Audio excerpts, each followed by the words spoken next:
Hey everyone, I sincerely appreciate your support. If you enjoy my audiobooks, I would be truly grateful if you could subscribe to the channel. And if you'd like to support even further, you're welcome to become a Patreon member, where you can access audiobooks of novels as long as they are freely available on the internet. Your kindness and support mean so much.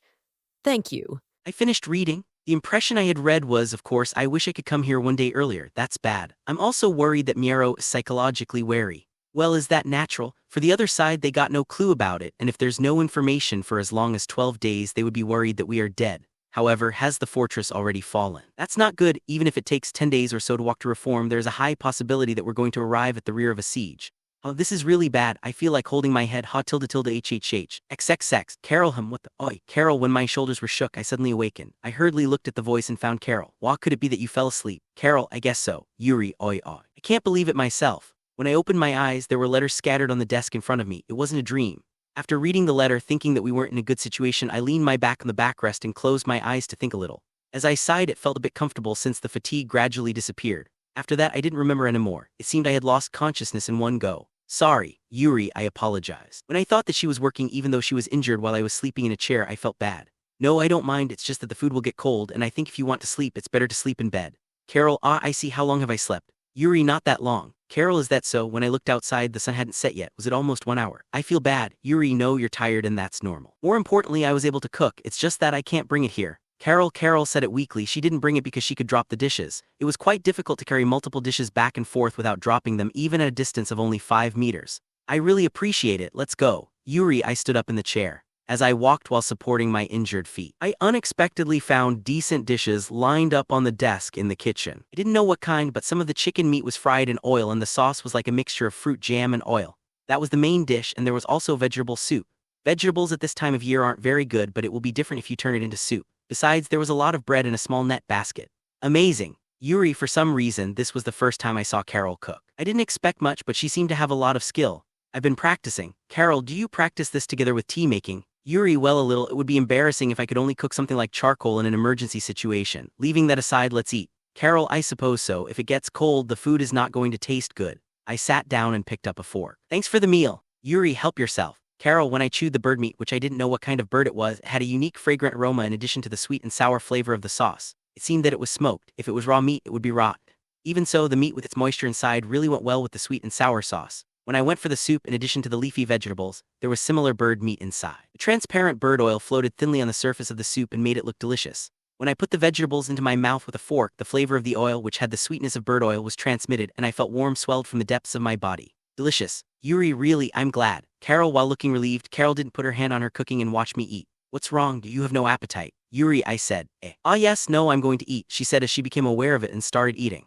I finished the food in the blink of an eye and tea was prepared. It had a dark green color. I haven't had Carol's tea after a long time. I'm looking forward to what kind of tea it tastes. I put the tea into my mouth. Yuri, the intense bitterness numbed the root of the tongue. It felt like an egg and the taste wasn't up for praising. It doesn't taste good, isn't it? Carol, it seemed Carol had expected that. Ah well, Yuri, this is good for you. Carol, are you sure it's fine? I wonder if it's like a medicinal drink. Carol was drinking the same tea with a calm face. Well, would you like some more? Carol, that's fine. Yuri, I drank it all at once. I thought that the taste would remain in my mouth, but after I finished drinking it, it was surprisingly refreshing. Yuri, are you just going to sleep? Carol, yeah, if possible, I want to take a bath, but it's getting darker. Yuri, it's hard work to make hot water and it will be impossible from now on. Well, show me your wounds. Carol, ooh, alright. Yuri, that's right, I have to treat the wound. The wound that had worsened in the fight against canker remained without removing the cloth that covered it. Carol put away the dishes while supporting her leg. Then she placed distilled liquor and cloth on the table.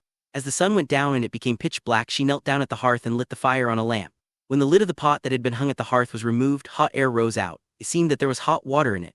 Using a small saucepan, she drew the hot water into a container like a basin. She had prepared various things. I assumed she prepared it while I was sleeping. As she rattled and moved the chair, she sat diagonally to my left and hung a large cloth over my lap. I also moved the chair slightly to the left and sat down. Put your foot here. Carol, alright. Yuri, I raised my left foot and put it on Carol's thigh with dirty shoes on. Along the way, a heavy pain ran in my left knee, but I had experienced countless pains just today, so I was already used to it. When Carol took off my shoes, she stripped off the dirty bandage, or rather the cloth. The piece of cloth was dyed with blood that had repeatedly wet and dry, and there was soil stuck on it. Under the fire of the lamp, it looked black rather than red. Carol carefully peeled off the cloth and threw it into a bucket placed in the soil of the kitchen. Bisha *, I heard the sound of something getting wet. Carol looked at the wound and frowned. Does it look really bad? I'm going to wipe the blood.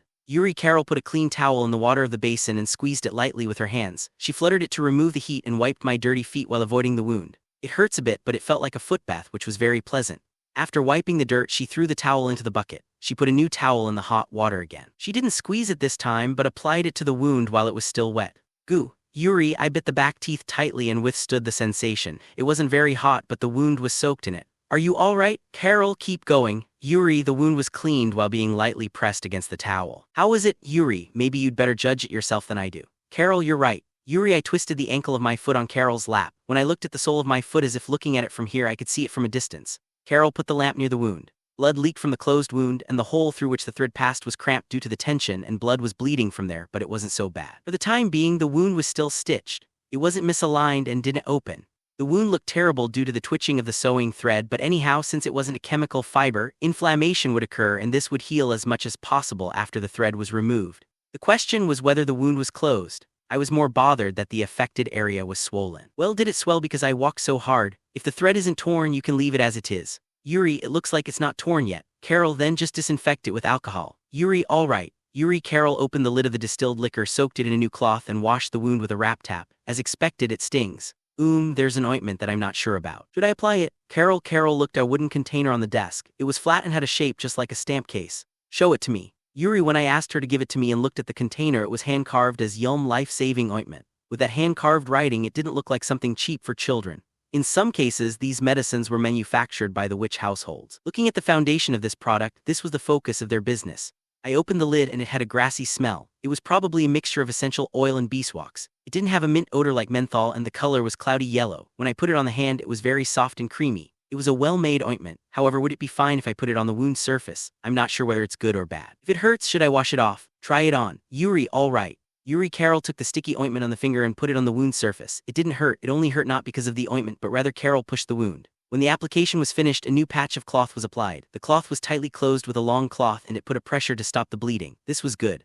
Yuri, Carol said briefly. She gave an impression of oops. It might have been better to take off the pants first. Carol, that's right. A swollen foot might not have passed through the pants because she tied it up with a cloth. As expected, sleeping on a bed with a clean sheet on the pants is distracting. I had been wearing these pants for a long time, so it's dirty. I want to change clothes and everything.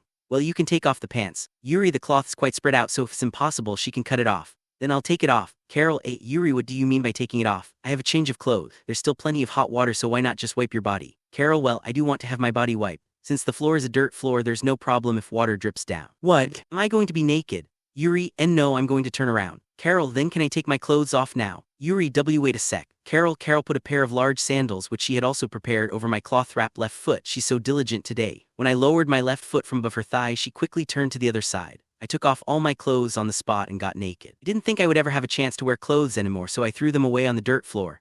I wet a clean cloth with hot water, squeezed it lightly to make a steam towel, and wiped the face first. I cleansed the whole body from spots covered with some dirt. It was unpleasantly dirty, so I changed the cloth immediately. The wound on my left knee had already stopped bleeding. A terrible bruise was formed on the scraped skin. I wiped the bloody part with a cloth moistened with hot water, disinfected it with alcohol, and then applied a cloth and tied it tightly. In the meantime, the flesh swelled up in the scraped part. I couldn't see the bones. There would be scars left. Carol, if you don't mind, can you wipe my back? Yuri, all right. Carol, I turned my back to Carol and sat on a chair. Wah. Carol, I couldn't see her face, but it felt like she screamed a little. Why didn't you wear something at the bottom? Carol, it will get wet. Yuri, if the water drips down, the bottom part will get wet. Goodness. Carol squeezed the cloth and put it on my back. She wiped my back with it. Jayu, Jayu, she rubbed strongly. Your body is firm. Carol, well, it's not as good as Dala though, but I do train a lot. Yuri, that's not what I meant. I mean, your muscles are completely different from a woman. Carol, well, yeah, Yuri, the muscle will get firm if you train so much, even if you have a body of a woman. All right, that's good. Carol, when Carol finished wiping, she said so. Really appreciate it. Then please wait there. Yuri, all right. Yuri, I wore the clothes that Carol prepared. It was a good commoner's clothes, probably because it was used by the residents of this house. There was no patch. I'm done. Yuri, when I said that, Carol turned to me. I'm glad. It seems that the size is suitable. Carol, she seemed satisfied. Yeah, will you wipe your body? Yuri, yes, of course. You've changed your clothes, so why don't you go to bed soon? Carol, do you want me to sleep? I'm going to sleep right away, but that's too sudden. You want me to wipe your body? Yuri, I don't expect you to understand women's hearts, but women don't want to show their dirty body. Especially, Carol, especially. It's nothing. Go to sleep soon. Carol, all right. If that's the case, I'm going to sleep. I'll use Lyo's room. Yuri Lyo was sleeping in the guest room on the first floor. It's hard to go upstairs, but I'll be fine. The next morning I woke up when it was still dim outside and the sunlight was barely coming in. It had been a while since I felt that my whole body was resting. It was completely different from the morning when I leaned back on a tree and woke up due to shallow sleep with stiff pain. The warm futon that slowly wrapped the whole body felt like a hug from a civilization that I had almost forgot. I felt that I had returned to the world where people live. When I looked sideways, there was Carol. She was in the same bed and she was lying on my side. She had a beautiful sleeping face. I can't help feeling something. I don't want it to come out. It wants to be wrapped in warmth. There was no drowsiness when I thought so. I slept as soon as the sun set, and at the moment the sun was rising. I probably slept for about 9 to 10 hours. I shouldn't feel drowsy. I slowly got out of the bed. The knees and soles were injured and reminded me of the situation. Fortunately, the lower half of the bed was sticky with blood and the sheets and blankets weren't wet at all. It seemed that the bleeding was very little. I put on my slippers and left the room so as not to make a noise. I put on my jacket, put it back on my outer sandals. Then I put a piece of hard bread in my mouth in the kitchen. When I went outside, the early morning chills grazed my cheeks. To make it easier to walk, I walked around the house counterclockwise along the wall, and I entered a small barn behind the house. Various tools were thrown into it as it was when I saw it before. Wood-splitting axe, a saw for removing branches, large and small hammers used for stakeout and nailing. The owner might be making simple shelves since the boards and wooden poles that were sawn as such were rolling nearby and there were piles of wood chips. Well, it would be easy to make a crutch. However, the previous one had a shape like a T with a horizontal bar added, but it seemed difficult to grip the bar in the middle of the pole. Might be better for the center of gravity to have a ferrule in the middle, but it might be easier to use it if it was shaped like an F. When I made it before, I couldn't use nails, but this time there were many, so there was nothing I couldn't do. I thought it would be better to have a curve, so I used the bent branch material as the core and attached 2 arms while trying it myself. When I attached the support diagonally to the handle, it was completed. I tried it out. Even if I put my weight on it, I didn't feel like it was going to snap. I looked outside and it was already dawn. Although it was a simple task, there were many things to do, such as using a drill or shaping it by using a chisel to attach a square bar to a round branch. Carol was already awake when I returned to the house with the walking stick. It seemed that she looked sullen at the front door. She had a walking stick in one of her hands. I didn't notice it yesterday, but it must be in a closet or somewhere else. Compared to the trash-like DIY stick that I made, it was a stick with a difference in build. It was a job done by a professional. Since it was a stick that was supposed to walk with both feet, the crutches would be better, and it would come in handy when walking indoors. The grip was also wavy so that it was easy to hold. Hey, good morning. Yuri, if you're going somewhere you could at least let me know. I was worried. Carol, it seemed that she was worried. It was a difficult situation to raise one's voice. Sorry, I thought it would be bad to wake you up. Yuri, it is actually better to wake me up. Carol, I may think so if I'm in her position. You're right, I'm sorry. Yuri, it's fine. Carol, that's a good cane. Where did you find it? Yuri, it was in the room on the 2nd floor. Carol, it seemed that she searched up the 2nd floor. Dang it, I made a hot soup, so let's have it. Carol, sorry about that. Yuri, it's fine, let's go. Carol, after a simple meal with bread and soup, cheese and ham, Carol made me a cup of tea. It didn't feel too bitter when I drank it. On the contrary, it had a very mellow scent and it was very delicious. This tea is delicious. Why did you prepare it yesterday? Yuri, that's because you can only have it once a day. Carol, is that so? I thought I should have it after every meal continuously until the wound is healed. Is it poisonous if you drink too much? Yuri, if you drink it habitually you will develop kidney stone. I heard that it really hurts if you have that. Carol, kidney stone is it? I would like to avoid it. I have never experienced it, but I heard it's an unimaginable pain. Basically, even in Shiyalta there's no practice of laparotomy, which is performed only for the cecum and urinary tract stones. Of course, there's a high risk of death due to infectious disease, and it would be a life and death journey. But since these 2 diseases are accompanied by the level of pain that it is better to die, everyone will go on a big journey without any other options. My bad for asking. Yuri, urethral stones are more likely to be overwhelming for men. You're right. I should refrain from it. Carol, by the way, have you read Miaro's letters yet? Yuri, yes, I read it. Carol said with a strangely serious look. It might be the reason why she woke up late. I see, then you know that we're in a really bad situation. Yuri, yes. Carol, I wonder if we could have settled everything a day earlier. I can't help saying that. Yuri, I almost felt overwhelmed for a moment. Carol, that is, well, it can't be helped. The problem is if we can walk, we should walk to reform, but it seems that is not going to work well. Yuri, yes, so are you planning to go to Qunam? Carol, Qunam was a fairly large city that was at the north of Reform. It had flourished as a base for inland trade in Kilgina. No, the main problem that you can't overtake the enemy's front line even if you can walk. The main road should no longer be usable. Yuri, even if my legs and Carol's legs were completely healed right now, we can't walk fast in the forest similar to before this without using the main road. Although the marching speed is slow, the enemy's siege army will probably reach Reform first. It's difficult to hide and walk up to Shiyalta. Till now, we have eaten a lot of food from the pursuers. Yuri, it's ironic, but if we didn't have pursuers, we would have trouble eating. There's a large amount of food here, but it's not possible to carry dozens of days' worth. We can have at most 5 days, and basically we will need to procure locally. Yeah, it's difficult. Carol, I think it's better to wait here for at least 1 to 8 days. Yuri, wait here. Is it for Miaro? Carol, no, the enemy. Yuri, enemy, your goal is probably not to defeat them, right? Carol, my aim is their horse. The first people to come here are reconnaissance, right? Of course, they have horses. Yuri, although it is reconnaissance, they are probably a bunch of people doing influence reconnaissance. Main purpose is reconnaissance, but they would be properly armed, and if the discovered target is vulnerable, they will attack and trample it. In other words, they can be called an advance unit. On the contrary, if the enemy is so powerful and that there's no chance of winning, or if it's considered that the strength is at the same level, they will escape at once and bring back the information. In such an unprotected village, it may be looted in the meantime. In that respect, it is different from operations such as reconnaissance mission and infiltration reconnaissance, which are basically avoids except for unavoidable battles. Compared to those, this one is probably more aggressive. Reconnaissance that precedes the main unit of the army is always performed when a large unit advances through enemy territory, and if this isn't done, ambush and surprise attacks will be carried out as much as possible. Such a simple work is a so-called daily work of the cavalry type, and it is also an absolutely necessary service for the movement of a large unit. Geographically, this village will surely be subjected to reconnaissance. Of course, those guys won't wear plate armor like Kanker. This is because the horse gets tired if they are too heavy. They should wear light dress with a little body armor and a helmet attached to it. Are you going to intercept and defeat them or just rob their horses only? Carol, well, if we get a horse, we will manage to overtake the enemy and reach reform. Yuri, needless to say to Carol, this kind of reconnaissance is done ahead of the main unit. If we go out to the main road immediately after defeating the reconnaissance unit, there's no danger of encountering a large group of enemies.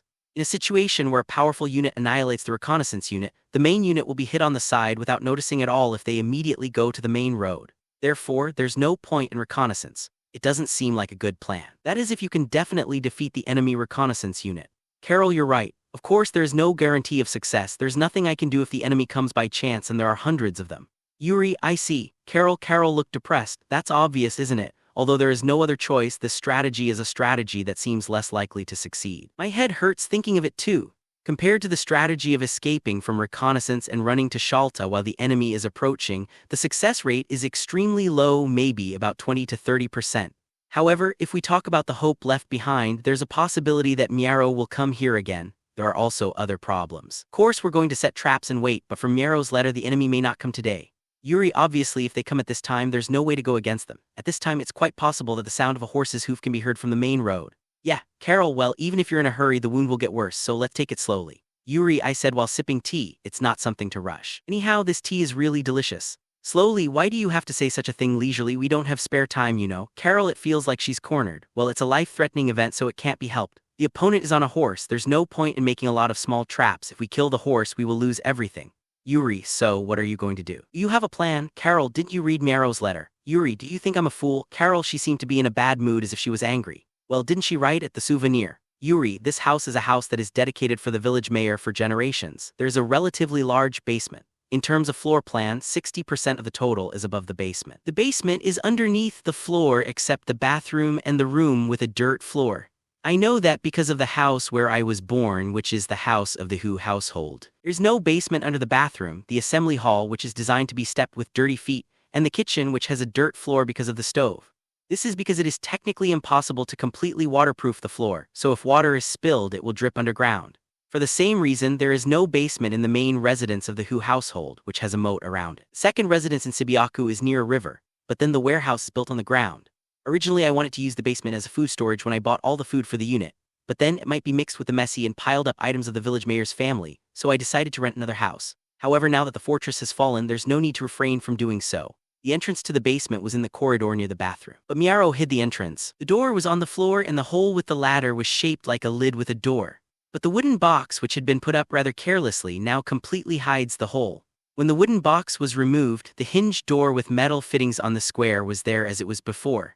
I opened the door and the inside was naturally pitch black. I wonder if I can get off the ladder. When I put my cane in the hallway and got off with my right foot on the ladder, I was able to get off easily by supporting my body with my arms. It was a work that used the strength of the arm, but to begin with I could do it because it was hanging. Carol dropped the cane. Yuri, I'm dropping it now. Carol, I caught the cane that had been dropped. I carefully lit the lighter and searched for a lantern. The lantern was left as it was in the place I remembered. I brought the flame to the oil-stained core to light it up. In the same place there was something like a basin with a handle tied with a rope.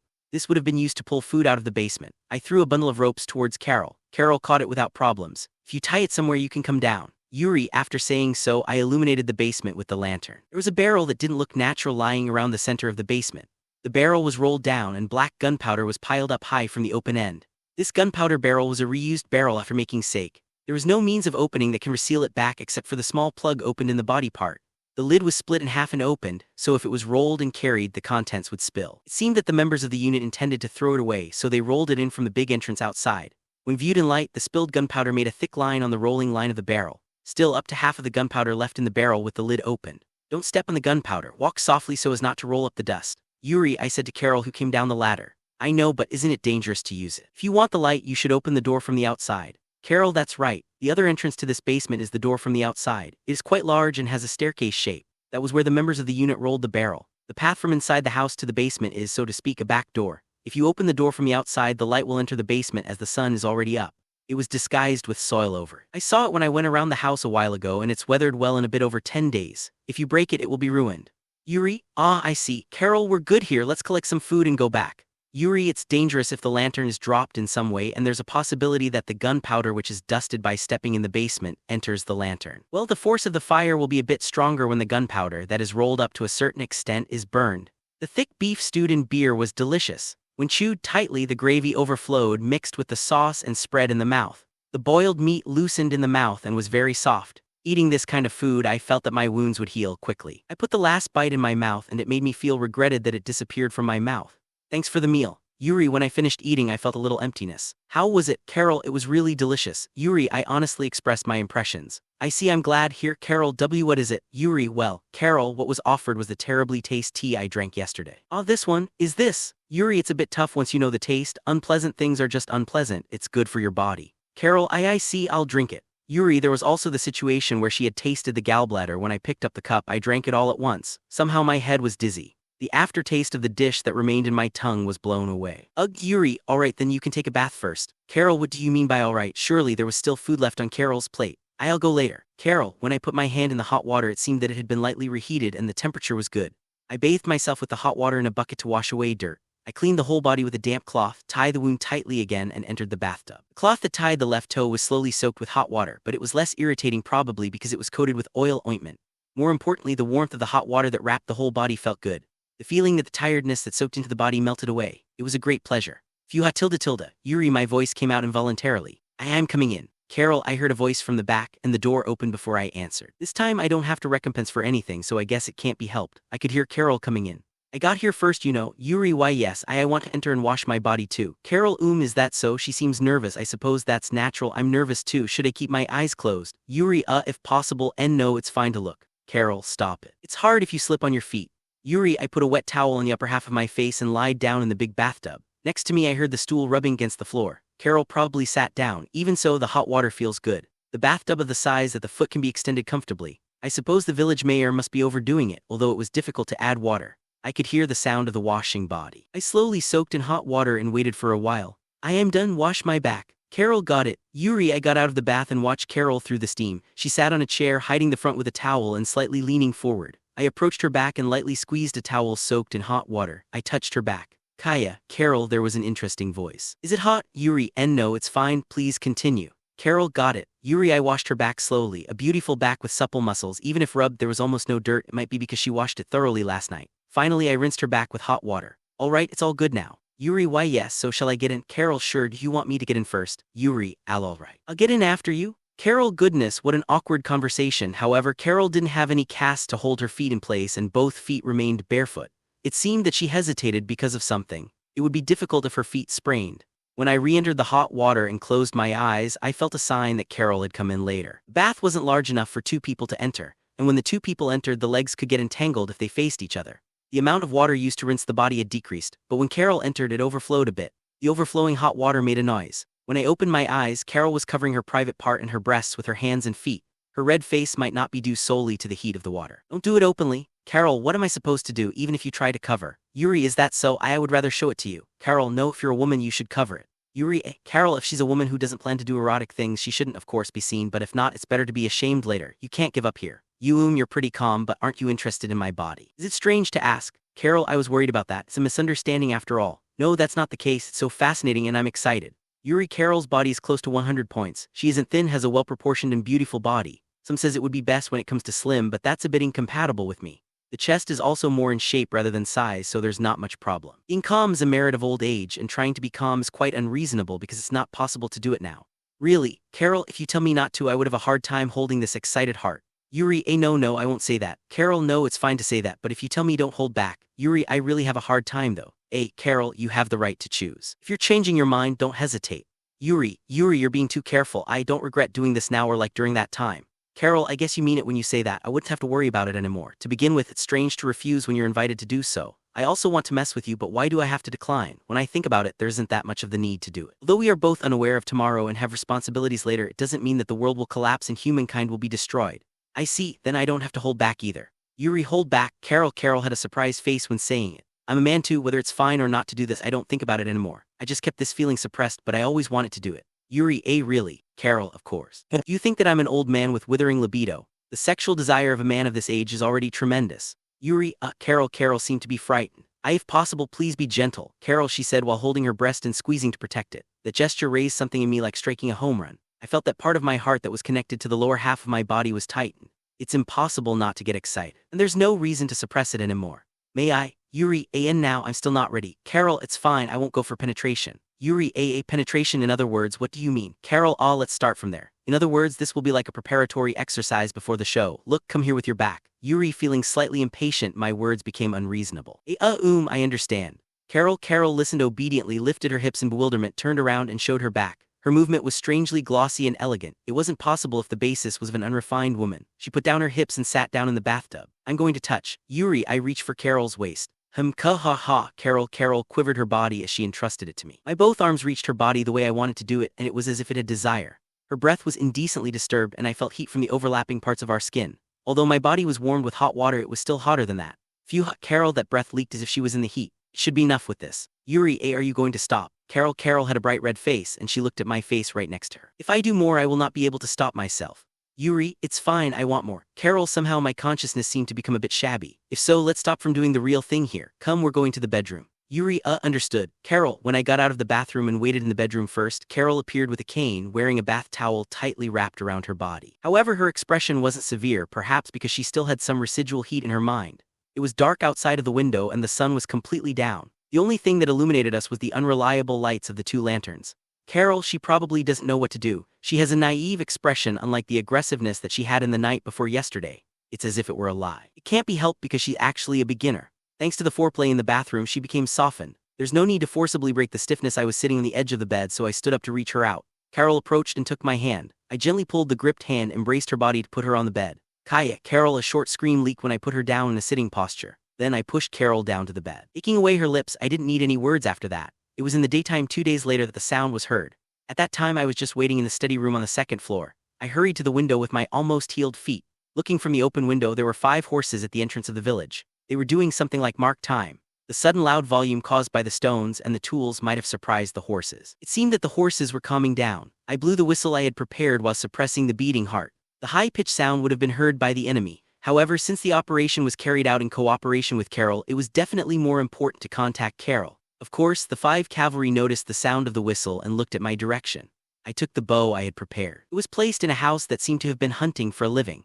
It was a longbow that could be used for wild boars instead of the short bow that I had been using until now. With this, the range was completely different. I drew and shot it, aiming slightly above the target. The curved arrow drew a gentle curve and pierced the ground far from the horse. I literally picked up the arrow and fired it in a quick session. When the arrow pierced the ground, creating *tum*** sound, the commander seemed to give instructions which I couldn't recognize because they were too far away.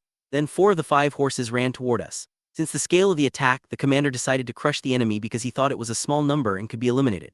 However, in the unlikely event that the calculation was off by any chance, they left 1 horse to bring back the information. That should be it. The 4 horses who came toward me seemed to be accustomed to handling horses. They approached while watching the bow and meandering in small steps. In a blink of an eye, they gained distance, crossing the village from one end to another, and arrived at the village mayor's house where I was. No matter how good they are, it isn't possible to search the house while riding the horse. You would want to get off the horse, wrap the reins around something that will be a horse hitching post so that the horse will not go somewhere if possible. Of course, there's one for the visitor in the entrance of the village mayor's house. The cavalry got off the horse, hooked the reins on the horse hitching post in an instant, and kicked the door. Since it wasn't locked, there was no need to kick it, but of course they thought that it was locked. When the rattling noise echoed on the first floor, I threw the bow and arrow and looked back. They know that the archer of the bow is upstairs. They will come here directly with minimal vigilance. I traversed the house and arrived at the window on the opposite side of the house. A rope was tied to the upper side of the window, and rope extended low to the trunk of the tree on the ground. I blew the whistle again to inform Carol, and I picked up the sturdy pants that I had prepared and hooked them on the room. I kicked the window sill and jumped in the air. There was a rustling sound, and I went down to the ground vigorously. I thrust into the straw prepared at the end point from my knees. The knee of the left foot hit the ground, conveyed a great pain with a asterisk thump asterisk sound. Can I stand up? Before that I looked back and looked at the window. If a soldier appears there, he will come here if I don't cut the rope immediately. Before I did that, asterisk boom asterisk sounded. The sound was quiet, probably because the sound was absorbed by the ground. Instead, the ground shook like a spasm for a moment. The sound of breaking wood by force began to echo from the entire building. Sudden gas expansion that occurred in the basement destroyed the beams that support the whole house all at once, and the house began to collapse as it tilted while falling into a hole. It crumbled. As I aimed, I fell down to where I was, so I crawled on the ground and hid in the shadow of a tree. At the same time as the roar, wind pressure and dust stroked the cheeks. After a while, I appeared from the shade of the tree. The house had turned into a pile of rubble. The 4 people who came into the house will be seriously injured in this situation. However, just in case, I picked up the spear that was placed instead of the crutches. I am going to stab if they crawl out of the rubble. This spear isn't for humans, but a spear with a strong tip like an armor that hunters use to deal with bears. If they don't have an expert like Kanker, I can fight with this. I walked with a cane and headed for the entrance to the basement. Carol, who was covered with dust, was lying down there. "Oi, are you alright?" Yuri. I crouched down, lied on my back, grabbed Carol's shoulders and shook her. "Yeah, Carol." Carol entered the basement from the first floor with the first whistle. She was in charge of igniting gunpowder with the second whistle while evacuating to the outside via the basement. Looking at the entrance to the basement, the sturdy door flew off. Fire spread faster than expected, and it might have been blown away together after hanging a stick on the metal fittings of the door. Carol, oi, get a grip. Yuri, even if I have to hit your head hard, sorry for that because I don't have to care for your body.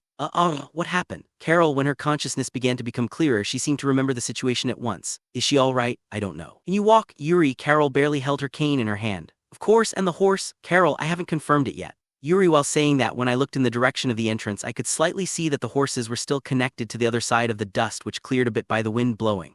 I've calculated that the horse should be safe. The basement isn't under the dirt. If an explosion occurs in the basement and the ceiling collapses, the house would collapse to the side of the entrance. As a result, the horses should be safe. In fact, it was safe, however the horses were restless. Well, if the building in front of them roared and collapsed, they would feel 1 or 2 dangers. They look fine, let's go. Yuri. Yeah. Carol. I took Carol's hand and pulled her up. We passed by the rubble and hurried up to the horses. The horses were still making a fuss. Although she has a leg injury, I don't think it will hinder riding the horse too much, but I would rather refrain her from pulling the reins of the restless horses. There. Yuri. I grabbed the reins that were still tied and pulled them. Calm down. The horses neighed and couldn't calm. If it's a bird, when I look at it, it feels like something you can understand, and I can calm it down immediately, but it seems that horses don't.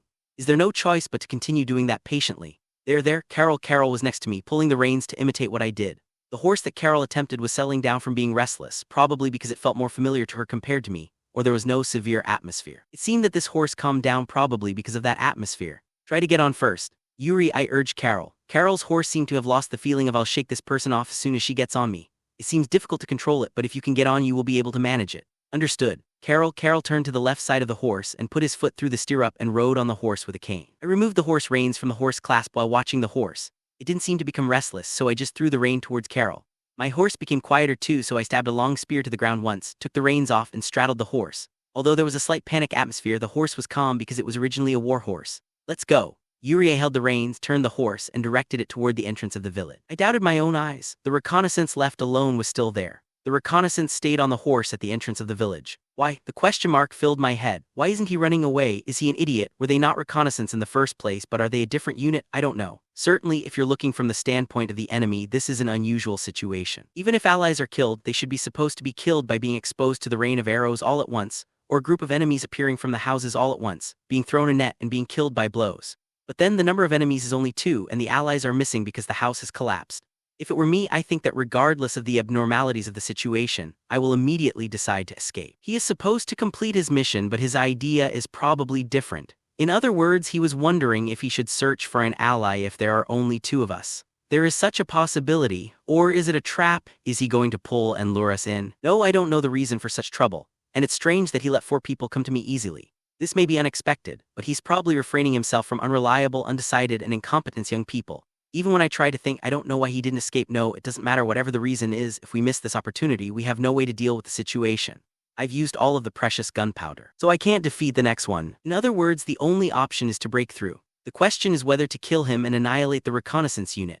I have decided that it is better not to allow him to make a report. I pulled out the spear that stabbed in the ground and turned around. It may be a trap, but we have no choice but to go. Yuri, yes. Carol also seemed to have noticed that the reconnaissance remained. If my horse falls, ignore me and cut through. Yuri, no. Carol immediately replied, since this is an order, no questions asked, follow me. Yuri, I signaled the horse without waiting for her reply. I loosened the reins and hit the side of the horse with the heel part of the shoes. The horse began to trot very naturally. Then I was aware that the shoes didn't have a spur. The spur is attached to the heel of the shoe and has the function of strengthening the signal by pressing it against the belly of the horse. Birds are sensitive, so spurs aren't necessary. Even though they aren't essential for horseback riding, it is still a necessary tool. I forgot, but there's no help for something that isn't there. When I ran with a spear in one hand and finally approached, the last remaining reconnaissance finally made a late decision. At last he directed his horse and started running back the way he came. I followed him. I kicked the horse's belly even stronger. The horse got even faster. Rhythmic running swung my hips up and down. I could feel the sensation of the cheeks sprinting through the wind. It was a refreshing feeling after a long time. However, as I passed through the village, the horse loosened its legs and returned to trot. Damn, it's not going well. True equestrian is the same as a riding bird, but it's important to keep in mind. Unlike a machine, if you give a command with a bridle or a while, it will not work as you want. Perhaps the training method is slightly different from that of the Shiyalta horse. Thus, there is an incoherent feeling and there will be no unity of rider and horse. However, if this happens, there's no choice but to force it to run even if it's tactless. I took the plunge and hit the side of the horse with the heel part of my shoes. Somehow I made it running.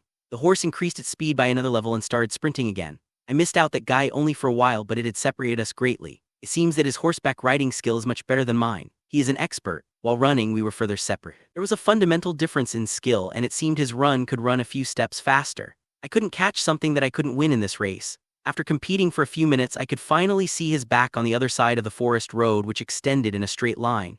This is no good. There's no way I can kill him. But there was something wrong at that time. Further ahead of the reconnaissance who I was chasing, a horse the size of my fingertips appeared. It didn't catch up with the horse that was running leisurely, but it seemed that it was running at full speed toward my direction. The distance was getting shorter. Was it still a trap? When I looked back, Carol was following me a bit late. She probably thought that we should be pushing as it was. Even if there is a trap, there is no choice but to break through. I put my strength into the hand holding the spear while keeping the speed of the horse. In front of me, the reconnaissance and the horse passed each other. At that moment, the reconnaissance fell as if something had collided. With the ride in place, only the horse went forward and the reconnaissance crashed from the back to the ground. A spear-like stick extended from that rider's chest. This guy, shortly after thinking, the mysterious cavalryman pulled the reins and made the horse come to a sharp halt quite roughly. The distance between me and the new rider was reduced from the size of my fingertips to the size of the palm of my hand. When I saw that the rider was wearing Kurin's clothes, I rushed it without reducing my speed. It's more advantageous to have more kinetic energy in the cavalry battle. I don't know what happened, but if I'm not sure whether it's an enemy or ally, I should go for the kill. There's no risk of stopping in this situation. The mysterious cavalry quickly took out something when the intention to pierce my spear matched. Stop, I'm on your side. The object raised while yelling in the Shan language was a black stick in appearance, and it was slightly warped. I had seen it before. I immediately shifted the spear and at the same time pulled the reins to stop the horse. I stopped beside the fallen reconnaissance. It was the Queen's sword. When Carol and I stopped, the Queen's sword immediately got off the horse. When I looked at the face, she was certainly the Queen's sword. She might be rushing when she heard the sound of blasting the house and she was nearby. Her clothes are, it seems she's wearing armor that stole from the Kurin. Since she's wearing a surcoat that looks very well tailored, she probably stole it from a fairly high-ranking noble. The Queen's sword knelt at Carol and hung her head. Her Highness, you're safe. Queen's sword, she completely ignored me and bowed to Carol. It didn't matter to me at all, but Carol looked at me and looked like she was asking for an opinion. Since it is a tiresome established routine when it comes to an army, she probably dislikes the act of ignoring the superior. I nodded back to Carol. You did well, Tillet. Carol, her name is Tillet. This is the first time I hear it. I'm sorry I couldn't come to save you as soon as possible. Tillet, obviously she wouldn't care about me. Perhaps even if I hold my chests and die suddenly, she would say let's return immediately. Ah, that's thanks to Yuri. Carol praised me and the Queen's sword saw me for the first time. She was looking, or rather glaring. It seemed that she wanted to say something, however it was probably difficult to say it in front of Carol. Well, it could be 8 or 9 out of 10 that is a grudge. I want to give 1 or 2 excuses, but there's no doubt that the cause for this incident is Carol. It doesn't hurt that she has a grudge, so it's fine, as long as Carol's parents have no grudge on me. Oi, are you done? Carol, I opened my mouth for the first time here. What? Tillet, let me tell you. You may think that we're all good, but both of us have leg injuries and we can't even walk without a cane. It's fine to have a reunion, but Yuri, Carol and I were still straddling the horse because getting on and off the horse was a burden. With the arrival of the Queen's sword, the situation had improved significantly, but it wasn't optimistic enough to be distracted. Your Highness, are you injured? Tillit, the Queen's sword, looked up at Carol with concerned eyes. Yes, I was injured when I crashed, and Yuri walked up with me on her back to this point. But just before we got here, Yuri was injured. He's having a hard time, but I would like to ask you to guard us along the way. Carol, from there to here, Tillit, the Queen's sword, seemed to be feeling something. I suppose she thought that it was this late because we were lost. For her, this was something unthinkable. I know most of the situation by the letters Miaro left behind, but I don't think this is a very safe area, especially for people who can't escape or walk because their legs are injured. Yuri, there are horses, but horses can be easily stopped if the road is blocked by arrows sticking from the ground or carts installed.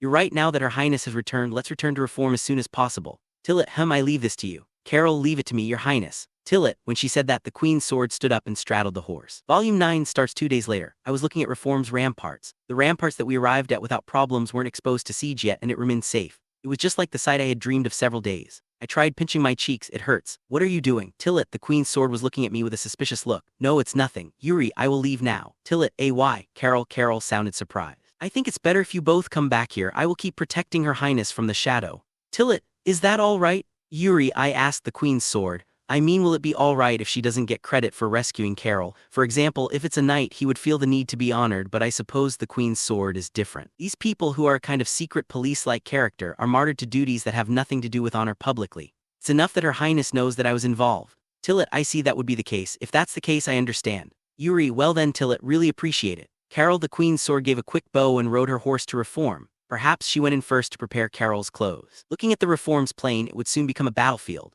The field, which was originally a forest, had become like a wide grassland while firewood and timber were being removed. It was illuminated by the spring weather, and the grass, which had begun to grow thick, seemed like a carpet.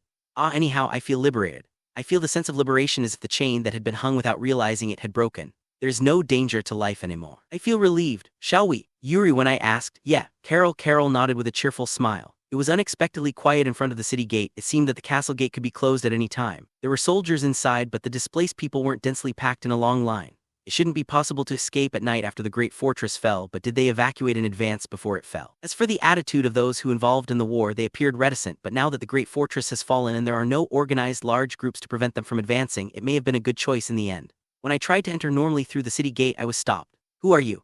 Yuri. Who? I'm the commanding officer of Shiyalta Special Unit, and this is my deputy, Carol Full Charters. Yuri, from Shiyalta. Whose subordinates are you? None. Yuri, in fact, I wasn't put under anyone and I didn't belong to any command system, so I had no choice but to answer that. Wait a minute. Yeah, I wonder if he's strict so spies don't enter. Neither Carol nor I are wearing the clothes borrowed from the Nyaka village, so we don't look like civilians in military employment, or rather it doesn't make sense when I say our names. Shouldn't it be faster? Wait. Carol, take off the hood. Yuri, all right. Carol, when Carol took off her hood, her blonde hair was exposed. The surrounding gaze concentrated on Carol's head and the guard gasped. As you can see, she is the royal family of Shiyalta. Is this not enough to prove her identity? Yuri, no. The effect seems to be good. You're probably in distress, but now we're back on our own. If possible, I would like to get in touch with the royal castle as soon as possible, but can the birds fly? Yuri, yes sir, I'll fly the pigeon as urgently as possible. I don't belong to the general chain of command, so I'm not his superior or his boss, but it's good that things are going well. Then I'll depend on you. Let us through. Yuri, yes sir. I passed through the gate in a grand way. While looking around the castle town, we made our way around the main street. The street that extended straight from the city gate, which was the entrance to the fortified city, to the entrance to the royal castle, was now enclosed with obstacles placed here and there. If it becomes like this, it is likely to be ready to pull while resisting in the castle town. While riding the horse, we walked along the information board on the street. People who seemed to be citizens were working here and there. Are they determined not to run away? The number is small and the atmosphere is fairly quiet when I look around the whole city, but it seems that there are people. When I made a detour and reached the royal castle, there was a crowd in front of the castle. Behind the castle gate, there were some noisy people. One of them looked familiar. It was the prince consort, the husband of Her Majesty, the Queen of Kilgina. He might have come out in a hurry when he saw the letter of the flying pigeon.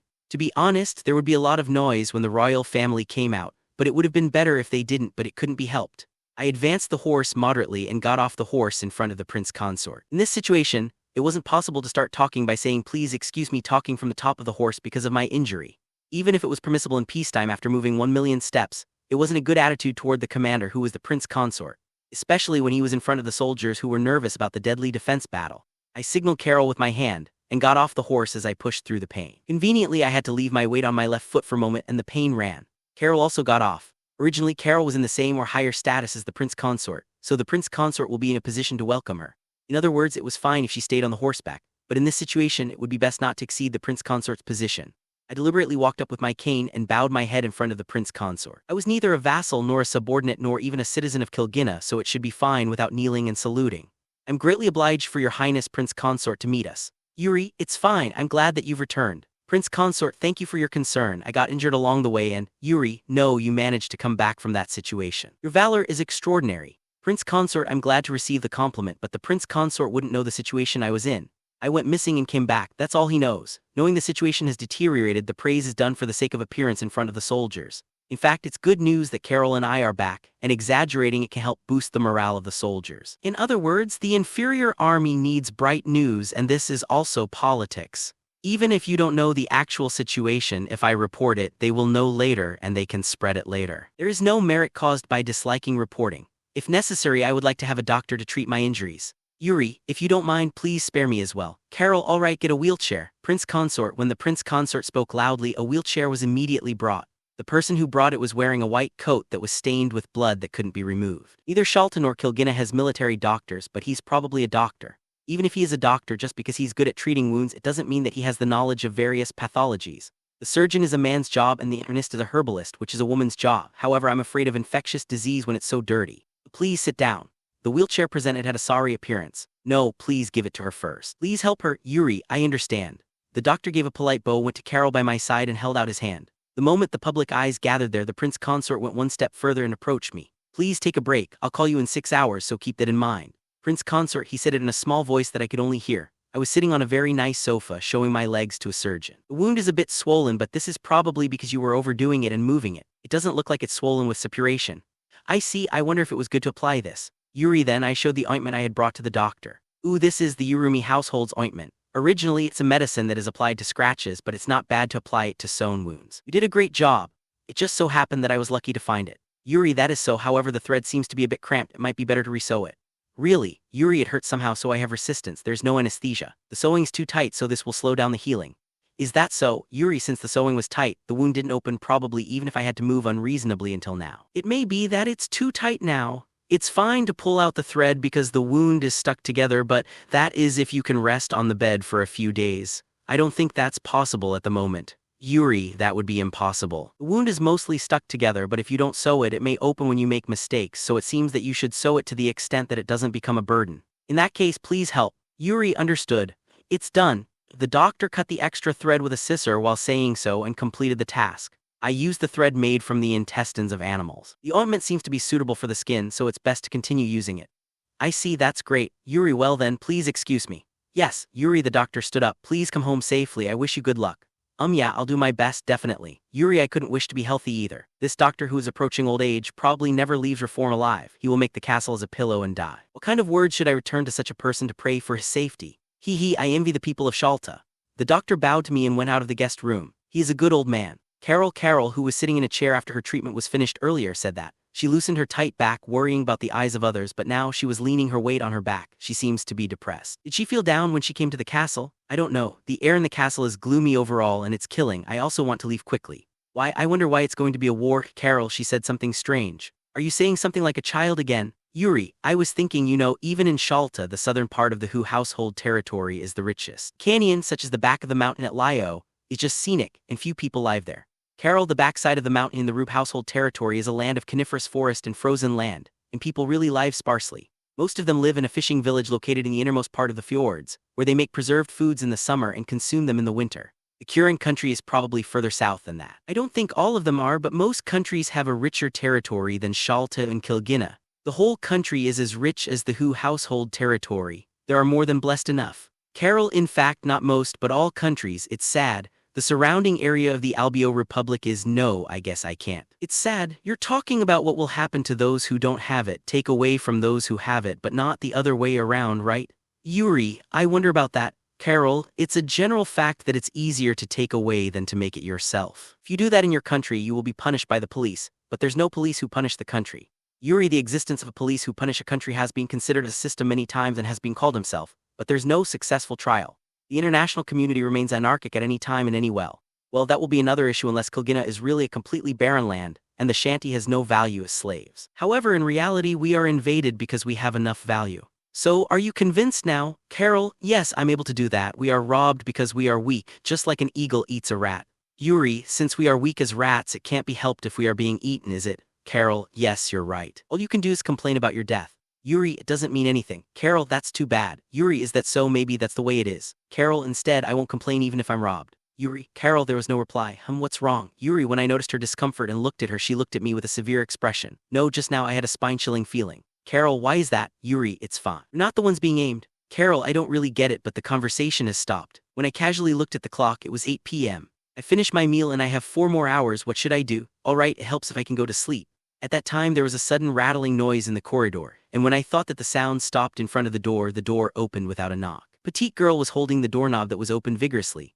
It was Miero. Ah, it's you. How nostalgic. My heart fills with nostalgia. When she saw me, her tensed expression unraveled. Yuri-kun, Miero, I've returned. Yuri, I got up from the chair and greeted Miero. Miero rushed to me at once and hugged me. The momentum caused me to fall back and sat on the fluffy sofa. Miero was still pressing her face against my chest. I'm going out for a bit. Carol stood up, put on her new crutches and left the room through the open door. The door closed. Yuri-kun, Miero kept calling my name with a muffled voice. I gently stroked Miero's head. You did well, Miero. Yuri, Yuwa. I was worried. I thought you were dead, Yuwa.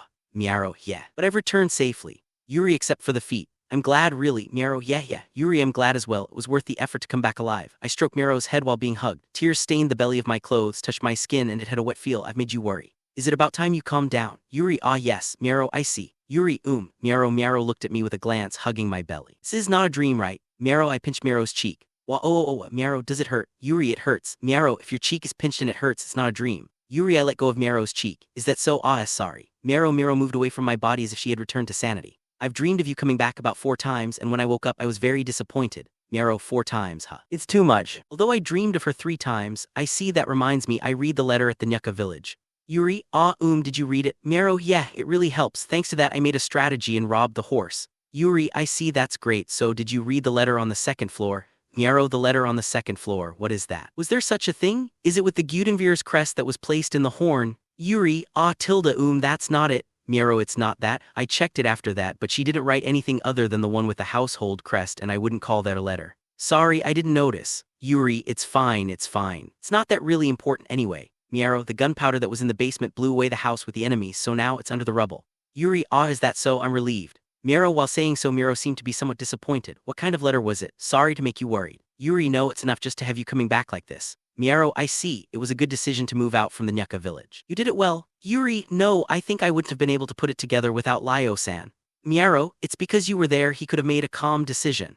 Yuri, Miero has no centripetal power towards the unit members. If it had been Miero alone, she would have been despised by the members and couldn't have a decent command. Unfortunately, that is a true fact. In that respect, Lyo is suitable for being admired by knights in terms of birth, status, and personality. However, that doesn't mean that Miero is incompetent and Lyo is competent. Well then, would it be alright to tell me the matter of the unit soon? Yuri, yes, sorry, I was distraught. Miero, it's alright. It will also feel lonely if your reaction's like a machine, you know. Yuri, when I was hugged by Miero, I felt warm and it was indescribable. Then she had returned to the way she was. Carol, come on in. Yuri, when I called her out a bit louder, Carol, who seemed to be waiting in the hallway, opened the door and came in. She somehow had an uncheerful expression. Your Highness, I'm glad that you're safe. Miero turned around and greeted her. Yeah, I'm also glad that you're safe, Miero. Carol. Miero was looking at Carol with a wondering face. She would have thought that Carol was different than usual. Carol, Miero, have a seat. Yuri, yes. Miero, when I said that, they parted, sat on a chair and on a sofa respectively. We're missing a person, but this is an executive meeting. Yuri, Lyo-san is currently handling the unit. It will get confused if there isn't a leader. Miero, well, can he come and explain about the current situation of the unit? Rather, I would need to tell him something before listening to the report. I was told by the prince consort that he would like to talk to me when I returned earlier. Then, Yuri, I looked at the watch. It will be 3 hours from now. Until then, I can't move from this place. I can't really refuse. Carol will also have to participate because of her status. Yuri, perhaps this will be the last opportunity to meet the Kilgina royal family. From Carol's standpoint, it's too rude to return home immediately without seeing the queen, even though she just met the prince consort. Although that meeting was due to the timing. It can't be that way. Is that so? In any case, preparations for withdrawal of the unit will take place until tomorrow morning. The departure should be early tomorrow morning. Miero, that's right, you should return to them as soon as this meeting is over and get ready. Yuri, understood. Miero, it goes without saying for Miero. For your information, Carol and I both have one leg injured, we can't run. Yuri, injured is it? It's not like you can't ride a bird or a horse, right? Miero, that's fine. You need crutches though, and I'd be grateful if there's assistance in getting on and off.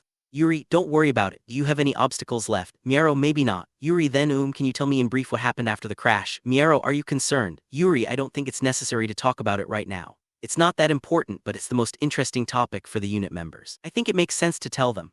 Miaro, is that it? We leaders are thinking only about the future, but the soldiers are different. When Miaro returns to the unit, they will want to hear that story the most. It's not good to let unnecessary delusions or rumors spread. Well then, I'll explain briefly. Yuri, yes. Miaro, for some reason, Miaro seemed to be interested and her eyes were shining. When I crashed, Carol twisted her leg so badly that she couldn't walk. So we walked to the Nyuka village with Carol on my back. That's when I found the letters about 4 days ago. Then we waited for a few days, lured the reconnaissance that came with horses. We crushed the whole hose, stole the horses, and then the queen's sword rushed to the noise, something like that.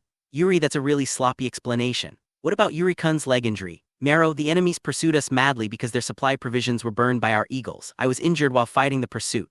Yuri, according to the story, it was Count Drain's unit that was chasing you. I heard that it was a unit of 200 people. Miaro, she doubted her ears. There was such a name in the information that I obtained and heard because I tortured them. Count Drain, he was Kanker's boss, or rather his manager, but his existence is quite unexpected. I'm familiar with it. Why do you know that? Yuri, that is, I was planning to report it later, but we were also searching the seaside. I heard it from the scout of the Peninsula Kingdom that we caught at that time. He was from the unit that was still looking for you.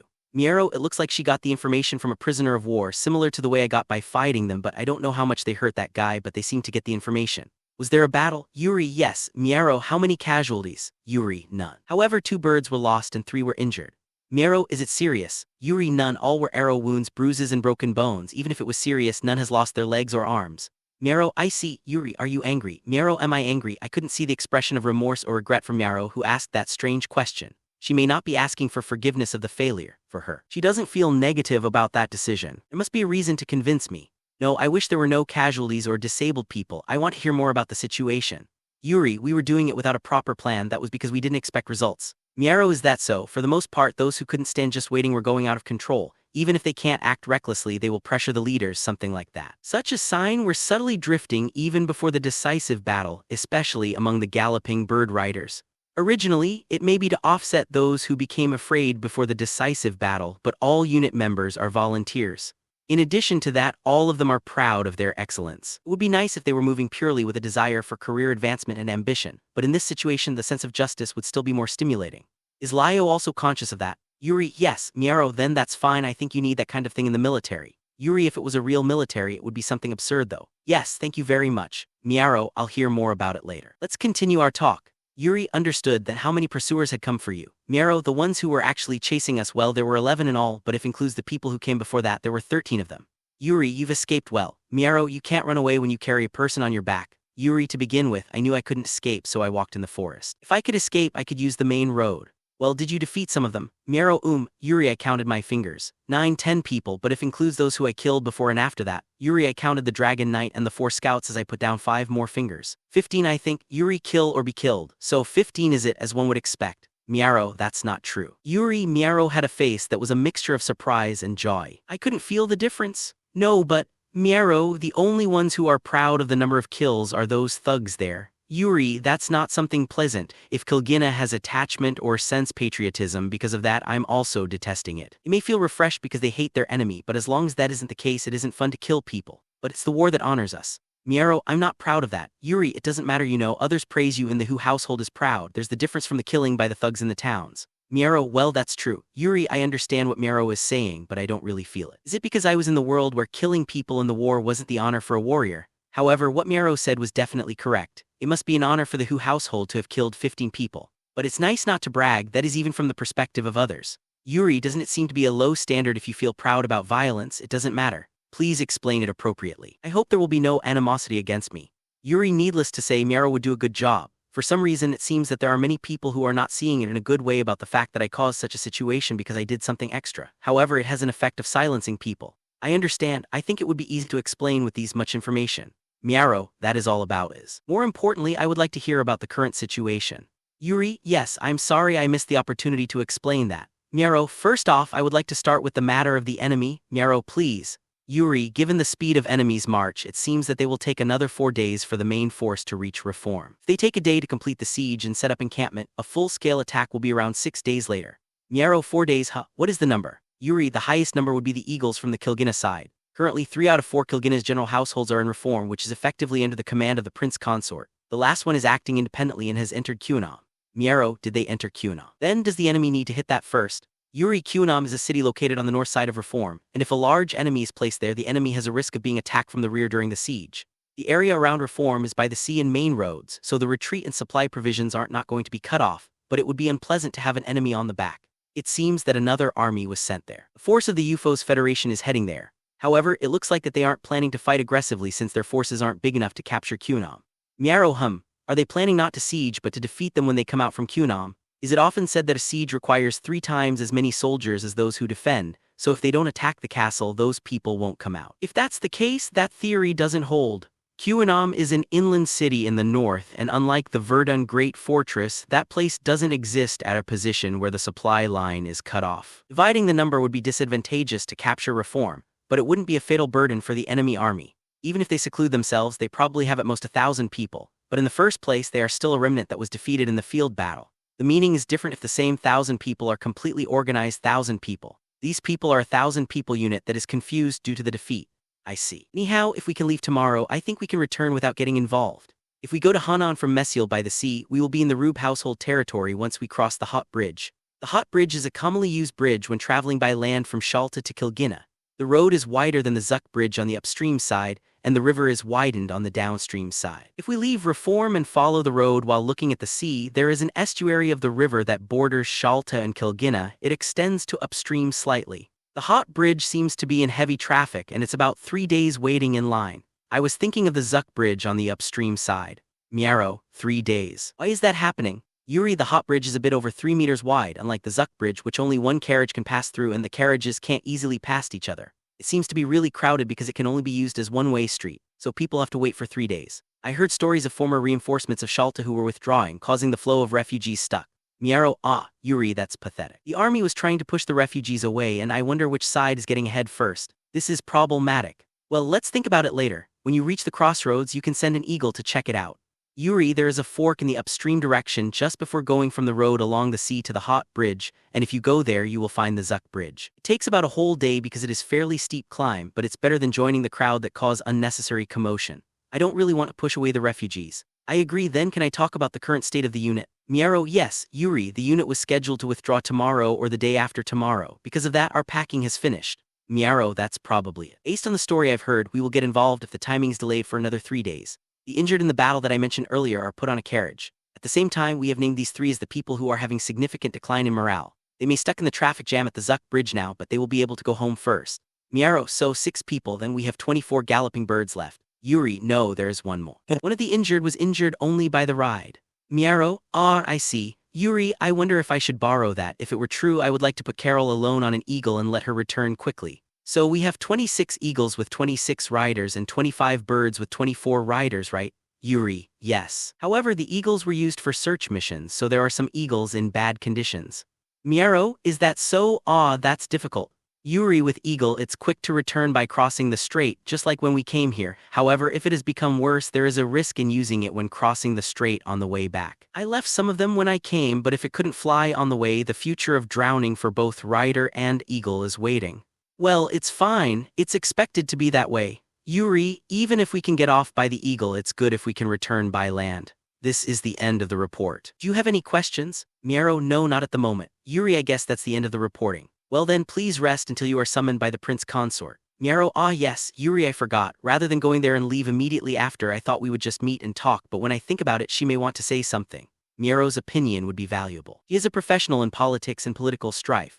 When it comes to a press conference at this time, you may be able to place some awkward orders, but I honestly don't know what it is. After all, it is because the situation like this, there's no time to think about the worst. So, Miaro, which area do you think is the worst? Yuri, let me ask her one more time. Well, the pressure from the Kilgina's general households is intense. Fact, the prince consort is compliant to them. They may even request us to leave the soldiers of observation unit behind. They may take Her Highness Carol hostage and demand a large reinforcement from Shiyalta. Miaro, it's a bit unrealistic, but it's not impossible. A human standing on a cliff is willing to do things that wouldn't possible if you think in a normal situation. It's like a cornered mouse bites a cat. It's dangerous to let a ruler becomes a cornered mouse. That's the worst thing can happen, right? However, even though they were in need, they weren't foolish. If they're going to go that far, they will tie us up from now on so that we don't run away. If they do that, they have already foreseen that we are running away. Yuri, that's true. However, your return was sudden, and there's a possibility that the situation's progressing a bit now. Miaro, that may be true. Yuri, for the time being, various kinds of idiots are talking about stupid things, and while I'm relaxing, things are steadily getting worse behind the scenes. Now or an hour later, soldiers may come to capture me and Carol. That's possible, but it is likely they won't ask too much or they won't ask for anything. That is probably the highest possibility. Miero, that may be also true. That's why there is no way to reject the invitation and go home. In this situation where you say I'm afraid of being threatened, so I'm going home without seeing you, that will make me beyond a normal jerk. Yuri, hee, I also thought of the same thing. Miero was smiling. It seemed that she found out that was a bit funny. But if they ask you for something such as searching for someone, I think you'll probably benefit from helping them. Miero, you're right, but I don't feel that they had helped me too much though. Yuri, since I passed through the forest, I couldn't get help from the other side. For now, I'm grateful that they prepared a room and called a doctor. I don't think they have done anything that would benefit your escape either directly or indirectly. Miero, that's probably right. Yuri, in fact, I didn't meet anyone other than the Queen's sword. Unless it was possible to prevent the pursuit even partially, that wouldn't be the case either. However, if they insist that they had given you a favor, you will be asked to give it back. Miero, that's right, it's something that a gangster would do. Yuri, yes, this is a technique that my parents often do. Miero, her household is the 8th witch.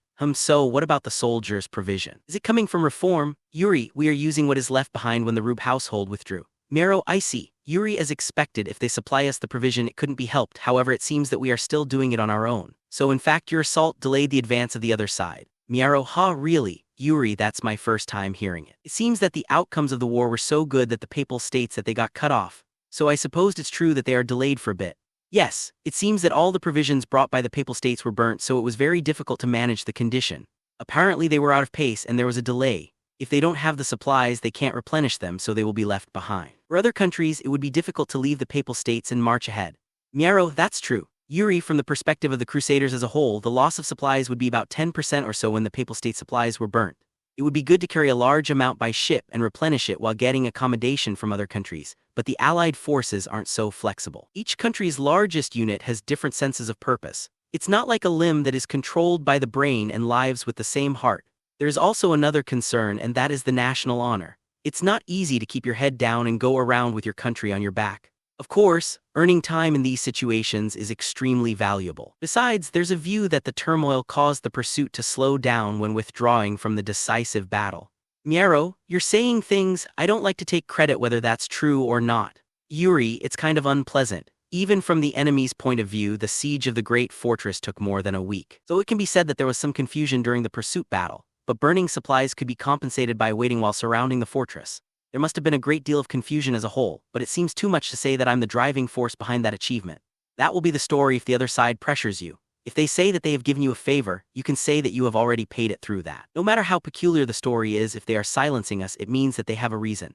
Miero, that's certainly the case. In short, did she prepare the counter-argument so that I wouldn't be overwhelmed when the other side tries to pressure me? That's right, I'll use it as a reference. Yuri, yes, well then, please do your best. Miero quickly stood up as soon as the explanation was over. Are you going already? Yuri, don't be too impatient. Yes, I'm here as a representative, so everyone in the unit is waiting for the long news to see that you have returned. Miero, oh yeah, well, give them my best regards. Yuri, yes. Miero nodded. Well, please excuse me. Miero, in the middle of the night, long enough before the date changed, the door was knocked. Come on in. Yuri, please excuse me.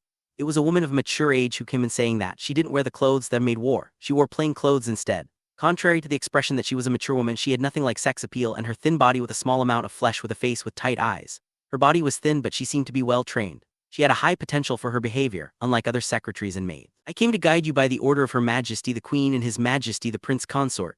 She politely bowed her head. I thought it was about time. Yuri, the person may be similar to the Queen Sword of Shiyalta. I couldn't take a bath in the last few hours since I expected that the bath wasn't prepared under the situation. However, I was able to cleanse my body with a cloth moistened with hot water and had meals. If she came here a bit late, my drowsy mind might have assaulted me. I have prepared a wheelchair, please get on. Another similar woman appeared from behind who was carrying a wheelchair. It seemed to have just lubricated as the wheel turned smoothly. It entered the room with a smooth sound. Well, it doesn't look like that I'll be using crutches where these people walk. The mature women also went down to the hallway at once, and they carried a wheelchair that seemed to be in the hallway. The wheelchair was much more elegant than the one I used when I came here, but the shape isn't refined. Really, it's just a chair with wheels on it. Since it is a chair that can be pushed by others, the rear wheels aren't made large, so it's not possible for a sitting person to move on his own. Well, it can't be helped. I stood up in a chair to sit in the wheelchair. Please take care of me. Yuri, the place where I was taken while sitting in a wheelchair was the room where I had dinner when I was first invited to reform a few months ago. When the woman knocked, a voice saying "come on in" was heard. The mature woman opened the door. Please excuse me, I brought these two people. When she said that, she went around behind the chair and pushed it into the room. Currently, two people were sitting at the table in the room. They were Her Majesty the Queen and His Majesty the Prince Consort. Unlike that time, there was no Her Highness Teller. I've come to visit. Please excuse me for sitting. Yuri, I only had the upper body in the shape of the highest salute and I bowed my head. It has been a long time, Your Majesty. Carol gave a simplified bow. Since they are royalties, it's not considered rude. More importantly, have she met the three of them? It's not strange, but this is my first time knowing it. Come on in. Jacoba, when Her Majesty pointed the opposite direction that had no chair, the mature woman pushed our chairs and put us two on the table. Even so, Her Majesty looks somehow tired. How should I say it? If I say it in regards to vigor, it would be weird, but yes, I couldn't feel it at all.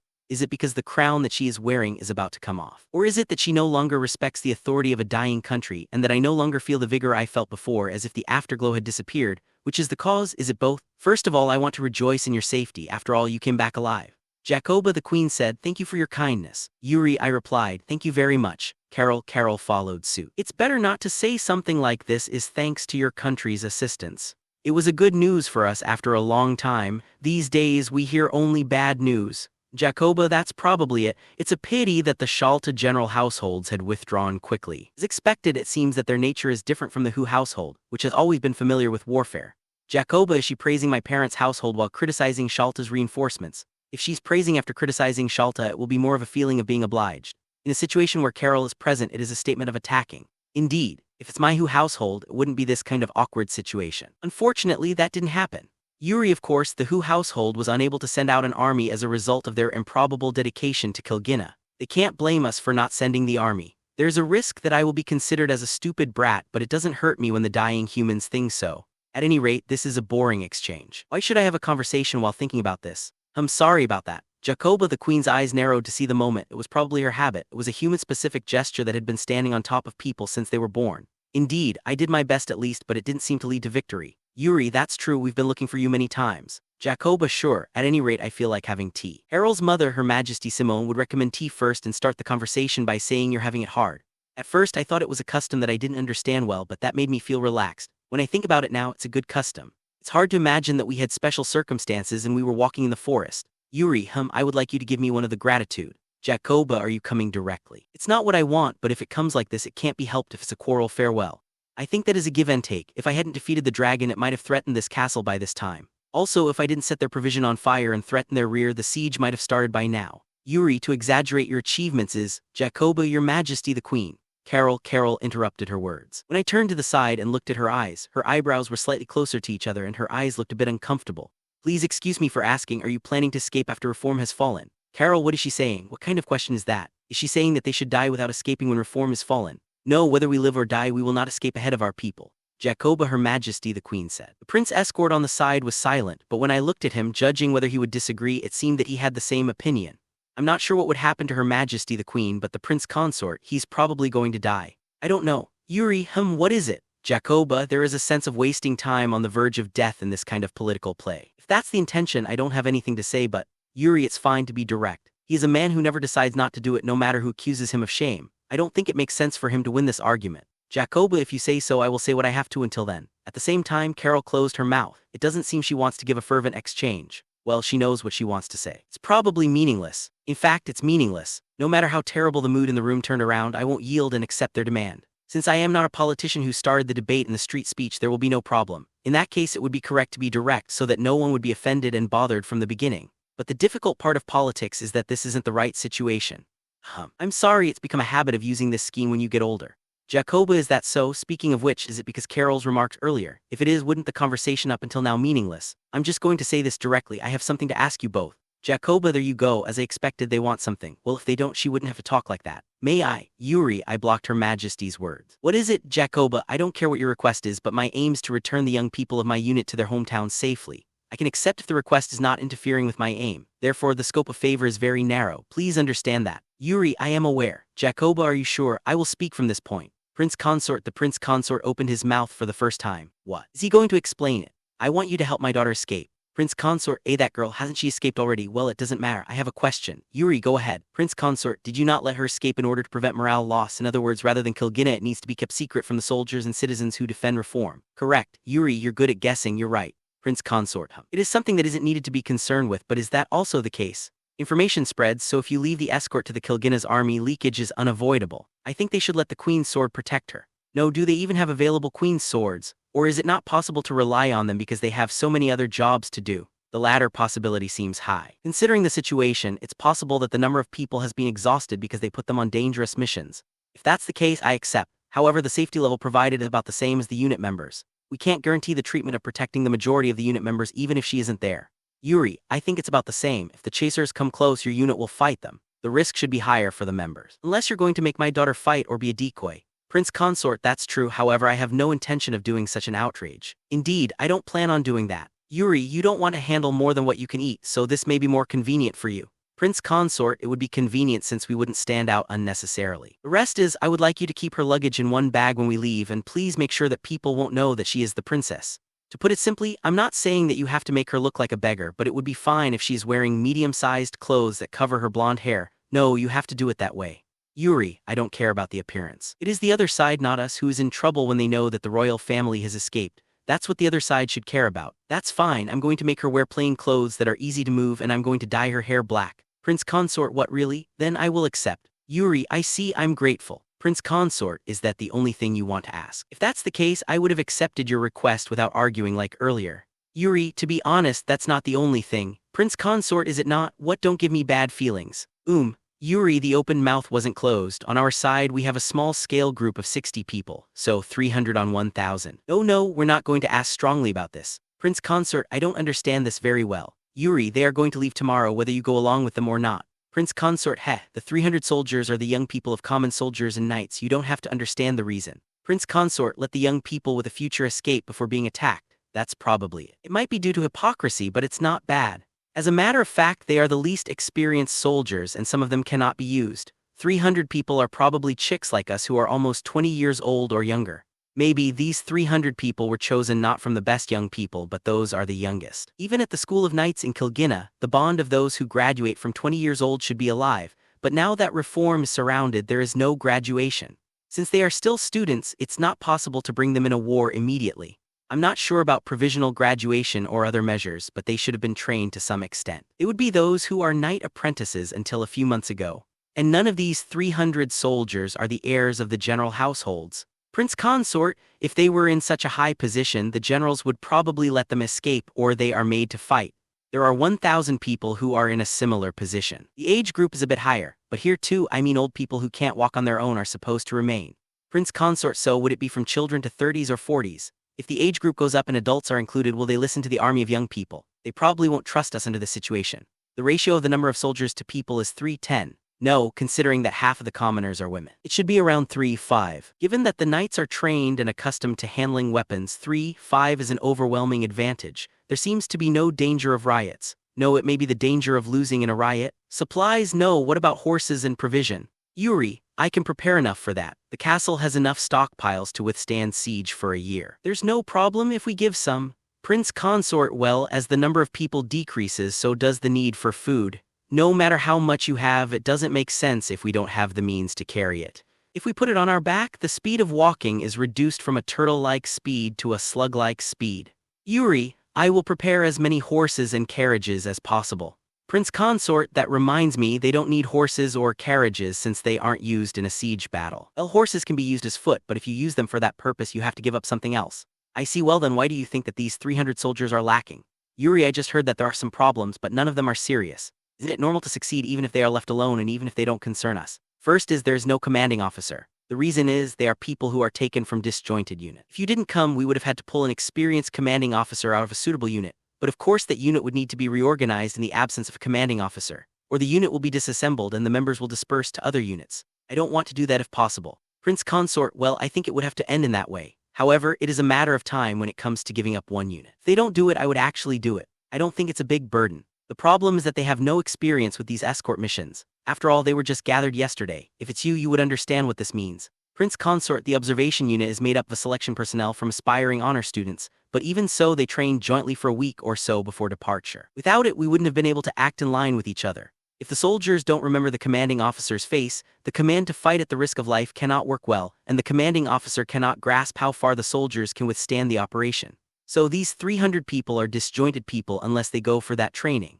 Once you come here, they will do their duty. In other words, even if the age group is the same, there are 30 experienced people. I think that guidance is better than sending out one veteran soldier. Of course, we can't afford to send 30 veteran soldiers. Prince Consort, I see. Well, I don't know what to say. Yes, I don't get it. If you think about it carefully, they are like a gathering of kids. You probably expect them to build a relationship like a senior or junior in an athletic club, but I'm not sure if that will hold true. Although I have to say that I don't have to worry about them.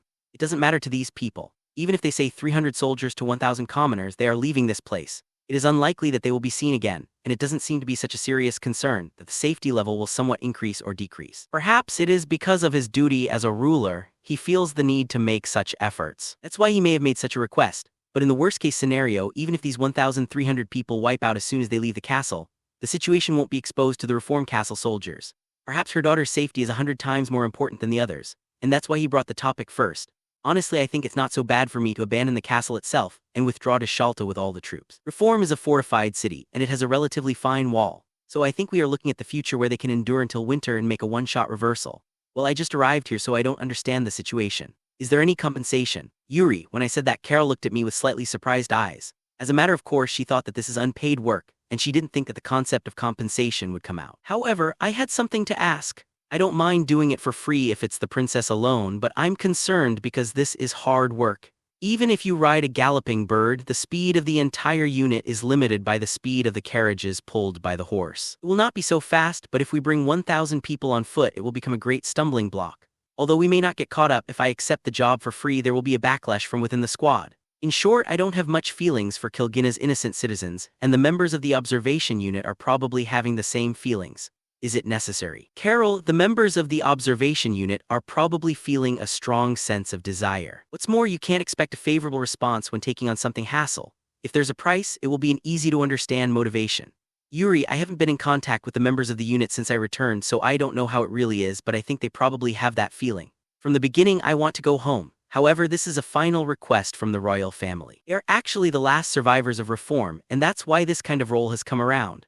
To ignore the final request will considerably tarnish our image. This image can be manipulated to some extent, and I also have many enemies in Shiyalta. Those who oppose the plan of this unit will want to use it to smear the achievements of my unit. The prince consort turned to the queen. You would have thought that he needed to consult, but she had probably decided in advance. I originally intended to give this to Teller, but if that's the case, I'll give it to you. Jacoba, the queen, looked at the woman who seemed to be the queen's sword in the room. Bring the sovereignty seal. Jacoba understood. With a brief reply, the queen's sword-like woman quickly left the room. It wasn't the door behind me, but the door behind the queen. Sovereignty seal. Kilgina's sovereignty seal, is it? Is that the seal of the queen? It would be a problem if such a thing is entrusted, or rather if they still need to use it. If they give it, they will not be able to make documents such as a high-rank notice of personnel change. Wait a minute. Jacoba, the woman, came back soon. She held a large wooden box in her hand. The box was silently placed in front of Carol. Shouldn't it be placed in front of me? Is it an object that only a royalty is allowed to have? This object is probably an object of commitment by the queen's swords. After all, these people are scary when they get angry. When I looked at it from the side, it was quite a gorgeous box. It was a wooden box with an arabesque-like carving on the whole, and the whole part was covered with gold leaves. The gold leaves didn't seem to have been attached recently. The dazzling gold color was soothing, but the gold leaf on the edge part of the carving had peeled off. Nevertheless, the overall dignity hadn't been lost. You may open it. Jacoba, then she gave permission to Carol, who was waiting for her authorization. Excuse me, I'll open it. Carol put her hand on the lid and opened the box. Inside, a green lump was placed on a cushion, next to which was a flat gold seal made of gold. The color is emerald green. Is it a jade stone? It has a transparent deep green color. It is a color that gives the feeling of vitality, like gathering fresh green buds that breathed in early spring, compresses tightly and makes it into stone. Next to it, it's a gold seal that is probably made of pure gold. It looks hazy, so there is an overwhelming difference in intensity. The jade isn't lacking. It only has very few transparent parts. Everything in Shiyalta has a muddy color, like a mixture of dripping milk. There is such a beautiful jade in the warehouse of my parents' house, but the size of the stone is completely different because the round polished stone is attached to the handle of a hairpin. There are no two stones in the world that are so big and beautiful. Except for these two, I heard that the original was one. The Queen's sovereignty seal. Carol muttered and picked the seal. The seal, which was originally 10 cm square, had roughly cracked when the surface lying down on the cushion was exposed. Originally it was a square, but it was split in two and became a rectangle with a ratio of 2:1. Since the handle is broken, it is extremely difficult to use it as a seal. Perhaps the gold seal next to it was made for everyday use. Here, an easy-to-hold handle was firmly made in the middle of the rectangle. If my understanding is correct, this seal was used by the Empress of the Shantilla Great Empire. It was broken by an accident at the time of the Great Division by war, and it was artificially broken according The seal was divided in a country established by Yuri and Noah, who were the most influenced sisters. Since then, the two seals have never been combined. In Yuri Kingdom and Noah Kingdom, the incomplete seal that was split in half continued to be used as the sovereignty seal until the end of the country. Both had disappeared after the country had fallen, and I have never heard of their whereabouts. It's a bit of a romantic story that's famous as a historical trivia. This is something that is truly emotional. It can be said that it is a treasure for all Shanti rather than just to those who had the Shantilla great empire as their ancestors. I heard Shiyalta has one half of this. If this city falls, you can do whatever you like. Jacoba, if it doesn't fall, would she ask for a return? That probably won't happen. Speaking of which, does her family possess the other half? I didn't know. It's possible that I'm just a shallow student, but it's probably a secret matter out of the public knowledge. Are you sure? Teller-sama is, Carol said anxiously. She might have a concern of the original owner and successor should be Teller, right? That girl doesn't have the courage to raise her own soldiers and regain the country. Having something like this would only make her unhappy. Jacoba, that's right. Unless she can raise her soldiers to regain her country, using the seal and wielding the royal power is dangerous.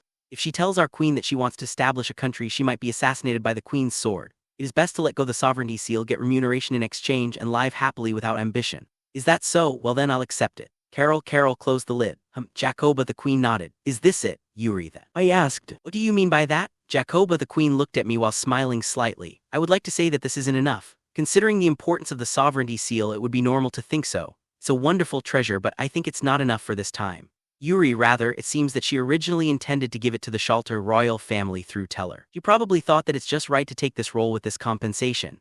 Even if we receive that, it will be stored in the treasury of the Sibiaku castle after we bring it back. From the soldier's point of view, it's an event above clouds, and it's hard to feel thankful. Yuri, then what is good for you? Jacoba, it seemed that she felt unpleasant. It was displayed on her face and voice. Well, I do recognize the importance and the cultural value of the sovereignty seal. Rather, I think it's understandable. Instead of receiving the sovereignty seal, I would like to receive a medal with a reward.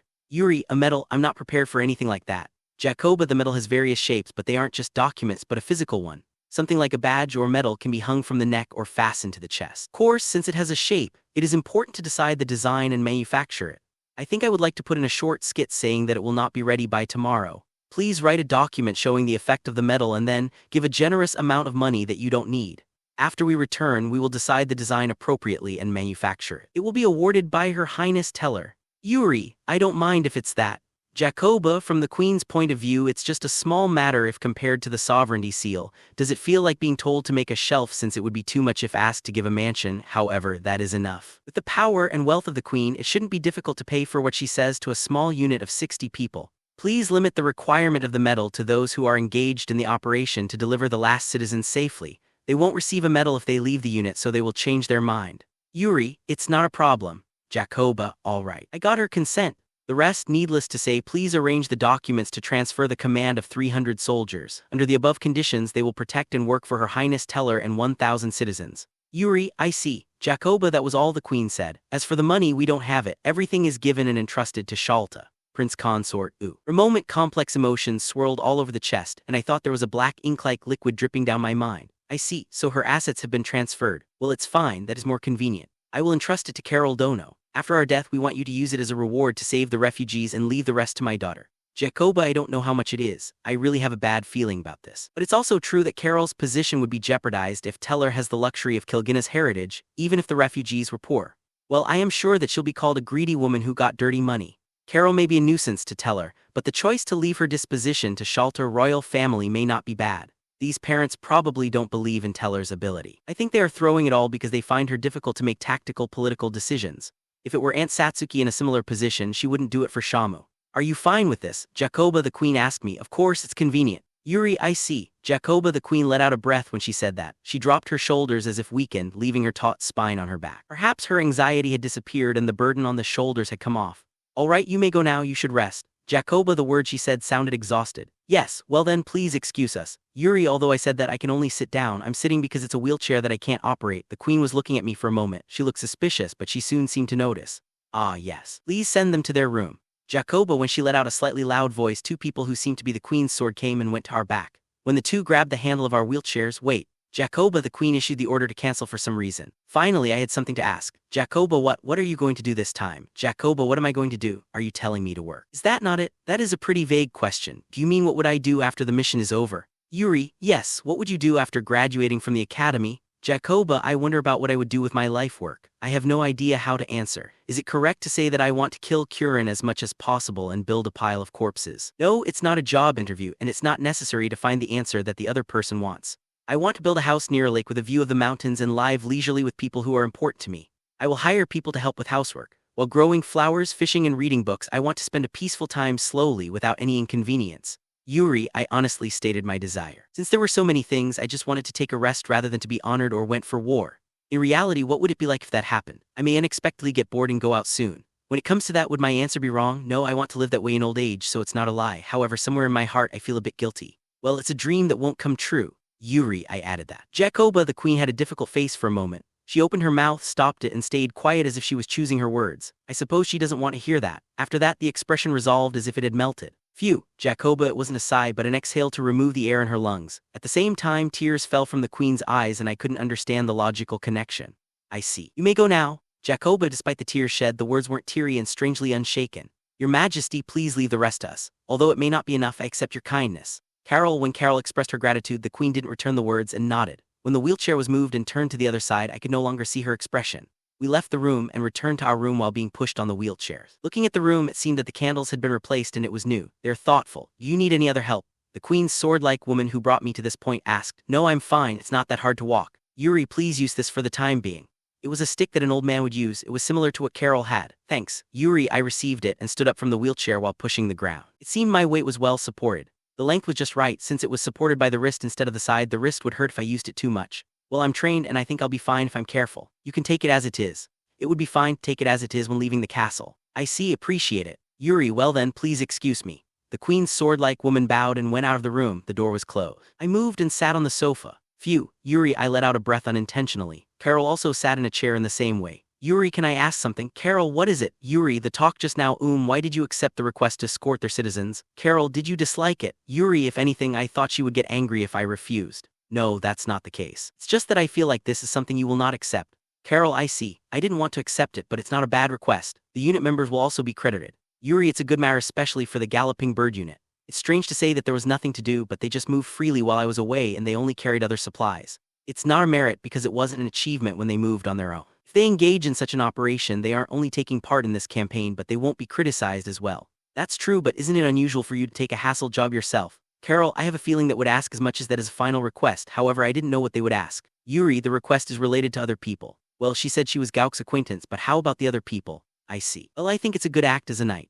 Carol, for me, it's an extra action to keep up with my main aim. Yuri, and what is that? Carol, don't you get it? Does this girl think that there is no problem to take any military action when you accept something? No matter how you accept the sovereignty seal, it's still a problem. Do you want to go home first? Yuri, ha. Carol let out a voice hysterically. It seemed that she didn't consider that at all. Most of the eagle kings have to go home anyway. It's not necessary for the army walking on the road with more than 20 eagles with them, considering the food to be eaten. Yuri, well, I should bring the 4 best eagles with us. For the rest, they will become extra baggage that eats food unnecessarily. I'm not going. Carol, as expected, it will be like this. However, it is a fact that morale will drop if this girl returns home. This may be too much consideration, but after all, it is better to have Carol on the same path. Although it's in the form of my command, it doesn't mean that she left the people and goes home first. If there is a direct phone call to Queen Simone right now, she would tell me to bring her home first. No matter how smart the enemy is, I don't think the siege of reform, including post-processing, will end in less than a week. So, if you have 10 days to spare, you can escape to Shiyalta with plenty of time. Even if the enemy proceeds with the next move early, it is difficult for the horse to catch up a movement of 6 days ahead. The horse can't continue to run at full speed for days. And even if you load carriages with feed and other items to eliminate the foot soldier in the form of horse and carriage, it is still impossible to shorten the distance even if they hurry as much as possible. The possibility of a battle with pursuing parties that come one after another is close to zero. However, there are exceptions to everything. For example, the dragon that shouldn't be here. Your presence puts the refugees at risk. Do you understand that part? Yuri, me. I don't understand. Carol, if you were there, I don't know what kind of unit, and I'm not sure if it can be called the observation unit anymore, but they must give your protection the highest priority. If you weren't there, this will be about helping people, but since you are there, they are going to use everything to keep you out of the harm. Yuri, but crossing the strait is also dangerous. It's not alright to ride an eagle king with an injured leg. Anyhow, if she's at returning by land, I can't supervise the situation. Well, it's not difficult, and even if she could use an eagle for the first time with an injured leg, she will be alright 95% of time. The possibility that the land route is more dangerous is more than 5%, I think, which is the best choice. If that's the case, what should I do? Carol, while I was considering, Carol asked. When I looked up at her face, she looked sad. I will follow Yuri's choice. Carol, no, that was the arrangement from the beginning. Carol, don't say like this is an arrangement you heard for the first time. She's nervous. I'm thinking about it now. Yuri, if the risk is even, would it be better for her to accompany us because there's a merit on the land route? No, is it appropriate to think that the risk isn't even but both outcomes are unknown? It's different from a game where the probability can be calculated from the beginning. I don't know. However, since we can use galloping bird this time, even if we are caught up by horses on the land route, we can escape. If the enemy comes, can you escape properly? Yuri, I can. Carol, if you break your arrangement and face the enemy when we are overtaken, everything is going to mess up.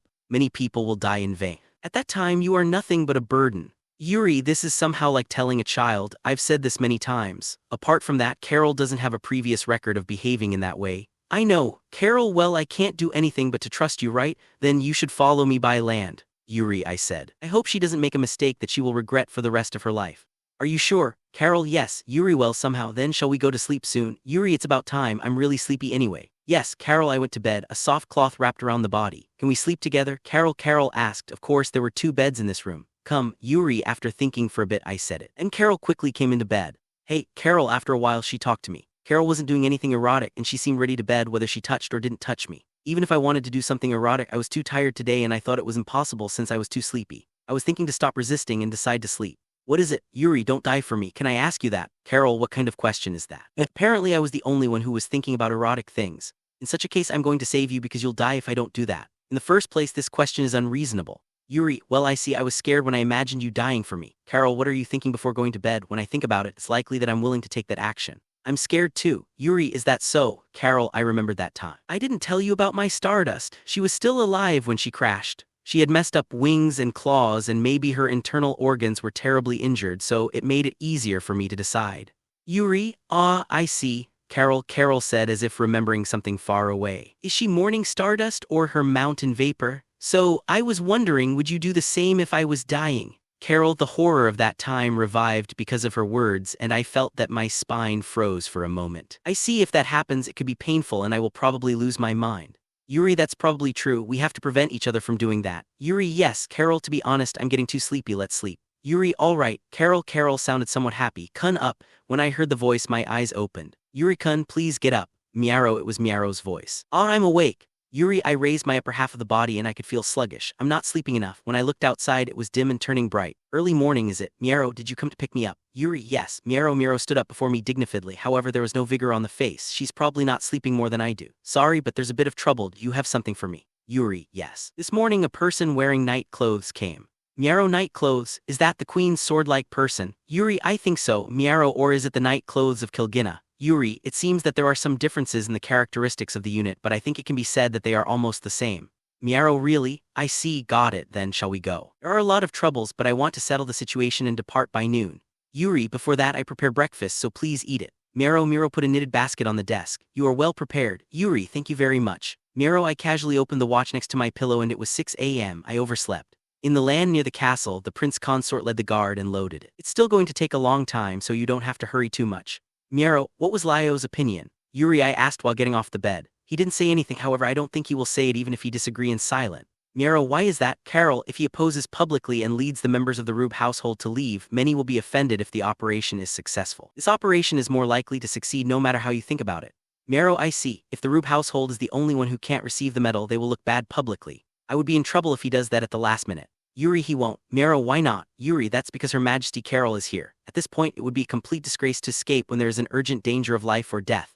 Miaro, that's true. It's obvious they can't. It seems that my brain is operating properly after waking up. Carol, are you still sleeping? Yuri, I'm awake. Carol got up from the bed. She didn't seem sleepy and her consciousness seemed clear. Miaro brought it for us. Let's eat. Yuri, as I said that, I poured water in the mug into a cup and chewed the sausage sandwich bread in my mouth. Well, it's not that delicious. This is probably for soldiers. After that, Carol sat down and started eating. The two of us silently ate it. Thank you for the meal. Yuri, thank you for the meal. Carol said while looking down. It didn't seem that she was well. Miaro saw Carol for a moment, then she looked straight at me. Yuri-kun, did you sleep together with Carol-san? Miaro, she asked. Carol trembled like a child who had been found out doing bad things by her strict parents. Yes. Yuri, it's obvious that Carol and I were sleeping together in this room, so I don't expect she would ask that question. She didn't ask last night, but it's strange to think that there are 2 beds here but 2 people are sleeping in one bed. I thought oops when I was awakened by Miaro. Really? Miaro quietly looked down. After she did so for a moment, she turned to Carol. Carol-san, congratulations. Miero, she bowed with a smile. Carol looked stunned as she looked at Miero with her head down. I think it's a good choice for everyone. Her Majesty the Queen will be pleased as well. Miero, at that point Miero raised her head. No, that's not. Carol, I'm sorry, please excuse me for a bit. Please get your clothes in place. Miero, while making excuses, Miero turned away. She turned around and briskly walked to open the door. She opened it as it was, went out and closed the door. Yuri, chase her. Carol, are you sure? Yuri, when I responded on the spot, Carol looked at me with the eyes of what are you talking about? Well, of course, would it be alright for me to chase her? Yuri, when I said that, Carol looked as if she was attacked when her guard was down. That would be natural. Please, Carol, well, I'm going. Yuri, I stood up. I went by Carol and tried to go to the door. When we passed each other, she grabbed my hand. I looked down at Carol and she looked up at me with a crying face. You can, Carol, she grabbed my hand tightly for a moment and let go of it. Go. Carol, I feel like I'm being mistaken for something. I didn't say it well. I'm not a shrewd person who can fool around just recently. Yuri, is that so? Carol, yes. Yuri, I went to the door this time. Miero was at the right end of the hallway out of the room. She was looking down and her hands on the window pier pretending to be looking out. Her shoulders were so tight that it didn't look like she was looking at twilight outside the window. Miero, Yuri, Miero, I approached and called her out and she looked at me. She wasn't crying, however she looked somehow confused. Yuri-kun, please forgive me for what I did. I'll be back soon. Miero, there's still time, isn't it? It's fine to talk a little. Yuri, I reached out and tried to stroke Miero's head. When Miero saw my hand, her face distorted as if she was scared. My hand was brushed away. A light impact shook my hand.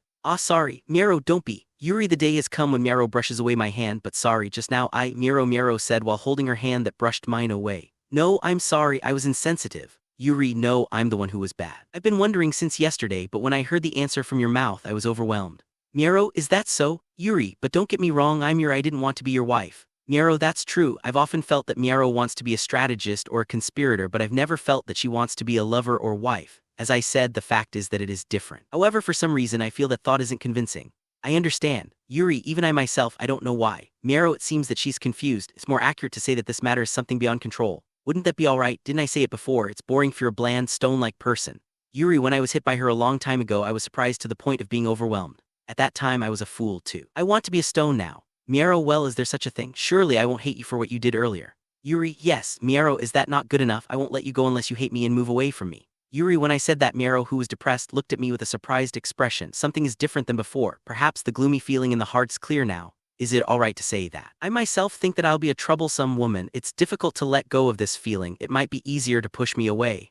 Miero, there is nothing easy and it doesn't trouble me. Yuri, goodness, Yuri-kun, it's troubling when you're a good player. Miero, I guess she is fine already. If you have calmed down, I need to go. I have to wash my face and go out. Yuri, yes. Miero, after getting dressed at some extent and poking cane on the ground toward the castle gate, the woman from yesterday was waiting on the way there. She sat on a chair that was suddenly placed in the hallway and there was a neatly shaped document on her lap.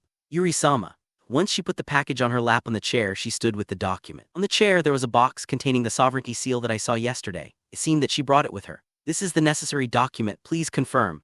Thank you. Yuri, I received the bundle and read it quickly. There are 7 in all, is it? When I read it briefly, there was nothing wrong with it. Miero, check for any mistakes. Yuri and I gave Miero the bundle of paper. Yes. Miero immediately began to read the document. Carol checked the contents of the box. Yuri, understood. Carol, it is almost impossible in the situation, but it would be difficult if the contents were replaced with a lump of lead. It feels unpleasant to be told in the future that the shanty's treasure was lost due to the fool named Yuri. It should be fine. Carol, it seems all right. Miero finished reading a bit later. I think there's no problem. Miero, I see. Yuri, I received a bundle of paper. Please take this. A cylinder was immediately presented. The document can be rolled up and stored without folding it, and it is made by steaming a thin wooden plate and bending it into a cylinder. There is a part that becomes a lid for inserting a graduation certificate. This is a fine item. It is with waxed parchment extended over the wooden cylinder and processed to repel water. That really helps. Yuri, the 7 pieces of paper were rolled up, put in a cylinder, and the lid was put. Her Majesty the Queen couple will not come to see you off. Is that so? Perhaps they want to reduce the chances of her daughter's companion being exposed. Normally, the prince consort himself may not show his face and encourage her at the departure of the refugees. They are adoring parents. Yuri, yes. The woman smiled faintly as if she were in trouble. It seemed that the feeling of longing for the queen and the prince consort, no, the feeling of longing for the royal family is conveyed. She's wearing a night robe. This sword is very different from Shiyalta's sword. However, did I mention that the queen's sword I only know is Tillet? It's that person. I wonder if she's just unfriendly. So when does the load arrive? Yuri, it will be a bit late, but we will hand it over responsibly to you by the time you leave. Understood. Yuri, I wonder if she's reluctant to leave. Well, it doesn't matter as long as she's not late. Here, you can have this package. The woman offered a thick shoulder bag. Perhaps it was getting in all the way. In the part that hit the corner, there was a thick patch that seemed to be as thick as a centimeter. That's more than satisfactory. Even from their side, they probably don't want the seal to break on the way. That really helps. Yuri, I picked up the sovereignty seals box that was on the chair. There was an unusual weight. I wanted to hold it with one hand and put it in a shoulder bag that was open with the other hand, but I had to hold it with both hands. I see, it has a gold seal in it. God has an unusual weight compared to its volume. In addition to that, jade isn't light, so it would be heavy. Or rather, why did they make a spare stamp with gold? It's fine to make it with hardwood. Actually, that would be more convenient. Here you go. The person with a night robe opened the shoulder bag and brought it to me. I held the box firmly with both hands and put it inside. Sure enough, it fitted perfectly as if it was made to order. When I put on the shoulder bag, it was so heavy that my shoulder hurt. Well then, I see you again when you receive the load. Yuri, when I said that, yes. Be careful. After bowing deeply, the person with a night robe disappeared. When I went out of the castle from the door next to the castle gate, I couldn't see the soldiers who were supposed to get up and prepare. The wake-up time should have already passed. I heard the breakfast bell ring a while ago. They're gathered in the dining room. Miero said it as if she saw what was in my mind. I see, Yuri, the horses are tied there. Miero, ah, how nostalgic. Yuri, 2 horses and 2 galloping birds were tied on the horse clasp right next to the dining room. One of them was Miero's galloping bird. Since it was a bird of the Hu household, it looked familiar to me. Shall I ride a horse? Miero looked at the galloping bird and asked. Ah yes, Yuri. For a moment she looked at Carol. Miero is still somewhat awkward. There are 2 surplus because one injured person left it and returned already. Carol and I should ride here. The galloping bird can crouch when straddling, but before that, the scene of Miero mounting the galloping bird and leave us alone can cause problems. Can I have that? You can ride a horse. Yuri, I'm not very good at it. Miero, since it is trained by the enemy, it's a bit different, but you'll get used to it soon. Yuri understood. Yuri, as I approached Miero's galloping bird, it seemed to remember my face. It knelt to make it easier to mount. I held the cane aside and mounted the bird. All right, let's go. Yuri, then I noticed, 1 horse will be left behind. Should I pull its reins? When I went out to the city, it seemed that there was a notification in preparation. The main street was full of refugees we were planning to take home. After the men, there were many girls. It seemed that only a young child with a light weight seemed to be able to walk on his own. The old people were said that they couldn't keep up. I didn't know when and what kind of notification was given, but there was probably a dispute. I can't keep up. Yuri, looks like it. Miero, for the time being, the space for the galloping bird was open in a straight line, but I was still afraid to proceed. If a child suddenly jumped out, I might step on them. In the meantime, I saw that the soldiers had gathered in a post with an open door. That was the 300 soldiers entrusted to us. When I approached and looked at what they were doing, it was as if the command wasn't working. As expected, they weren't lying down on the ground, but they were sitting and standing, so they were scattered around.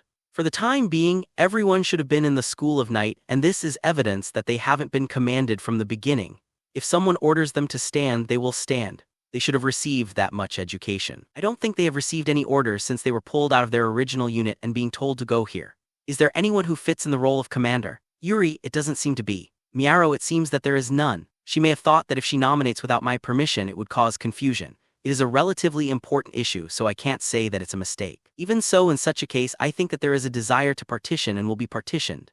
As the prince consort said, it seemed that all the high-ranking people who were in the partitioning position haven't joined. Phew, it's a hassle. Yuri, it's going to be a pain to put them in order. Are the unit members coming over here? Yuri, the galloping bird unit should have arrived near the city gate by this time. There's also security for our luggage, so the eagle soldiers are left at the encampment where they were. Miero paid off. I see, got it. Let's start walking together with the refugees. Yuri, I looked around. For that, it can't be helped. Yuri, the refugees are all carrying large luggage. Even if there is a small pull-up cart, there's a guy who holds a dresser in the street. I don't think it's possible to bring a drawer to Shiyalta, regardless of wartime or peacetime.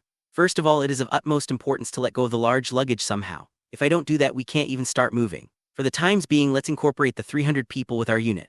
Yuri, oi. Yuri, I stood at the entrance of the post where there were 300 people inside and outside. I didn't call out specifically to anyone. Yes, sir. A man who stood in a serious expression responded with a salute. He has been standing all the time and he's likely to be serious. In this situation, I would be the person sitting on the side. I'm not sure how much you know, but I'm Yuri, who your superior. I want to give orders right away. Yuri, yes, sir, please. Among these people, tell me who's the best among you guys. Yuri, when I said that, the man opened his mouth. However, he soon accepted the anomalous command and began to think. I wonder what I would do if he says that he is the best. Wouldn't that be interesting? Please excuse me, I think they are 2 people, one who is smart and the other is good with his arm.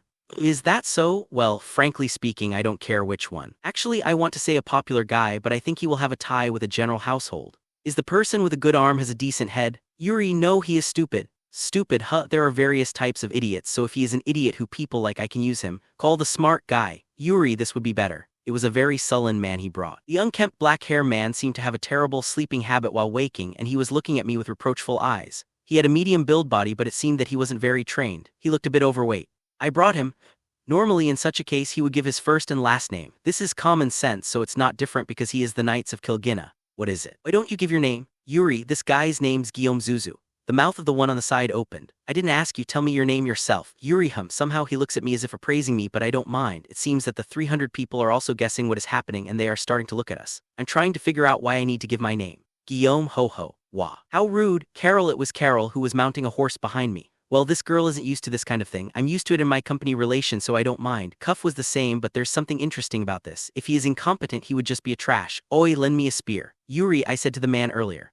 He is a rude man, but silent. Lend it to me. Yuri, when I said so with high pressure, the handle of a spear was presented. The man named Guillaume stood without making a slight movement. I stood on the stirrup with my left foot. The condition of the wound seems to be all right. If I make too many mistakes, I might kill him. Even if he dies, I don't mind because he is rude. I squinted and measured the distance. I grabbed the handle to the right length and carried the spear on my shoulder. Up Yuri, the tip drew a large arc and hit Guillaume's forehead. The unkempt hair on the forehead danced slowly. It touched the hair, but it didn't pierce it. There was a feeling that I could cut his hair. Somehow I was concerned. When I pulled the tip of the spear and observed it, the edge of the blade was sharpened roughly. The blade that is carefully sharpened with a good whetstone will look wet when the sharpening disappears. During the war, it's unavoidable that the spear isn't in perfect condition. I would like them to at least take care of the spear. Oh well, if you call yourself talented, hold the unit together and bring them to the city gate. If you don't like hearing orders, disappear from the unit. Yuri, when I looked at the place where the blade passed in front of him, his eyes didn't close. He might be courageous. I don't know whether it is arrogance or ignorance of the world, but that's not a big deal. Well, if he can't do it, he can't. I mean, everyone is watching, and if they aren't stupid, they will come by themselves. I'll return the spear, thanks. Yuri, at the border of the city wall, which outside the city gate, there were familiar people lining up with galloping bird. When they saw me coming, they saluted me all at once. I came closer. Might be that there was a strong sense of royal family reverence. Some of them were sobbing with tears when they saw Carol. When I thought about it, it wasn't unusual that they were deeply moved. Carol, call them out. Yuri, as I said that, Carol nodded. She approached and stopped in front of them. Everyone, I'm sorry to make you worry. Thank you for your hard work during my absence. Carol, all soldiers had a trembling face when they heard the clear voice of Carol. After all, only Carol can do this role. If you're not a human being who has lived in splendor by nature, you won't be able to give such an impression. Leaving that aside, you guys did really well. Lio, you can take a break. Yuri, when I said that, Lio nodded. All members take a break. Yuri, as I got off the galloping bird, Lio walked over. First of all, let me say thank you. You've returned safely. Lio, I was asked to shake hand. Though I shook his hand, it was a powerful handshake between men. Yeah, goodness, it was a disaster. Yuri, it's fine as long as you're alive. I thought you were dead. I didn't feel alive, you know. Lio, he looked really relieved. When he heard the report from Yarrow, he wouldn't have believed it completely until he actually saw me. I understand that worry. If I were in his position, I would be the same. There's no way I'm not concerned. I see, sorry, but I'll talk about it later. I'm taking care of a difficult task. Yuri, yeah, I heard it from Yarrow. Lio, hey, let's talk over there. Carol and Yarrow, you both come as well. Yuri, we couldn't talk too much in the range of soldiers' ears. The four of us walked to a distance. It seems that a person who was wearing a night robe and looked like the queen's sword had explained it. So how much have you heard? Yuri, I said while looking at Lio. Yarrow knew a lot of information, so it's not weird even if he had heard it. I heard it somewhat. We were supposed to escort a young princess here, young knights as many as 300 and 1,000 people. Also, we will get a medal if we return. That is the extent of the information. Lio, is that so? Yes, there are about 50 gold coins included with the medal. It's not just about honor. Yuri, it's appropriate to say 50, but well, that much is probably good enough. Is it about 5 million yen? By the way, when I developed the vaccination for chicken pox, Her Majesty the Queen gave me 30 gold coins. With that, you can play a lot. Lio, play a lot, huh? If I couldn't receive it, that would be a regrettable amount of money. Yuri, cash is precious, so most knights will be overjoyed if they get 50 gold coins. What did you ask for it? Lio, that's the kind of promise I brought them with. I don't want them to go to the scene of life and death as a matter of course. Yuri, I also asked, do you want to do it even if you may die? To those people who threw the Molotov cocktail, I want to give them that option. I don't mind if Yuridono says so, they can think that you've put it into consideration. Lio, is that so? Yuri, the knights will inevitably go out for battle whether they are willing or not. You care a lot, but that's the job from the beginning. Lio, I'm sure that's true. The knights in exchange have interest in the privileged class. However, this unit isn't going into battle with any official notice. They were giving me the option to decline, so basically they were giving them the same option. Yuri, actually, it wasn't completely free will, but it was in the form of peer pressure. Even if it was just for the public appearance, I feel that it is different when there is such a choice or not. I understand that. Lio, well, inform the galloping bird unit. Don't say it in a way that is the conclusion. Yuri, understood. Lio, now let's move on to work. Yuri, for the time being, I will briefly explain the strategy I'm thinking about. Yuri, I said it in front of them. The preparation for the cargo to carry food out of the castle is expected to be completed by noon, and the goal is to get the refugees out of the city by that time. Lio, you haven't looked at what's happening inside the wall. They are carrying a bag full of luggage and a chest of drawers. They have to leave them all except valuables. We can't have them slowing down our speed. Yuri, Lio distorted his mouth like the Japanese letter character. He's probably thinking that this is a difficult job. First, we will incorporate 300 soldiers who will be coming out from the castle under our order. 300 people. Is there 24 people in the galloping bird unit? Yuri, yes, Miaro replied, so a person will a little bit over 12 people per person. It's difficult with 12 people. Let's bring in some people from the eagle unit. I heard that some of the eagles are in bad condition. Tell the people in the castle that we want to exchange it for horses or birds. Yuri, we will have to pay for the eagle later, but this should come out of the budget. From the perspective of the castle, it's no longer a maneuver warfare, so the exchange should be appreciated. It can be used for anything such as for contact, reconnaissance, suicide attack, and escape. So each person will be in charge of approximately 10 people and they will lead them. For convenience, let's call it a platoon. Yuri, the 300 people over there aren't particularly selected, unlike our unit members. Our people are selected people, so they probably can lead 10 people. If you are a particularly talented person, you can lead a bit more people than average. Combine as much as possible to suit your age group. From the looks of it, they're about 19 years old. If you incorporate them to our people who are under 16, it can cause trouble. Yuri Lio nodded. Once that's done, use them to lay inspections at the city gate. Let them throw away the refugees' luggage and start walking by the end of the day. Yuri Lio raised his hand. Yes, go ahead. Yuri, I was thinking, if you tell them to throw away their luggage, it's probably quite difficult. I think they will resist, so should I threaten or abandon them? Lio, I was thinking of that too, so first let's do emergency food distribution outside the castle. Yuri, when I said that, Lio looked surprised. We'll give food to those who throw their luggage away. If they know that they won't starve, they won't be reluctant to throw their luggage away, right? It's better to feed them to walk, and that's killing two birds with a stone. Yuri, well, you're right. Lio, he looked impressed. All right, do you have any other questions or suggestions? Yuri, I looked over those three and there seemed to be no question. Then Miaro, follow Lio and help him with the incorporation. Carol and I will go back to the main unit and ask if anyone can let go of their eagle. Yuri, well then, the 5 people who will offer their eagle have been decided. The rest will return to Shiyalta with the exception of Guy, Dylan, Huck, and Mira. The temporary commanding officer would be you, Effie. Yuri, when ordered so, the members of the Eagle King unit saluted all at once. Effie is the best rider among the 5 riders I led when dropping the Molotov cocktail. With this in mind, it wouldn't be difficult for them to cross the strait. The 4 people who were to accompany them were also those at that time. Due to food problems, it is difficult to bring 20 additional eagles. 4 eagles are good enough for the reconnaissance and the rest are extras. I'll lend you this. Yuri, I gave my favorite compass to Effie. Be sure to return it later. Yuri, understood, I will definitely return it. Effie, it is a compass that I used once when succeeding in crossing the sea. It's not so much that the accuracy is different, but it will be an addition that reassures the members in a mood. Well then, the 5 people immediately get on the eagle and head for the city gate. Yuri, the 5 eagles are getting worse and they can't be used for crossing the strait. Doesn't mean that something is wrong with them, but they are either feeling a bit pained, the movement are unusual, no stamina, and not feeling well. If they take a week off while fighting in the castle, they will be able to fly. However, of course, we can't wait for it.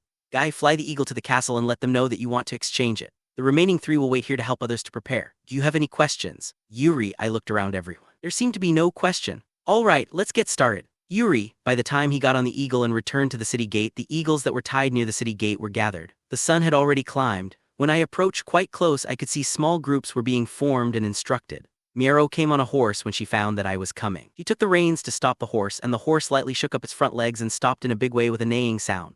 Oops. Miaro, it seemed that she hadn't got used to it. Please excuse me. Miaro, is the grouping finished? Yuri, yes, for the time being together with Guillaume as the captain, there are 10 people on 29 platoons and he got 9 people. Miaro, it seemed that all 300 came to the city gate. I thought it wouldn't be strange if there was even one person who went missing or lost.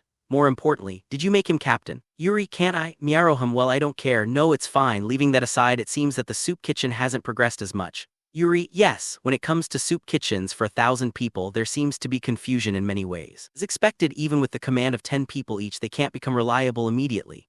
Miaro, is that the case? Go inside the city gate and find people who are good at cooking among the refugees. Ask them to help us. Let the people in the unit set up a tent for the time being and collect some pots. Yuri, yes, I understand. Miaro, as my instruction to Miaro was finished, I turned my galloping bird and headed to Carol. Carol, stay on the bird and command the platoons with the 5 people who have offered their eagle. They shouldn't be used to be ordered by Lio, you would be more familiar with it.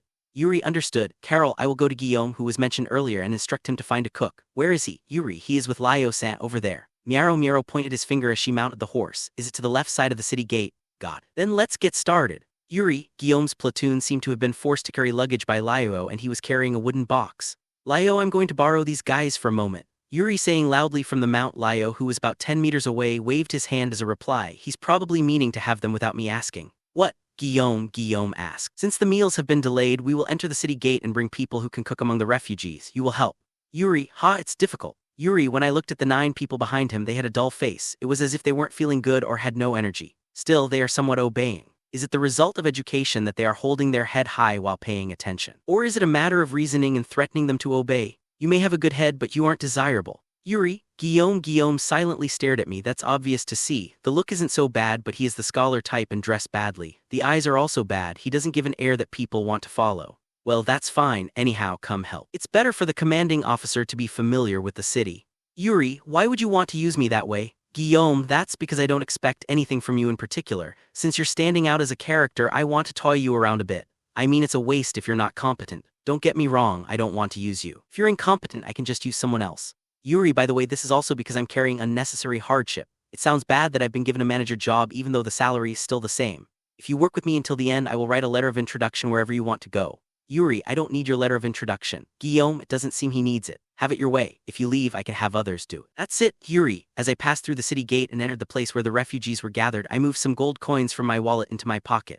Oh, I do it with this. Hire cooks and give them one each. Yuri, I threw my wallet. It went and fell into Guillaume's hand. Is it alright? I might run away. Guillaume said while looking at my wallet and me alternately. He himself may run away with my wallet. It's likely to be the case. You're a rational bastard. That's a matter of tolerance. Yuri, if I am afraid of the risk of escaping or using it, I won't deposit the money to anyone. However, if an organization is forced to do hard work, they won't do well without money. If this is the case, it's not bad to use the money. Or rather, I don't want to have a wallet with tens of gold coins because it's quite heavy. Huff had a backache because he was hanging it on the waist all year round.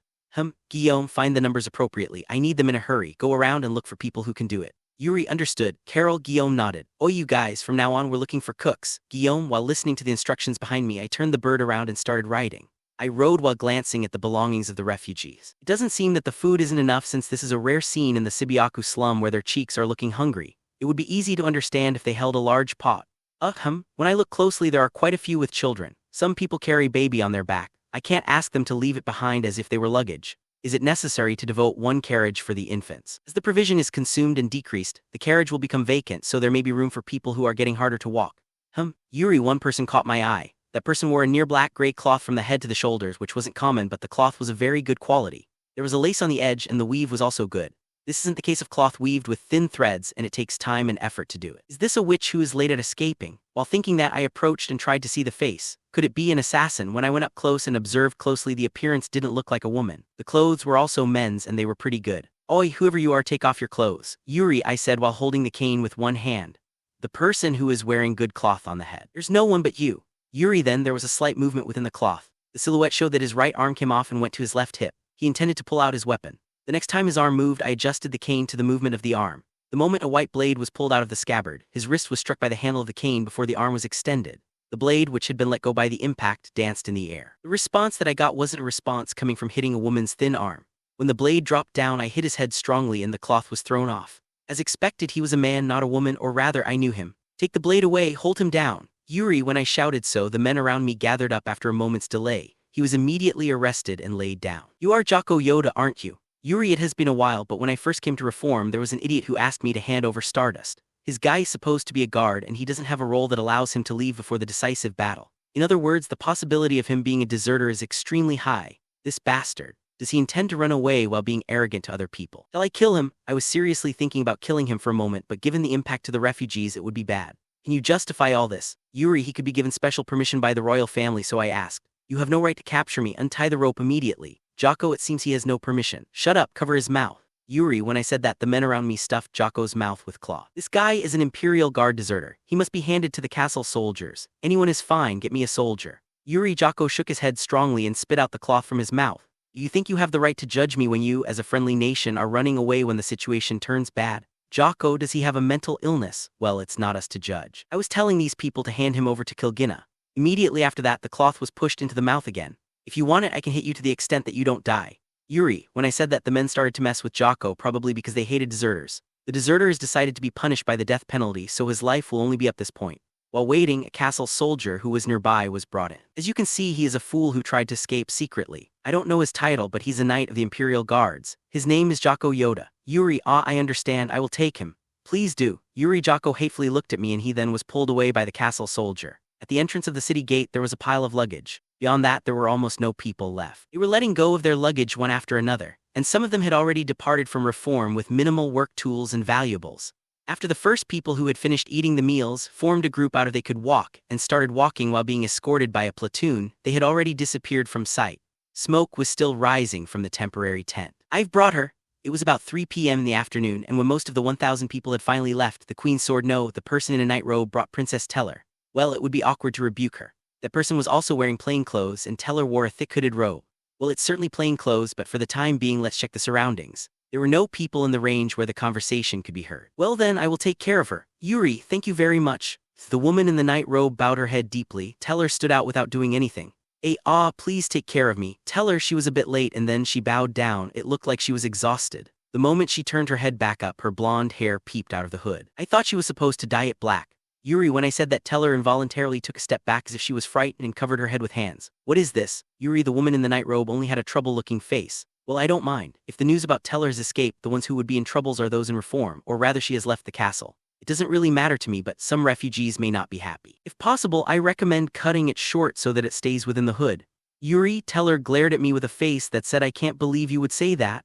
I was recognized as an enemy. How should I say it? It feels like I've stepped on a cat's tail. It looks like that feeling will stay for a while. Even so, it feels childish. I even remember the nostalgic feeling of returning to the first year of the School of Knights.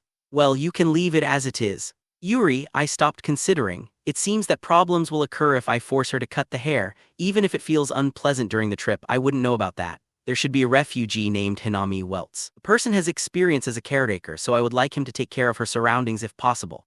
What? Then why didn't you let Hinami come along with you from the beginning? Or is it convenient to keep the information secret? If he follows her from the beginning, she would explain the situation about the girl in advance, so the mere caretaker may slip his mouth and leak information. It is because of that I have to blend in with the refugees when there's spare time after leaving reform. Do I have to do the re-employment for the task? That's troublesome. It's a difficult job. On the other hand, the most critical part of dyeing the hair was that she refused and I couldn't manage to convince her. I'm sorry for the inconvenience. She involuntarily bowed her head. No, Teller, if you can survive, please visit the Hu household and we will always be happy to assist you. Yuri, if that happens, please hire me in regards to Teller-sama. As expected, it is to the core of the bone. That's probably the way of life for these people. Thank you very much. Please take care of Teller-sama. Yes, again, thank you for taking care of us. Yuri, the woman in the night robe, turned to Teller. She crouched and squeezed Teller's hands. Teller-sama, please avoid dangers and live freely. I wish you all the best. Yes, Yania too, be safe, don't die. Teller, yes. Yania, the woman called Yania, stood up immediately. Well then, Yania, she bowed her head again, turned her heels back and walked. Teller was seeing her off for a while. Teller-sama. Will it be fine to bid farewell now? Yuri, after a few minutes I called her out. Yes. Yania, the voice came back. Then please come here. Yuri, I reached out to her, but Teller didn't take my hand as if she was frightened by something. Oh well, I pulled my hand back. Well then, please follow me. Yuri, Dala. Yuri, this is depressing. Yuri, that's not it. Commanding officer. Dala was arranging her luggage with the 10 subordinates who were arranged. At the moment he was throwing the horse feed tied to hay into a large carriage. Wait, come here. Yuri got it. Dala, when he threw the feed, I will talk with the commanding officer for a while. You guys continue with your work. Dala, he gave instructions loudly and turned around. Isn't he a splendid captain? Yuri, well. Who's that? Teller, I'll talk later. Please wait there for a moment. Yuri, when I said it, Teller nodded a bit and showed a readiness to stand beside the carriage. Well, that's fine. She moved a bit away as it was. Hey, this is going to be hard to say, but Yuri, when I tried to say it, Dora covered my mouth with his hand. Let me say something first. Dala, what? Yuri. Thank you for coming back with Her Highness. Dala, even if I exist, I don't feel that I exist. This is the first time I had the feeling after I was born. Dala, wait a sec. I'm wondering if I can tell you this. Yuri, looking at the situation, the flow of him saying I noticed my true feelings, so I'm going to confess my love to Her Highness will go off, and it's not strange to have that happen. What? Dala, it's about Carol and me. I mean, it's the relationship between a man and a woman. Yuri, Dala's smile froze. No, it was already frozen. Sorry, Yuri, I bowed deeply. I thought it was necessary to do so. Why are you apologizing? Could you forcibly? Dala, no, that's not it. Eureka, I see. Dala, you can hit me if you want. Yuri, no. Dala had a face that looked as if he had lost his soul. I'm sorry, make Her Highness happy. Dala, he started to say something like a father would. Asking me to make Carol happy, it was heavy words. Making Carol happy is directly linked to taking responsibility for the reassurance of Shiyalta Kingdom. It might have been an easy job 200 to 300 years ago, but it's a tremendous challenge now. I'm not God, so I can't say I'm going to do it responsibly. When the country is about to perish, I can only carry Carol out even if I have to stun her, put her on a ship and run away somewhere. However, it would be meaningless to say it to Dala here. Yeah, Yuri, and the reply was clearly vague. So, is that the end of the story? Dala, no, I have a task I want to ask you to do. But you can hit me if you feel difficult.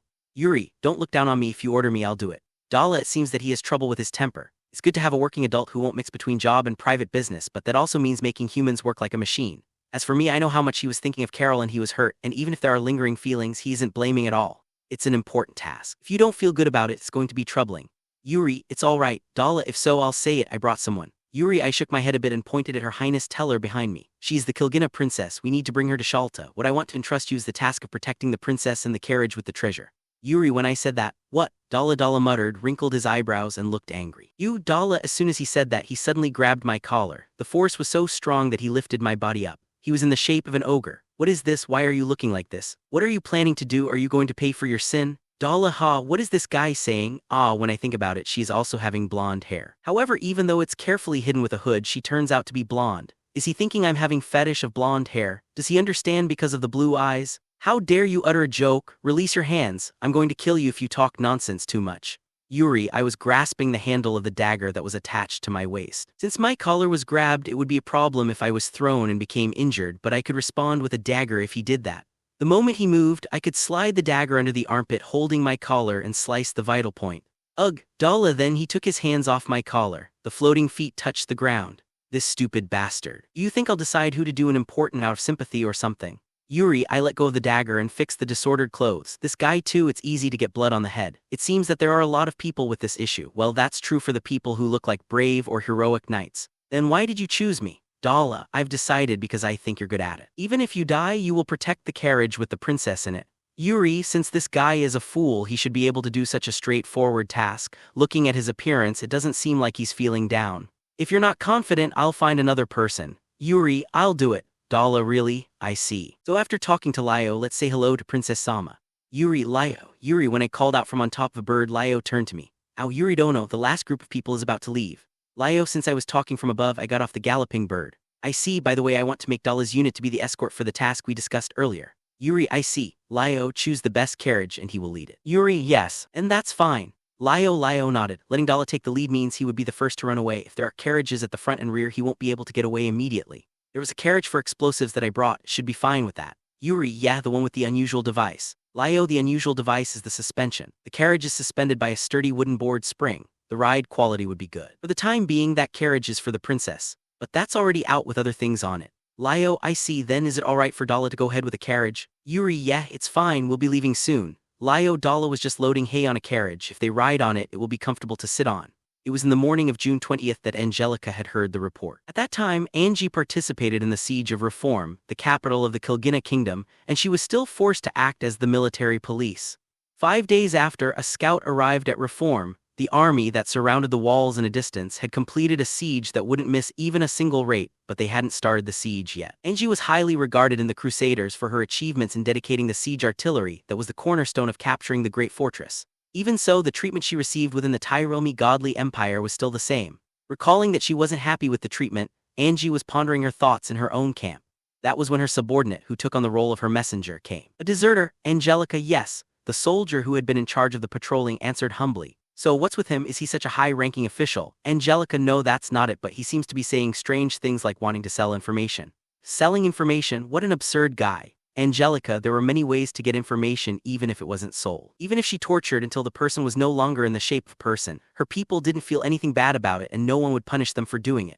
To begin with, it could be said that the relationship of selling and buying information wasn't established. Well, shall I meet him? Angelica, the man had been pulled up to the front of the tent before Angie went out. She looked the man in the eye. I wonder if it's fear. No, I can see that he's trying to curry favor. However, the sitting style is imposing. Perhaps his self-confidence supports him in doing that. Although he has a neat face peculiar to the shanty, it doesn't feel attractive at all. Anger hated this man at her glance. If my words are wrong, correct it. Angelica, she told the translator who was being brought in. The translator had long ears and a brown robe and had a tattoo on the face. This prevents him from being taken away just because he was mistaken for a slave. As for this person, he was also a teacher who taught Angie the Shan language. Yes, I will do so. Angie nodded back to the voice that said that, then she turned to the man. So are you the one who wants to sell information? Angelica, Angie spoke in Shan language. Then this will be quick, you're right, Jay. He sounded prideful. As expected, it seems that he thinks that the transaction will be completed. What do you demand for the price? Angelica, you bastard, no, you can promise me a free life in your territory and sufficient pension benefits. Jay, are you a fool? Angie thought so and barely contained the laugh with her nose. Since the dawn of history, there were shanty who had been bought as slaves and had climbed up to the king's right arm position with their talents as weapons, but even they couldn't have a free life. In addition to that, he's asking for pension benefits. What a childish worldview. It depends on the content of the information. There is no way we could promise such treatment without knowing the importance of the content. Angelica, Angie would like it because it was impossible to guarantee the treatment of this man. For her, she was reluctant to lie, even if the other side was the long ear who she hated. However, even if he didn't tell, he would be tortured and a terrible death awaited.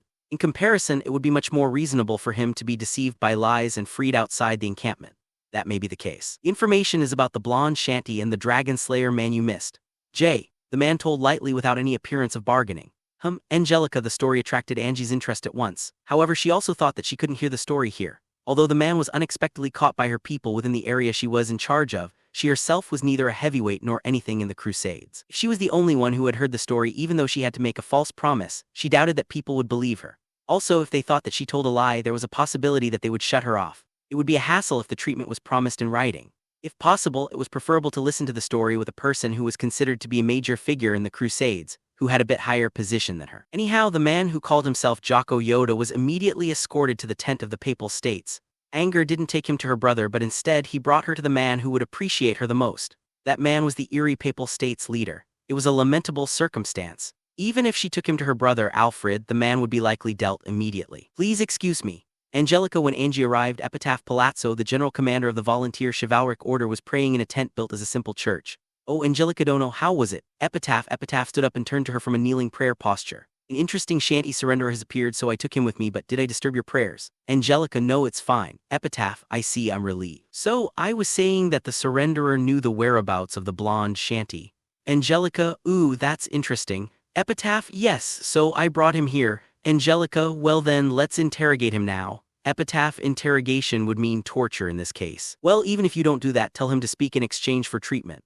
Angelica, treatment. Epitaph, he wants freedom in my territory and pension benefits. Angelica, PFFT. Angelica. Epitaph burst into laughter. Hee hee ha ha, that's an interesting joke. A devil asking for freedom, what a mistaken idea he has. Epitaph was smiling as if he found it very funny. Let's make it easier and precise without torturing. If only one lie would be enough. Angelica, torture is to make people speak what they know by tenfold or twentyfold while causing pain to others. The tortured side will talk about things that don't happen, trying to escape the pain and suffering. The information that comes out is often wrong. The torturer can't tell whether the person has the information but doesn't want to talk, or can't talk because the person doesn't have it. Torturing a person who doesn't know anything from the beginning will make the person give false information to escape pain, and we will be made to follow along with it. This is often the case. It is good if we could tell based on his nature, like deciphering code, but in the case of the military action policy, it cannot immediately be understood. Certainly you're right. Epitaph, then he's waiting outside. Angelica, let's go. Epitaph. Angie and Epitaph both left the tent. When they left the tent, there was a man with a rope tied on his back, 2 Angie's soldiers, and a translator. The translator put his left hand on the pillar of the tent's curtain and put half of his weight on it, but when he noticed them, he quickly straightened his back and fixed his posture. Is that person a translator? Epitaph, yes he is, I brought him. Angelica, the translator's tattoo was common in this world. It was a proof that he was completely proficient in both languages so that no one would feel strange, and at the same time it was a proof of slavery and a kind of qualification. If people like slave hunters attacked this tattooed person and sold him to the city, they would be severely punished for not knowing it. This was because the owners of these translators were basically military personnel and slave traders. You, put your arms out. Epitaph. Yes, understood. The translator put out his right arm. It's not that, your left arm. Epitaph. Yes. The translator retracted his right arm and immediately put out his left arm. To touch the holy church that God gives is an unforgivable barbarism of the devil. In the name of the general commander, I will make a sacred decision. Epitaph touched the saber on his waist. Angie immediately figured out what he was going to do. He was going to cut the translator's arm off. Angie shouted in surprise because she didn't think that he would be that angry. Epitaph, Dono, that person is the translator I brought. Please forgive him. Angelica, Dono, you're kind. However, it would be reasonable to give death to the devil who had tainted the church. Epitaph had wrinkles between his eyebrows. After all, even if he called it a church, there was only an altar in the shape of an ordinary tent, but it seemed to bother him when the translator put his arm on it. There's no way to predict this guy. If it is in accordance with the teaching on the innocent wrongdoing, I also make a mistake that I didn't tell him in advance that the tent is a church. Please forgive me. Somehow, let me pay for it. Angelica, speaking of innocent wrongdoing, it came from the episode of Knock, in which Isis forgave the sin of a child who stole a fruit because he didn't know it. The appearance of this tent didn't have a sign indicating that it was a church, and Anger only knew it when she went inside for the first time. Therefore, as for the translator, rather than stealing and eating the fruit, he touched the pillar, which could be regarded as the fruit in that episode. It was too pitiful to lose his arm because of this. Epitaph, besides, if you kill this person, you'll have to bring in a new translator. Angelica, he looked at the translator. The translator could guess from the situation, so he was crawling on the ground and begging for forgiveness. That's fine, I'm going to forgive you because of Angelica Dono. Epitaph said so. She looked at the translator as if she was relieved for a bit. Thank you very much. Angelica, so is this the devil in question? Epitaph looked down on the man and said, with his arms tied to his back. Jocko Yoda was confused and he didn't seem to understand the situation at all. Yes, please translate. Epitaph, there might be a translator in the Epitaph's Papal States army, but it seemed that her translator would be used here. You can stand now. Angelica, when Angers ordered, the translator stood up slowly while he was still scared. State your request. Epitaph, when Epitaph said so, the translator immediately translated into the Shan language and told Jocko Yoda. As he mentioned earlier, he wants to be given freedom in life in your esteemed territory and sufficient pension benefits.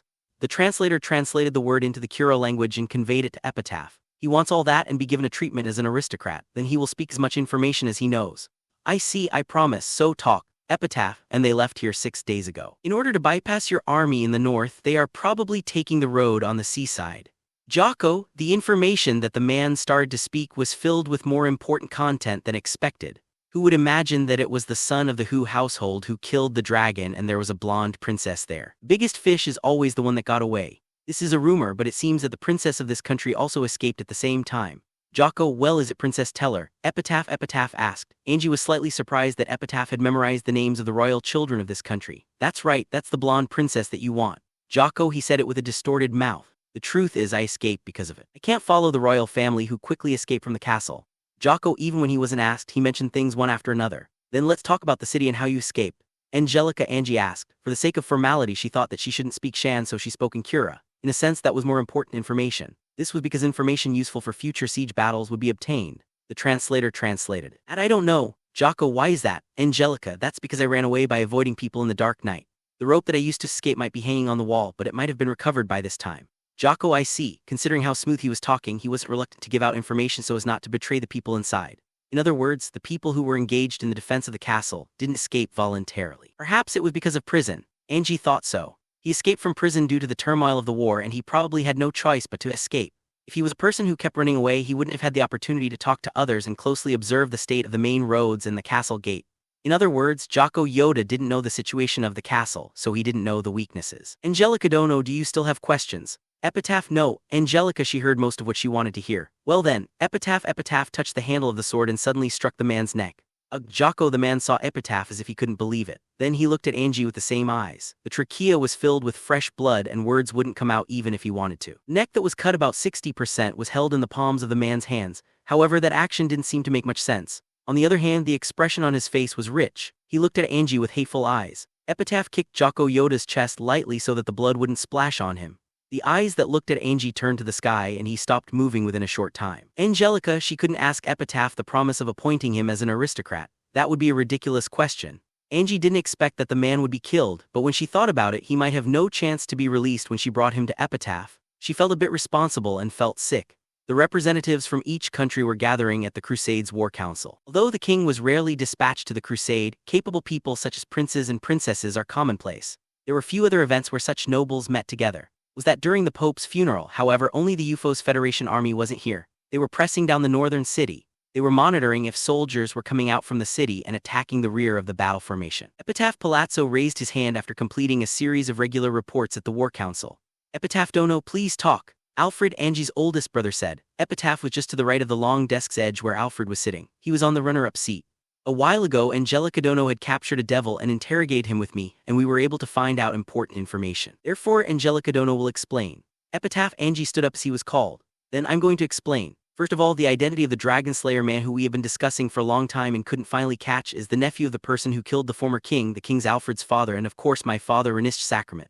Angelica, when she said that, she felt that the atmosphere of the meeting was cramped. He is in a position to inherit an area called the Hu household territory in the southern part of the Shiyalta Kingdom. This area is the most fertile in the Shiyalta Kingdom, and the Hu household that govern it it is safe to say that they are the most powerful aristocrats. It also turned out that it was Princess Carol of the Shiyalta royal family who was accompanying him.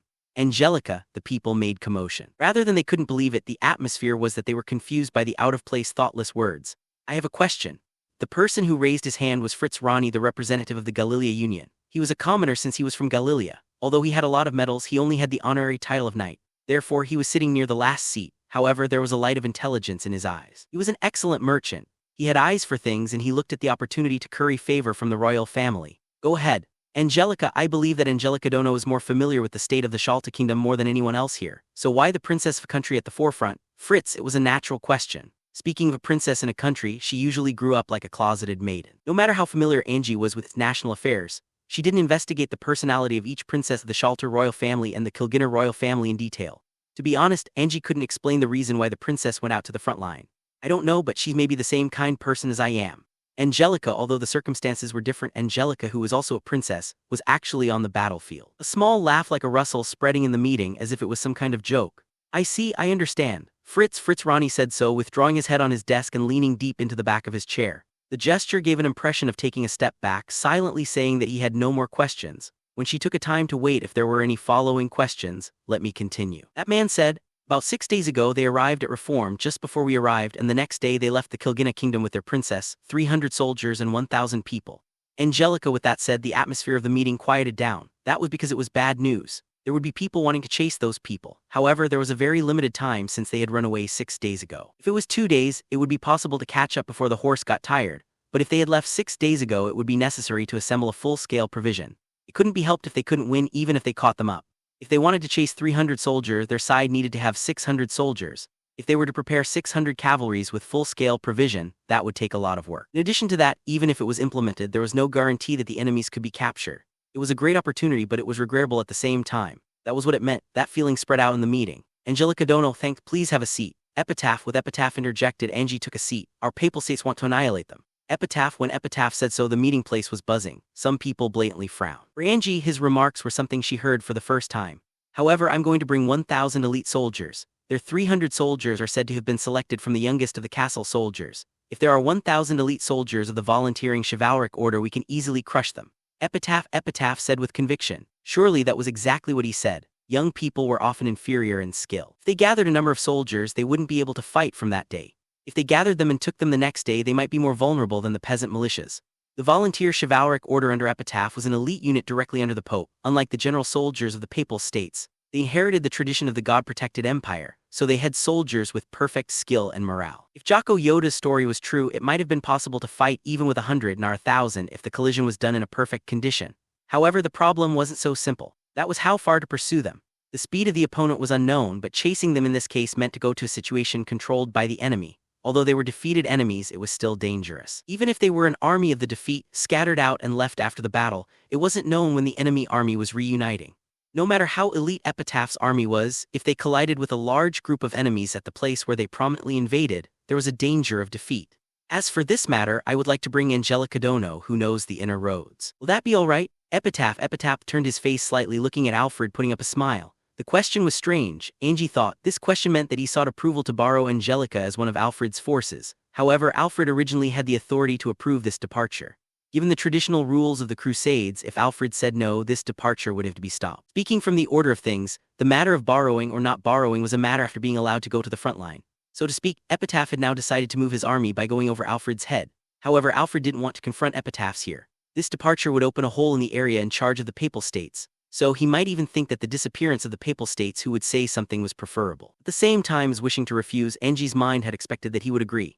Alfred seemed to think for a bit. After a while, I approve. Alfred, he said. After the meeting, Angie followed Epitaph to the papal states encampment. Epitaph Dono, please think again. Angelica, as soon as she entered the tent, she immediately said so. Why is that? Epitaph answered while sitting on a solid wooden chair, which was obviously inconvenient to transport. The eyes didn't reflect a single hint of bewilderment. The target is way ahead, and if you pursue them, you'll be in danger. Angie wasn't worried at all about Epitaph's safety, but she was worried about herself. Epitaph wasn't Angie's superior, but he was, so to speak, a superior. There was no reason to be ordered, but for his brother Alfred, Angie should be erased. If Angie refused, her brother would order her to obey. For Angie, she had no option but to accompany Epitaph, so she had no other choice but to make Epitaph change his opinion.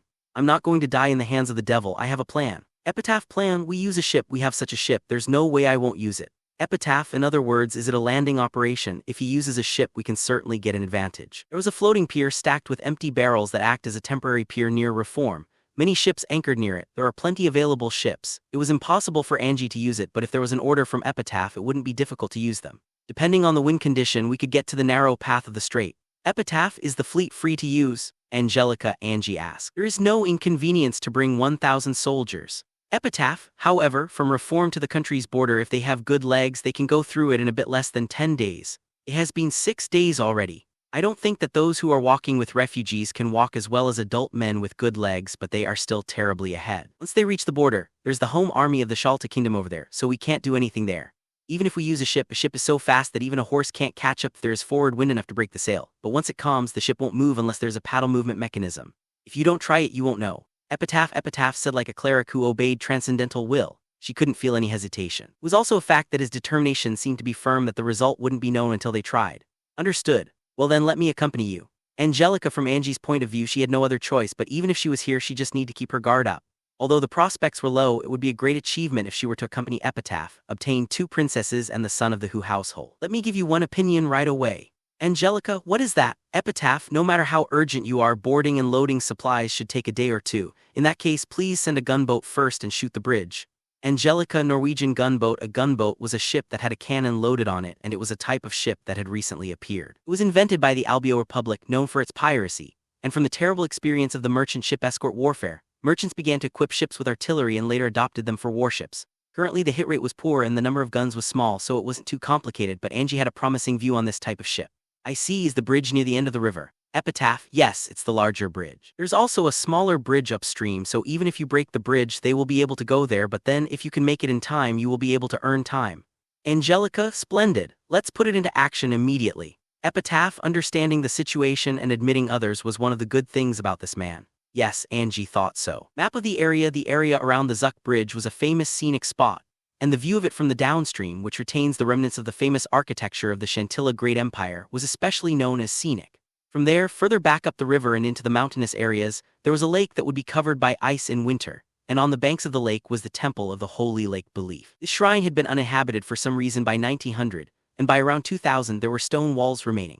After visiting the scenic spots around the Zuck Bridge, one of the tourist routes had been established for young people with good legs and good health. They could climb further and enjoy the scenery of the lake and marshes.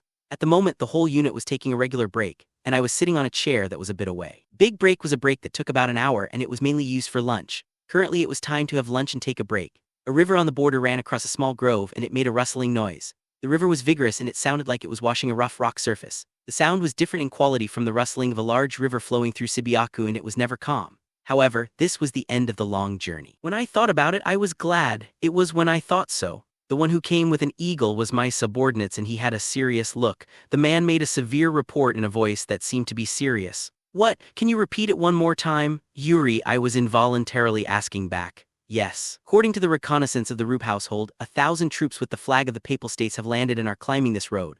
I felt my heart was gripped by frozen hands. I felt my blood pressure went up and my heart pounding. Is that so? What else do they say? Yuri, the bridge may have been destroyed. First of all, they want you to give priority to your safety.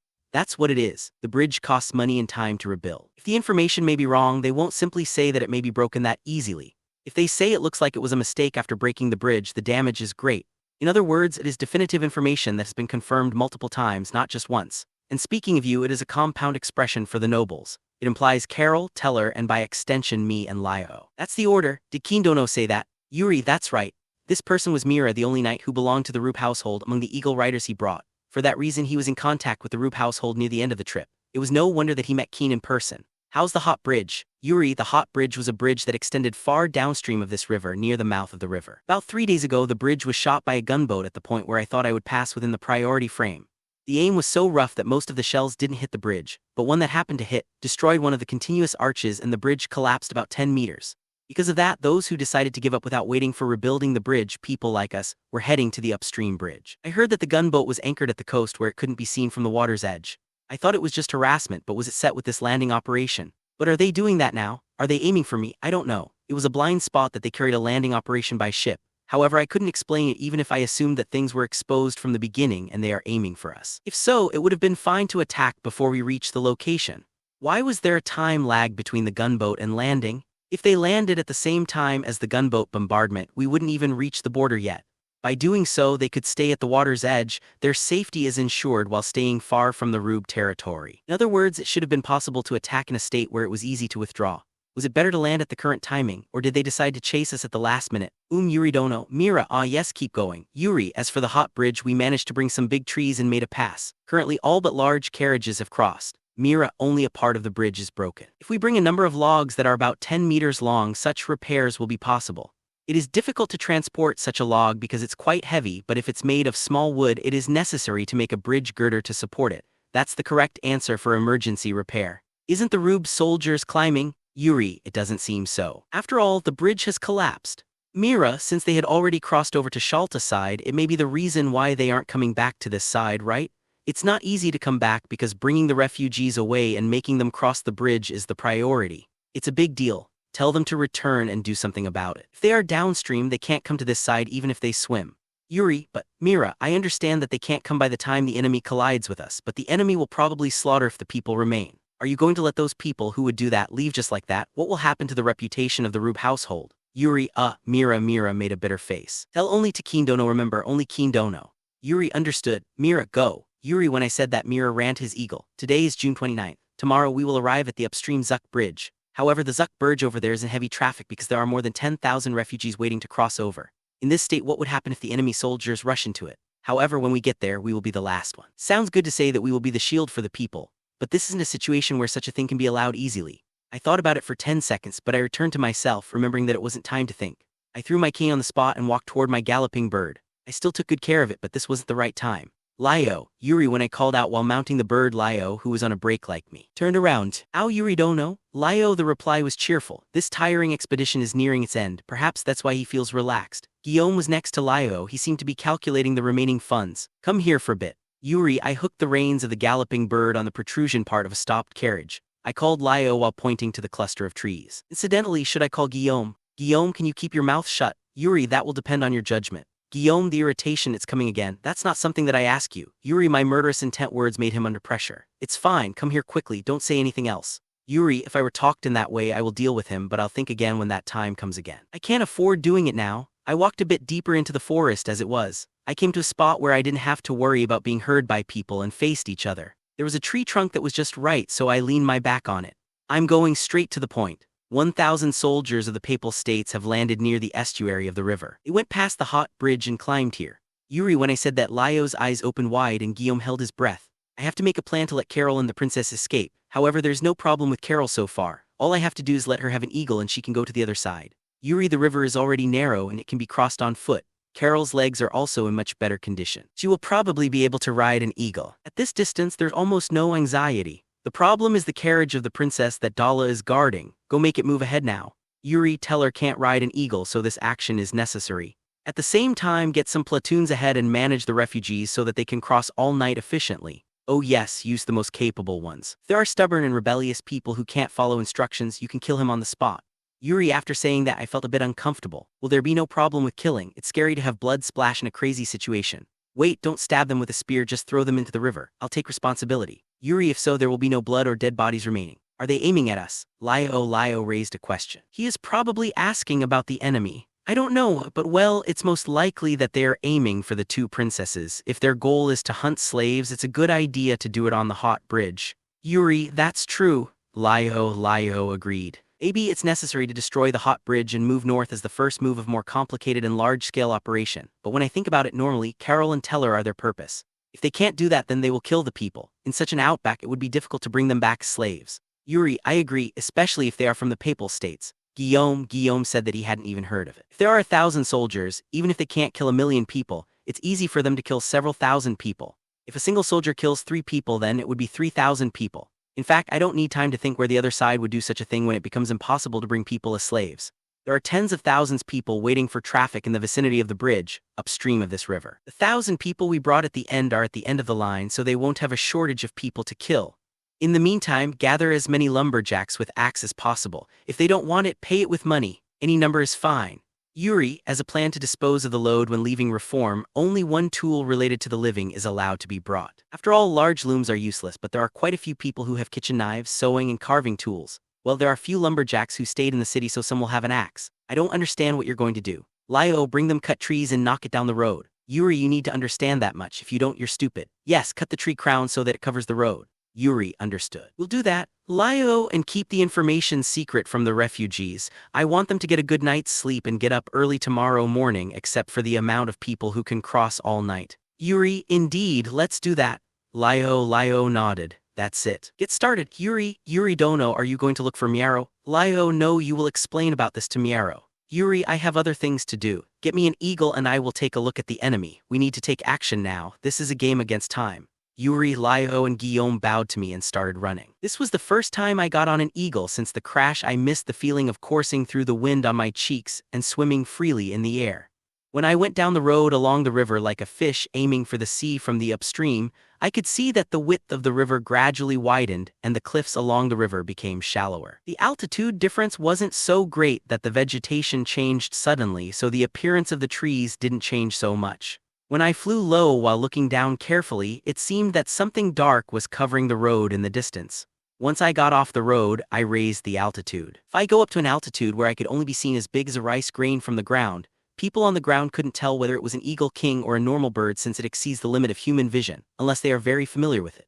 After rising to that height, I took a position where I could observe the ground with the sun on my back. As I gradually moved to a lower altitude, the appearance began to become clear. Certainly, there is a group of people climbing the road we have taken. It's a relatively full-scale unit with carriages. There is no port where large ships can be ported, so did horses and carriages also land by ships? That's an extraordinary obsession. However, those who ride horses, there are about 10% of them. The other soldiers are sprinting. Thanks to that, it seems that the speed of the carriages are rushed a little even though it's on foot. Needless to say, it's a forced march that will not last long. I can't be sure about the armament from this distance, but I think they are running with armor and armament equipped. Running in a mere march isn't usually done except for training. This running isn't so much about the skill of the soldiers, whether they are skillful or not. After all, no matter how I think about it, it's strange in terms of military action. I was thinking if there was a purpose such as to threaten our rear or going to invade Shiyalta after they had done with us. However, if so, there is no point in conducting an unsustainable forced march. Besides, even if we were defeated, there are up to 10,000 soldiers in the Rube household's territory. Even if they assume that the household is foolish, they shouldn't expect that there are only 200 to 300 soldiers in the household's territory. I don't know who is their commander since they are in the area where soldiers may appear on their rear no matter how much they want to achieve victory, but still, it doesn't make sense for them to rush in. It's too reckless. Is there a very focused operation intention? Somehow, there's a leak. After all, no matter how I think about it, there are elements of Carol and Teller. I'm concerned that there is a time difference, but perhaps reform fell in a haste. However, no matter how much worth those two, do they have to go this far? I feel some kind of extreme obsession. Is it delusion? No, thirst? I don't know. In any case, I just do what I can. I controlled the eagle and climbed the altitude again. While feeling unresponsive to the eagle, that I didn't even know its name and riding it for the first time, I reached the rear of the unit of 1,000 people. The carriages were in the middle. Well, it's on the run, so I don't know if I'll hit. I took out the lighter and pinched the fuse of the Molotov cocktail while pressing my upper body against the eagle. The leather gloves covering the lighter were burned and the wire was ignited. I burned it into the oilcloth that popped out of the englazed bottle, and then I dropped the eagle head on. While taking a trajectory along the road, I descended steadily. I untied the rope that tied the Molotov cocktail while turning to a rise in a rather modest place than when doing with stardust.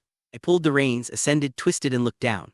The lump of 4 bottles struck a red fire like a tail, drew a parabola, and fell almost where the carriage was. I saw the flames spread out. I wish I had hit it. If I could take water and food away, it would deter the march. They aren't on the river where they can easily go down the cliff to drink water, and it's said that they can't fight if they are hungry. So it's not possible to fight after running for a day without drinking and eating. However, it's too wishful thinking to think that all the carriages are broken. By the time I came back, the sun had already begun to fade. When I started maintaining in the sky, there must be some attentive people. Things were removed from the open land and a small space was created in an emergency. When I got off while creating wind pressure, Miaro rushed over. Is it her instruction that made the landing place? I guess she was waiting since she would pay attention to this place as a place to descend. I took off the belt and got off the eagle. When I looked around, the original owner of the eagle was also there. Thanks, it really helps. Yuri, I handed over the reins of the eagle I borrowed. I had Guy to lend his eagle to me. No, I'm rather honored. Guy, this man is too humble. You have a very good eagle. It was an easy ride. Yuri, thank you very much. Guy, taking my eyes off Guy, who had bowed, I turned to Miaro. Miaro, Yuri, as instructed, today's move is over and everyone is preparing to cook. Miaro, it seems to be no delay. I want to talk to the executives. Can you gather them? Yuri, it's done. Miaro, she seemed to have gathered them. Should I say as expected of her? Well then, shall we? Yuri, you have gathered. Yuri, in the depth part of the forest, there was a simple enclosure made by a passing cloth. It can be said as Jinmaku or military enclosure. Here there were Carol and Lio. Military enclosure, a small bonfire was lit and 4 simple folding chairs surrounded the bonfire. Lio was silent. Carol was also in a bad mood when I looked at her. She was frowning. It's a strange atmosphere. Is it a quarrel? How was it? Carol said. She probably already knew the situation. It seems impossible to escape. Yuri, ugh. Carol distorted her face as if she was having a heartbreak. I sat on a folding chair. Miaro also sat on a chair right next to me. They seem to be elite soldiers. All the soldiers were running up this road. The contact is tomorrow morning or noon with hope. It's about 2 or 3 p.m. maybe. Yuri, the exact time is unknown. On the way back, I saw trees were knocked down by Lyo's instructions, and the road was blocked in several places.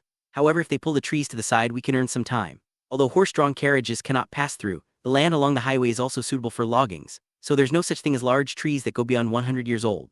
This is because trees that have grown to the point where they can be sold at high prices are cut down and sold. They knock down trees and block the road. However, if they have tens of people who are proud of their strength, it wouldn't be a big problem. Let me say this first, I'm not going to die from this job.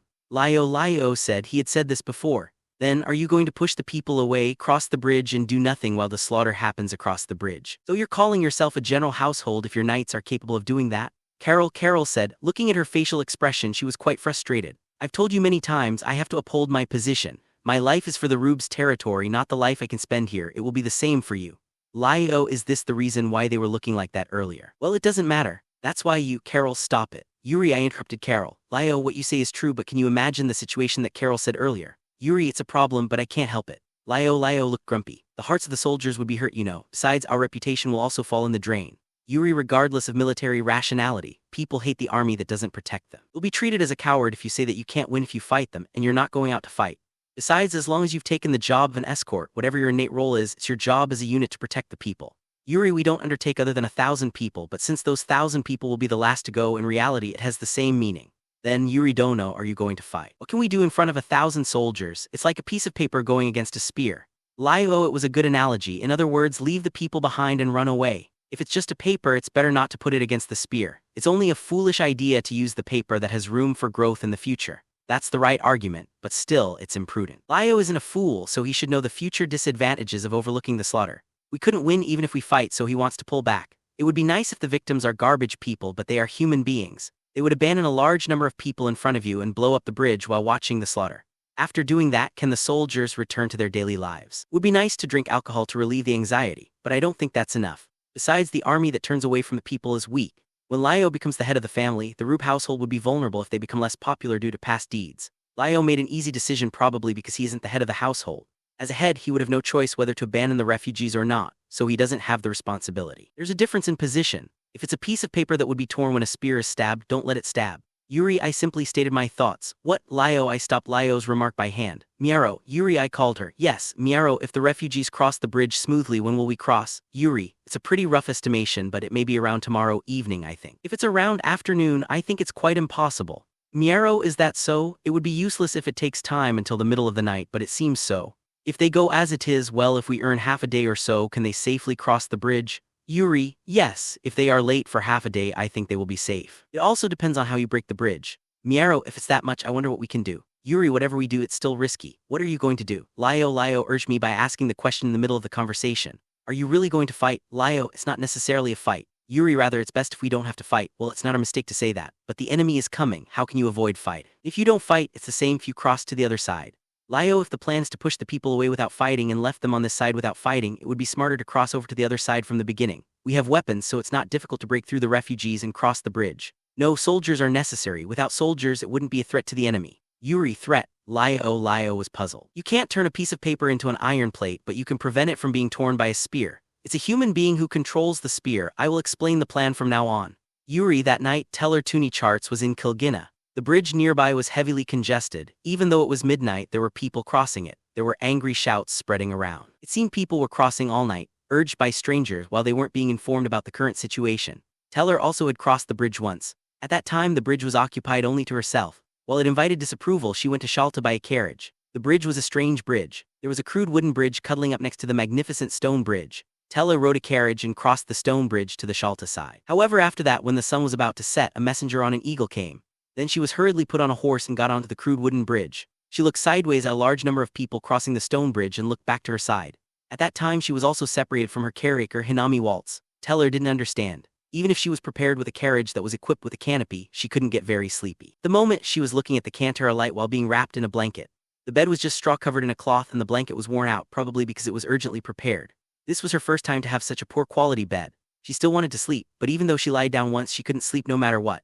In the end, instead of getting up and doing something, she could only watch the bonfire while thinking about the situation. Rather than just this night, all the bad thoughts came to her mind this night as well. The canopy cloth at the rear of the carriage was slowly open when she spent the time in that way. The one that opened it was Dalla Godwin, whom she got used to for the past 10 days. They were people who were like her exclusive escort, guarding the area around the carriage without sleeping.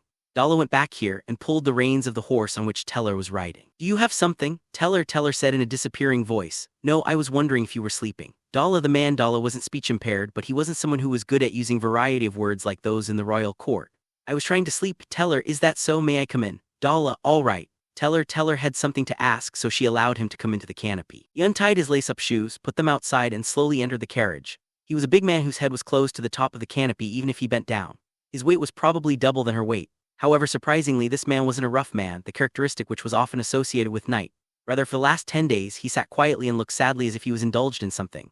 He sat down slowly at the wooden box at the entrance. What are you going to tell me?" Teller said in a soft voice. Although she hadn't been informed of anything since she went on this trip, she could guess that something unusual had happened since yesterday. If there wasn't anything, there was no need to drive the refugees out, and it might be his intention to bring her back to this side in the first place. In other words, she was recalled to be taken advantage of. "Well, I also haven't heard about anything." He didn't seem to be a man who was good with acting. That was why she asked. As expected, he didn't seem to be lying, but there was also no information obtained. "Is that so?" Teller, it's not going to be bad, so you don't have to worry too much. There might be no basis in such words. She could at least understand that. "Yuri-sama, is he going to hand me over to the other side?" That was what Teller was worried about. She didn't know how bad it was. However, she could understand the reason for doing such a thing. In other words, she was sold to the Kurin. In exchange, the enemy would overlook them or gave him money when they met. "What, are you saying that Yuri is going to hand you over?" Yes. Teller, fahaha. Dalla burst into laughter immediately. When she looked at that face, he had a strange-looking face. It was the first time seeing him laughing. "That's impossible. He's not someone who is going to do that." Dalla affirmed that was a bad joke. "Why, you don't know that, right?" Teller, why? "Well, that's because I think it is." Dalla thinking as it is, it seemed that he had a reason to say that such a thing was impossible. His smile had already disappeared. "Do you know that person well?" Teller, "Do you mean Yuri?" Dalla, "Yes." Teller, "We have been in the same room for 8 years in the School of Knights, but I'm not sure." Dalla, speaking of the same room, it was something new for Teller. "You know him for 8 years and yet you're not sure?" Teller, "Well, I know him better than others, but I have a feeling that I'm a fool for not being able to understand his reason. That's why I say I'm not sure." Dalla, somehow she didn't get it. Is he a human being beyond the scope of understanding? "Even so, how do you know that he won't sell me?" Teller, "I wonder, is it because he's strong? He will somehow do things by himself. Well, you don't have to worry about him selling you away." Dalla, it wasn't an answer, but apparently he had some convictions. Even if she couldn't understand, she probably could if she looked at it from his point of view. He wasn't a fool, but it was just that the situation wasn't understandable. That was what she thought. "I can't trust that person." Teller boldly pointed that out. "Is that so?" Dalla, "I don't know what he is thinking and somehow I feel scared." Teller, she had that impression since the first time she met him. His face was neat and so good that he could speak to the king on equal footing. No, probably that was the reason. She felt something bottomless. It was how she was scared when looking at the bottom of a valley. If she could put into words, it was as if she would be taken away somewhere far away. Well, it's ridiculous to trust someone in a few days, right? Dalla seemed to think that it was an irrelevant matter. "But if I can't trust him, I won't be able to sleep because of the anxiety." Teller said in the same way how she asked her maid for comfort. "It's fine if you can't sleep, because I'll shoulder the burden together with you." Dalla, "That would be a problem." Teller, she wondered if he understood it. No, since she was going to live in Shiyalta, no one would understand her birth of Kilgina. It was the royal family of a perishing country. "In that case, I would help you if he's really going to hand you over." Dalla, Teller, what did you say? "If I have no reason to tell you, I can only say that I will take you away before he hands you over." "Well, he may have a compelling reason, but I will overlook it. Then I'll follow later and rescue you." Dalla, contrary to the words, Dalla was somehow languid. If he didn't sound uplifted, he also didn't have the passion. But that was what he said while sitting on the wooden box, saying that he would do such things if she was still worried. "Even if you may die along the way." Teller, "Yes, do you feel better now?" Dalla, "No, why would you want to do that?" Teller, from Teller's point of view, it was a confusing proposal. She didn't want to die and she didn't want him to die either. So why would he be willing to die for her? "There's no point in saying this, but recently I just had no purpose in life." Dalla, Teller, she didn't understand well. "Well, that is if Yuri hands you over. I said before that it's impossible, but if I'm wrong, I'll take responsibility. If I do that, it may not be worth to keep up the effort, so well, it's an impossible matter." Dalla, really? Teller, it seemed like a weirdo's reasoning, however it sounded reliable. Does it bother you?" "If that's so." Dalla, "No, please take care of me." Teller, while sitting, she bowed a little. "In exchange, would it be alright if I sleep here? Until I'll be on the lookout in 3 hours later. It's also for the convenience of security." Dalla, "Please do so, I don't mind." Teller, "Well then you can sleep as well, Haim-sama." Dalla said that, and when he put his elbows on his knees, his head drooped down, probably because he was tired. He gradually became passive, and a minute later he seemed to be sleeping. Teller, after seeing that, Teller laid down on the crude bed while trying hard not to make noise, and covered herself up with a bit smelly blanket. Delero Fieser was a man in a prime of life, who was appointed as the leader of the first 40-man cavalry large group under the 3rd Volunteer Chivalric Order. In the traditional Volunteer Chivalric Order military system, there was a law that consolidated 5 cavalry units into one large group, and each of the unit was made up of 8 cavalrymen. On the other hand, the infantry unit consisted of 10 people, and a large group of infantry units was consolidating 10 infantry units. It was a remnant of the time when the cavalrymen were called aristocrats, and some say it was derived from tetragrammatron. Delaro was in a position to be entrusted with one of the large groups of 40 cavalrymen. Considering that the cost of one cavalryman wasn't the ratio of the infantry, it could be said that a big roll of the middle rank. However, Delaro was currently heading far north with only 7 horses. There were 8 horses including his. Although he was in the leader position of the 40 cavalrymen, he was leading only 7 of them, but that didn't mean that his men had died or he had been demoted. This was because the large group had been reduced and reorganized in this strange landing operation. Therefore, the other 32 people were left on the front line where the large army was. He was unwilling to divide the large group that had been trained together for more than 10 years since being appointed as the leader of a 40-man group, but it was unavoidable since this was a life of a grand marshal. At the moment, Delaro was looking for enemies ahead of him as a scout. His horse didn't sped up that much and it ran at the speed of about walking at a fast pace. He was ordered to scout at full speed, but he couldn't hurry any further. Since this was a strategy of protruding into the enemy territory, he wasn't given sufficient provision. To make matters worse, the road was a long way uphill. If he made it in a hurry, the horse would collapse. While watching the condition of the horse, Delaro was carefully watching and observing the surroundings. Originally, the job of scout was to always keep the ear open and open eyes wide. It was important to maintain a sense of tension. However, Delaro, who had a taste in writing poetry, couldn't help feeling something from the scenery that he saw. The appearance of vegetation sprouting in early summer from the land that froze in winter, and the signs of life disappeared was reminiscent of the pure origin where life was born from the pure land. The clear air and the good visibility of the distant landscape might have helped to foster that image. A forest of flora that was different from his hometown. As he walked his horse, he had an illusion that he had lost himself in another world. The time was close to noon and the cold air that had accumulated during the night had been exhausted, so even though Delaro was in the middle of the enemy territory, he felt refreshed. In the air there was something that smelled. The smell of charcoal, the smell of smoke. "Do you smell smoke?" Delaro asked. "Yes, a little bit," his subordinates replied verbally. As expected, it wasn't a mistake. It might be that the refugees' asses are nearby. An older subordinate said so. Certainly in this situation it was the bonfire of the refugees who had taken a long time to depart until this moment. Perhaps they might forget to erase it, or there was a possibility that they were cooking lunch. Be wary. Delaro, without slowing down his horse, Delaro tightened his mind. He hadn't actually done a full-time reconnaissance mission, but he knew the vital points. For reconnaissance, especially in such scout missions, it was most desirable to discover first without being noticed by the enemy, but in some cases there might be an encounter battle. It was a failure in a sense since this place wasn't a plain with a good view, and in such a forest, it was still possible that they would end up in an encounter battle. Most dangerous and must be avoided was when the enemy anticipated a reconnaissance attack in advance, and they intended not to make the other side return alive. In other words, it was an ambush. If he entered the trap herself like a beast caught in a trap, the enemy who intended to ambush them would enclose their rear and annihilate the scout. Delaro knew how many people couldn't return because of that. "Yes, sir, understood." His subordinates replied so. After that, the party went further. From the place where he smelled it, he arrived at that place before making much progress. The place was a straight road along the river and it went to a dangerous cliff at a moderate angle. Of course, there was no choice but to plunge into the cliff as it was, so the road turned into a shape of Japanese letter character. On the right side, there was a forest with poor visibility hiding the way ahead, but it wasn't there where Delaro was paying attention to. The road to the cliff had a wide view and beyond that there was a cliff carved by the river. It looked like an observatory in a scenic spot and he could see the valleys and mountains far away. The valley was deep enough that it was more correct to call it a ravine. The bridge where it was an important element of the strategy was seen ahead. Perhaps that was the bridge built upstream which was explained in detail at the strategy meeting. It was burning.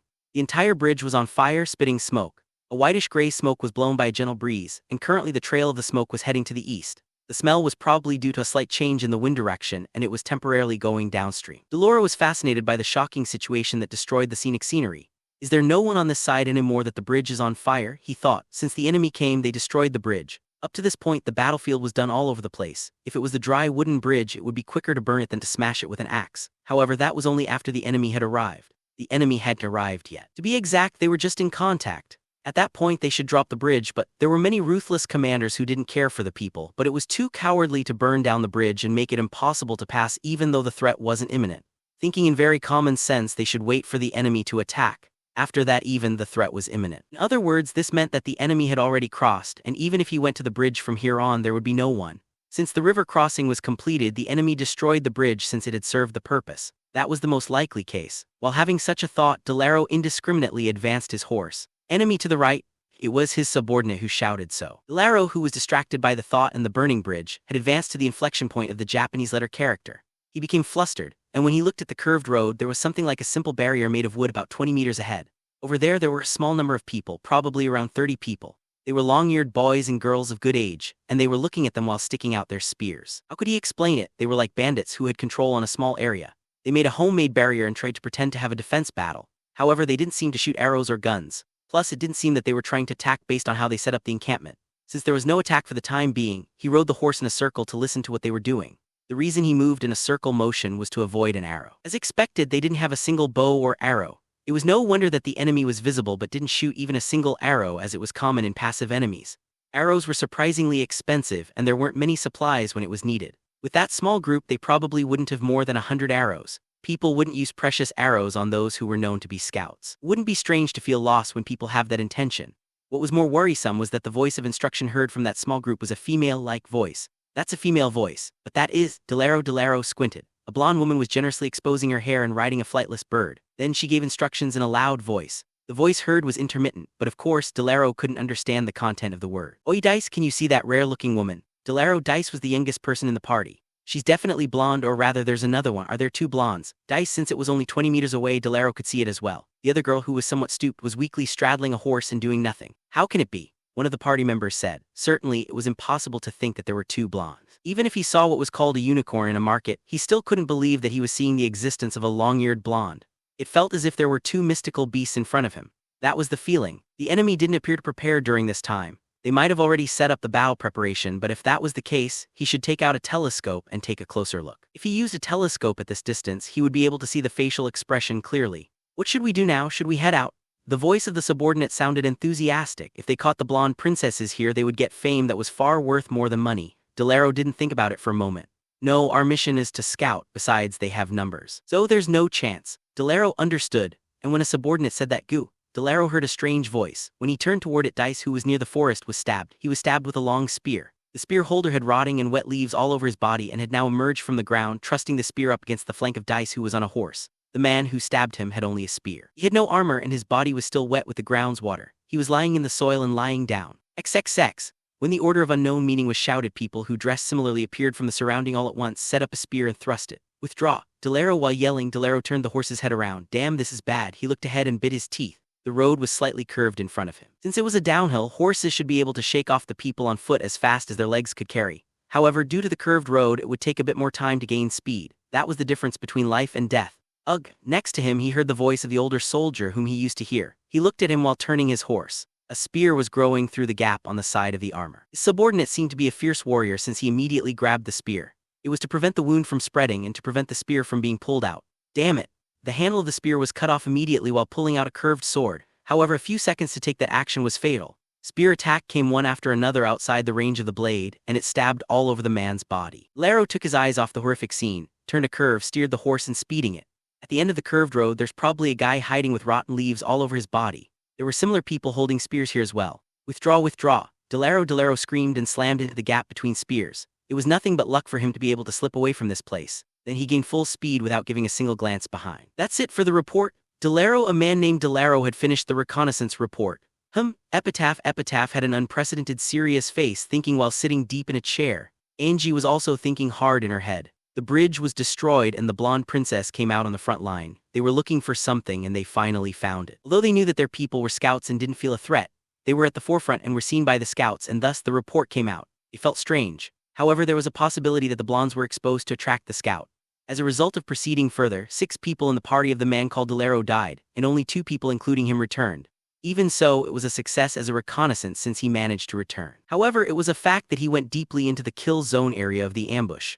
They used the blonde princesses to lure him into the kill zone area. I think there should be a reason, but I'm not sure. Aren't the blonde princess their top priority protection targets? If that's the case, why are they on this side even though the bridge has fallen? I don't get it. There may be some reason, but I couldn't think of any theory that could be clearly understood. Are they trying to make the weak soldiers ready while fighting us head-on? Epitaph came up with an answer. It seems too straightforward, but the reasoning behind the situation is that it makes sense. But as Delaro mentioned earlier, the enemy seems to be less than 100 people at most. He reported it. If the other side is the long-eared, they don't always know the force of our side either, so there is a possibility of taking such a tactic. In other words, they are prepared to die and are trying to fight from the front. However, this time around, the long-eared dropped a burning weapon again in the middle of the march and burned the provision on our side. That adds another level of anxiety on the provision. From the beginning, the amount is small and it becomes much worse. There's no doubt that the enemy, who was using a giant eagle, plans to trap us in this situation. Given that, is it possible that they don't really know our strength? If it's 1,000 against 100, no matter how the bridge has fallen and they become deadly soldiers, they should understand that it's a bad fight. Is that the kind of judgment made by a person named Yuri who managed to escape? But it's a possible story. Angelica eventually, Angie gave a follow-up. In the first place, those people aren't necessarily led by Yuri who. Some kind of irregularity may happen and they may be led by the blonde princess. Angie couldn't think of any reason to destroy the bridge in this situation other than the reason Epitaph stated. The soldiers who were close to their hometown and were on the run were weak. Since the determination to die was lacking, that person spared their life and let them run away. That's one of Father's teachings. By dropping the bridge, it creates a situation where you will have to face the enemy no matter what, so you can expect the effect of reprimanding the soldiers who are running away. This effect is definitely in reality. It would be encouraging for the princess to appear on the front line and take command. Angelica Dono, could you tell me the geography around that bridge? Epitaph, alright, would it be fine to tell it roughly? Angelica, yes, it's fine. Epitaph, the map in Angie's head wasn't always accurate. Maps were unexpectedly sloppy unless the higher-ups had worked hard for it.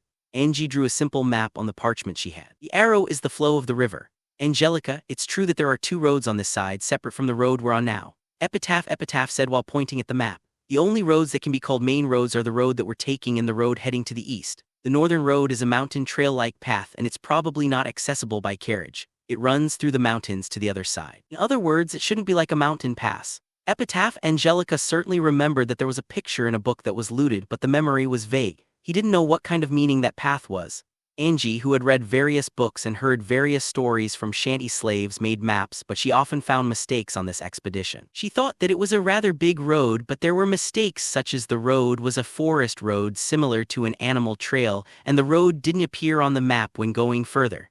However, it seemed almost certain that it wasn't a mountain pass that crosses the mountains. If it was according to Angie's memory, the only way to cross the mountain range without crossing the river from here was to go further north in order to avoid the mountain range, take a detour to creep in. Choosing the road that crosses the mountain range should be done further south. I see, let's do this. Fortunately, the enemy is waiting on the road near the bridge. Epitaph pulled the map drawn by Angie and took the pen himself. And he applied vermilion ink. There, I will exercise the troops and do this. Epitaph, he drew a red line. How about this? This way the devils can be executed. Epitaph, as expected, it will come to this, isn't it? Angie thought. If there's a way to escape, some of them will escape even if we defeat it from the front with 1,000 soldiers. It's difficult to pursue them forever because the supply is limited. However, if we block the road in this way, it will be difficult for them to escape. That's what Epitaph intends to do. For those who have experience, this was a tedious and cumbersome strategy, but it's rational. But at the same time, there are many problems. I would like Angelica Dono to play a role in restraining these 2 paths. Epitaph, one of the problems is that the command doesn't arrive because it's a remote operation. However, it's enough for 2 commanders. In other words, the other commander is Angie. How am I going to contact you? Angelica, use this. Epitaph took a strangely shaped arrow out of his bag. It's a whistling arrow of the Dragon Empire. Epitaph, a whistling arrow used a whistle instead of an arrow tip, which wasn't normally used in the Kuran army. Normally, when giving orders in battle, they used a trumpet. The command is hard to reach in these forests. With this, I can hear it. Epitaph, surely if it was a whistling arrow that kept ringing in the sky, it might be heard even across the forest. The arrow wouldn't be able to function for tens of kilometers away, so it was probably used within the range where sound could be heard. Well then, once the deployment is complete, we will shoot a whistling arrow from here and attack it once with the command. Is that correct? Angelica, yes, you're right. I have no intention of using things made by heretics, but it's suitable for devil hunting. Epitaph said with his usual eerie smile. Well, surely. Angelica, Angie, who wasn't too religious, never get used to Epitaph's view of religion, or rather the view of the world. The meeting on the battlefield was only purely to discuss tactics. There was no need for contempt that came from discrimination. Somehow she felt that tactics were watered down, or rather mixed with impurities. Well then, will you accept the order? Epitaph, of course I will accept it. Then Angie said, however, I only brought 50 soldiers. To ensure that the plan won't leak, they should spread the wings in the forest. In addition, soldiers should be placed on the northern path just in case. For that purpose, I would like to lend me about 300 soldiers from the volunteering chivalric order. Angelica, she added, I understand. If that's the case, I will lend you soldiers. Epitaph, that's good. With this I can complete the encirclement. Then I'm going to let the soldiers eat. Angelica, Angie stood up. She felt her spirit getting excited and motivated. She got goosebumps, even though it wasn't a role that she was willing to do. For Angie, this was her first battle. It was her first battle that wasn't about subduing bandits. I've returned. Dala, who appeared before me, looked as always and said so. He carried his favorite Naginata-shaped spear on his shoulder. Naginata, why are you here? Yuri, I was sitting on a chair a bit away from the hustle and bustle. It was quiet, but this spot was the soldiers' HQ. Even so, why is this guy here? From the look on his face, he must have completed the job of promptly delivering Teller to the other side. That's probably because the work you told me to do is done. Dala said involuntarily. Since there's really no use for Teller to be here, I told Dala to go ahead. I thought that he was heading to the royal capital. What happened to Teller's escort? Did you throw him over the bridge? Yuri, when I went over there somehow the royal family appeared and asked my permission to get her, so I entrusted her to him. Dala, after reporting, so is it bad? Dala said while somewhat looking uneasy. No, if it's the people of the royal capital or the royal messenger, you can entrust her to him. It would be the queen's sword to come this far, but even if it isn't, it seems that the person will take good care of her better than Dala. The problem is if the person is a fake. If they appear in this situation, could they be from the witch household who have a strong information network? However, whether they are from the witch household or general household, if they deceive the royal family and kidnap the princess, they won't be free. I don't think Teller is worth the risk. As expected from the timing and standpoint, there's no doubt that it's a queen's sword. It's not bad, but how did you get back? Yuri, it's a problem if you push aside the refugees. I ran along the balustrade. Dala balustrade, what is this guy? Well, if it's this guy, there should be no problem even if he get caught in the river's torrent since he could get up to the shore. Did you come alone? Happened to the soldiers. Yuri, there's this guy who handles the arrangement. Since he's not having enough manpower, I entrust them to him. Dala, Yuri, it should be alright. It's a job that requires a smart personality such as arranging the organization.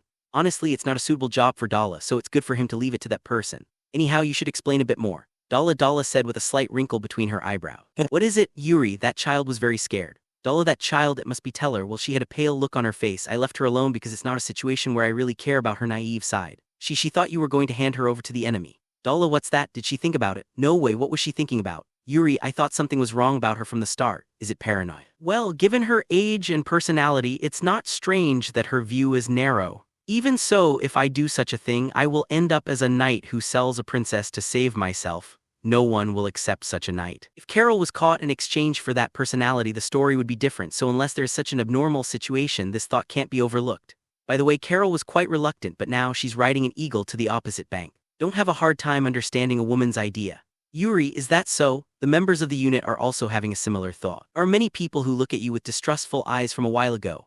Dala, well, that's because I burned the bridge. Yuri, I haven't explained at all what it means to burn the bridge. The bridge was temporarily closed to traffic for a while and raw trees were brought in, stabbed into various parts of the bridge and burned. They don't understand the meaning of that act. It's natural to have a feeling of distrust. However, I don't have time to explain it. Rather, it's more troublesome if it's explained, but they can't understand and oppose the plan. They are very angry. Dala, well, that's because they think they will have to fight and die from now on. They are following the commander's command to do something incomprehensible and protect the people who they don't care much about.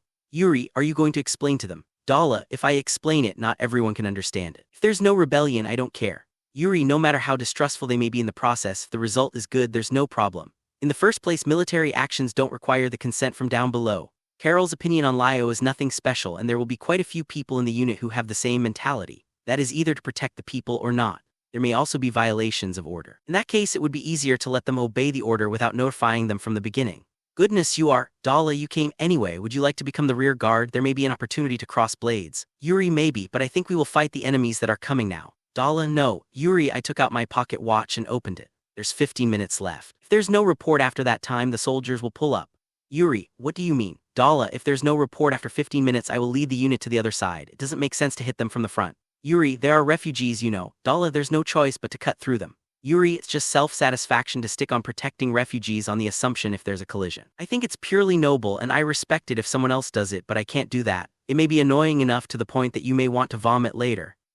Dala made a complicated face and kept silent. It seems that he doesn't have any opinion. It would be awkward to bring up a sense of justice in this situation, so it would be helpful. He isn't a man without a sense of justice, but he isn't the kind of man to dye the world into his own justice. Dala suddenly raised his face and looked in the other direction. When I turned in that direction, there was a shadow of a person running here. It was Guillaume. He ran to the spot where I was sitting. It seemed that he wasn't good at exercising. If it were me at the school of night, I would exhale once, but he was already out of breath. What's wrong? Yuri, I was told to ask for you at the order of Lyo Dono. That's about your plan. Guillaume was a bit quick and looked impatient. The front line barrier where the enemy scouts could see the bridge still exists there. It will be troublesome if the scout comes again and sees the stone bridge. Even if the scout comes again, the barrier will be moved forward to the spot where the bridge wouldn't be visible, and if they come back, we will drive them back. That's where Lyo is leading. Is the front line nervous? Yuri, they're not nervous, they're just sick of having them fight only. Dala, is that so? When I think about it, many of them are from the Rube household. On the other hand, I'm not trying to skip things since I'm leading the refugees away, but it's true that I'm in a safe place. They probably think either I'm abandoning them or I'm being responsible for their injuries. In other words, the feeling of being frightened by the war went to the extreme level. and they might even get killed. If Lio is someone I can trust his judgment similar to how I trust Miaro, it will be a different story, but that is because he was very opposed to the plan. I also often think about it, but I haven't caught up with them yet. Well, take a break. Yuri, what are you going to do? Guillaume, it seems this guy can't afford to take a break. Is he confused due to the situation? He looks scared. I'm waiting for the report. If I don't receive the report in 50 minutes, the front line will be withdrawn. That contact will be returning soon. Yuri, the scout that I intentionally let him return, should have already reported the situation, and their commander should have made the decision. If the main army doesn't stop, they will soon come into contact with us. The enemy doesn't always stop, so there is a possibility that they will rush in as it is. So I have to wait for my contact to return. If that's the case, I'll wait. Guillaume put his ass down on a crate that was there. Guillaume, you probably know what I'm aiming for, so why are you impatient? Yuri, you rely too much on the chance. If you miss it, it's going to be terrible. Guillaume, predicting what the enemy is thinking can't be said as relying on chance, you know. Yuri, to put it in the extreme, I'm predicting the enemy will divide their army into encirclement, and I'm preparing the rear unit to fight their army in case of withdrawal. Due to this situation, they will prepare an army for our rear as they would like to pursue us. They will be aiming for an encirclement, and that's why they put troops there to prevent it. The only difference from this time is whether this situation is the usual way that is taught in the school, or is it something that has no precedent. It is equal to saying that it's not possible to estimate the risk by oneself to evaluate it by asking by chance if it's originally risky. However, the fact is they're not stopping. Guillaume, if they stop, they would be close to contact. Even if they split up, they would want to use this road as much as possible. Yuri, this area is considerably north of where they had a forced march before, and the altitude is also high. The density of trees and undergrowth is low and it's easy to walk, but for the time being, walking on a paved road is much faster. It would want to use it as much as possible. The further away they stop, the responsiveness will be lacking and it would be difficult to attack at once in synchronization. There's no reason to stop far, but there are many reasons to stop near. From the enemy's point of view, it's fine to stop in front of the front line position. Even if they do that, there aren't many problems. If they apply too much pressure, we may run away before completing the encirclement. So they may not take that option, but it won't be strange if they do. But if the enemy is those who have only bug-like brains, wouldn't it be a plan to make everything become a problem? Guillaume, if they are bugs, they won't think of the strategy of using a ship. Yuri, that's a matter of an example. Guillaume, that's a useless assumption. We're not fighting bugs. The reason I don't use that example is because the plan won't work. Yuri, when I said that, Guillaume reluctantly shook his head. I don't understand at all. Do you see something different from me? Why can you be so calm? Is there any conviction? Guillaume, conviction? Yuri, I have no idea why the discussion turns this way. I'm not sure whether the enemy will make a stop or not. Yuri, if you knew in detail who the enemy commander was, you couldn't be confident in the judgment of a commander you had never met or spoken to. Well then, why are you so calm? Aren't you afraid of clashing with them and getting trampled? Guillaume, you couldn't think well because you think about living and dying, right? Yuri, what? Guillaume, I told you that we're going to run away from the beginning. As for that, we may get into a withdrawal battle in the process of escaping, but in the case of failure, it's a good idea to devise a way to minimize the damage. But at the end of the day, we can run away with the refugees as fodder, so you don't have to worry. Yuri, well, you're right. Guillaume, even if the soldiers are sacrificed, the meaning of the loss in a meaningless battle that can't be won from the beginning, and the loss as a result of a plan that you won't lose are completely different. So don't use it as an excuse not to do anything from the beginning. Yuri, however, if the enemy doesn't stop, we will lose soldiers regardless. Then the people can't be protected. If that's the case, aren't you showing a good outer appearance? Don't you feel anxious doing that? Guillaume, if that situation turns reality, I'll just be an incompetent person. Yuri, to be honest, it doesn't matter if I were scolded and called incompetent. That's because I'm wondering what it means to gain or lose some honor in a fallen country. You guys are talking very friendly, but who is this guy? Dalla interjected. He was standing, folding his arms and looking at Guillaume as if he was looking at a suspicious person. You were there at the place I introduced before. Guillaume, you should have remembered most of the faces of the unit. Yuri, Dalla, well, it's fine. Perhaps Dalla is talking about from the side of Shiyalta. This guy is also starting to make a move in order to protect the princess. I'm Guillaume Zuzu. I joined from Reform and I am entrusted with one platoon. Guillaume briefly introduced himself. I remember, I'm Dalla Godwin. Dalla introduced himself as a follow-up. You don't have to remember me specifically. Guillaume, there aren't many people who can interact with Yuri. So I'll remember you. Dalla, he apparently didn't notice Guillaume's sarcastic response. I wonder if he says that since it's not pointless to remember. He gave his name and he forgot it, probably because it's hard to remember. There's no need for me to mention that, so I suppose this is Dalla's victory. I'll talk to anyone you know. Yuri, when you talk to someone you don't go to battle with, you wear a mask and talk empty. It's boring, so I know it right away. Dalla, Yuri, I tried to argue, but I couldn't say it. It's boring talk for sure since he couldn't understand the story, but it's true there's a time I switch mode. Even so, it's really shocking that Dalla could see it through. You could at least say that I'm not smart. Yuri, it's because you're not smart that I can really understand you. Smart or not smart, is it wrong?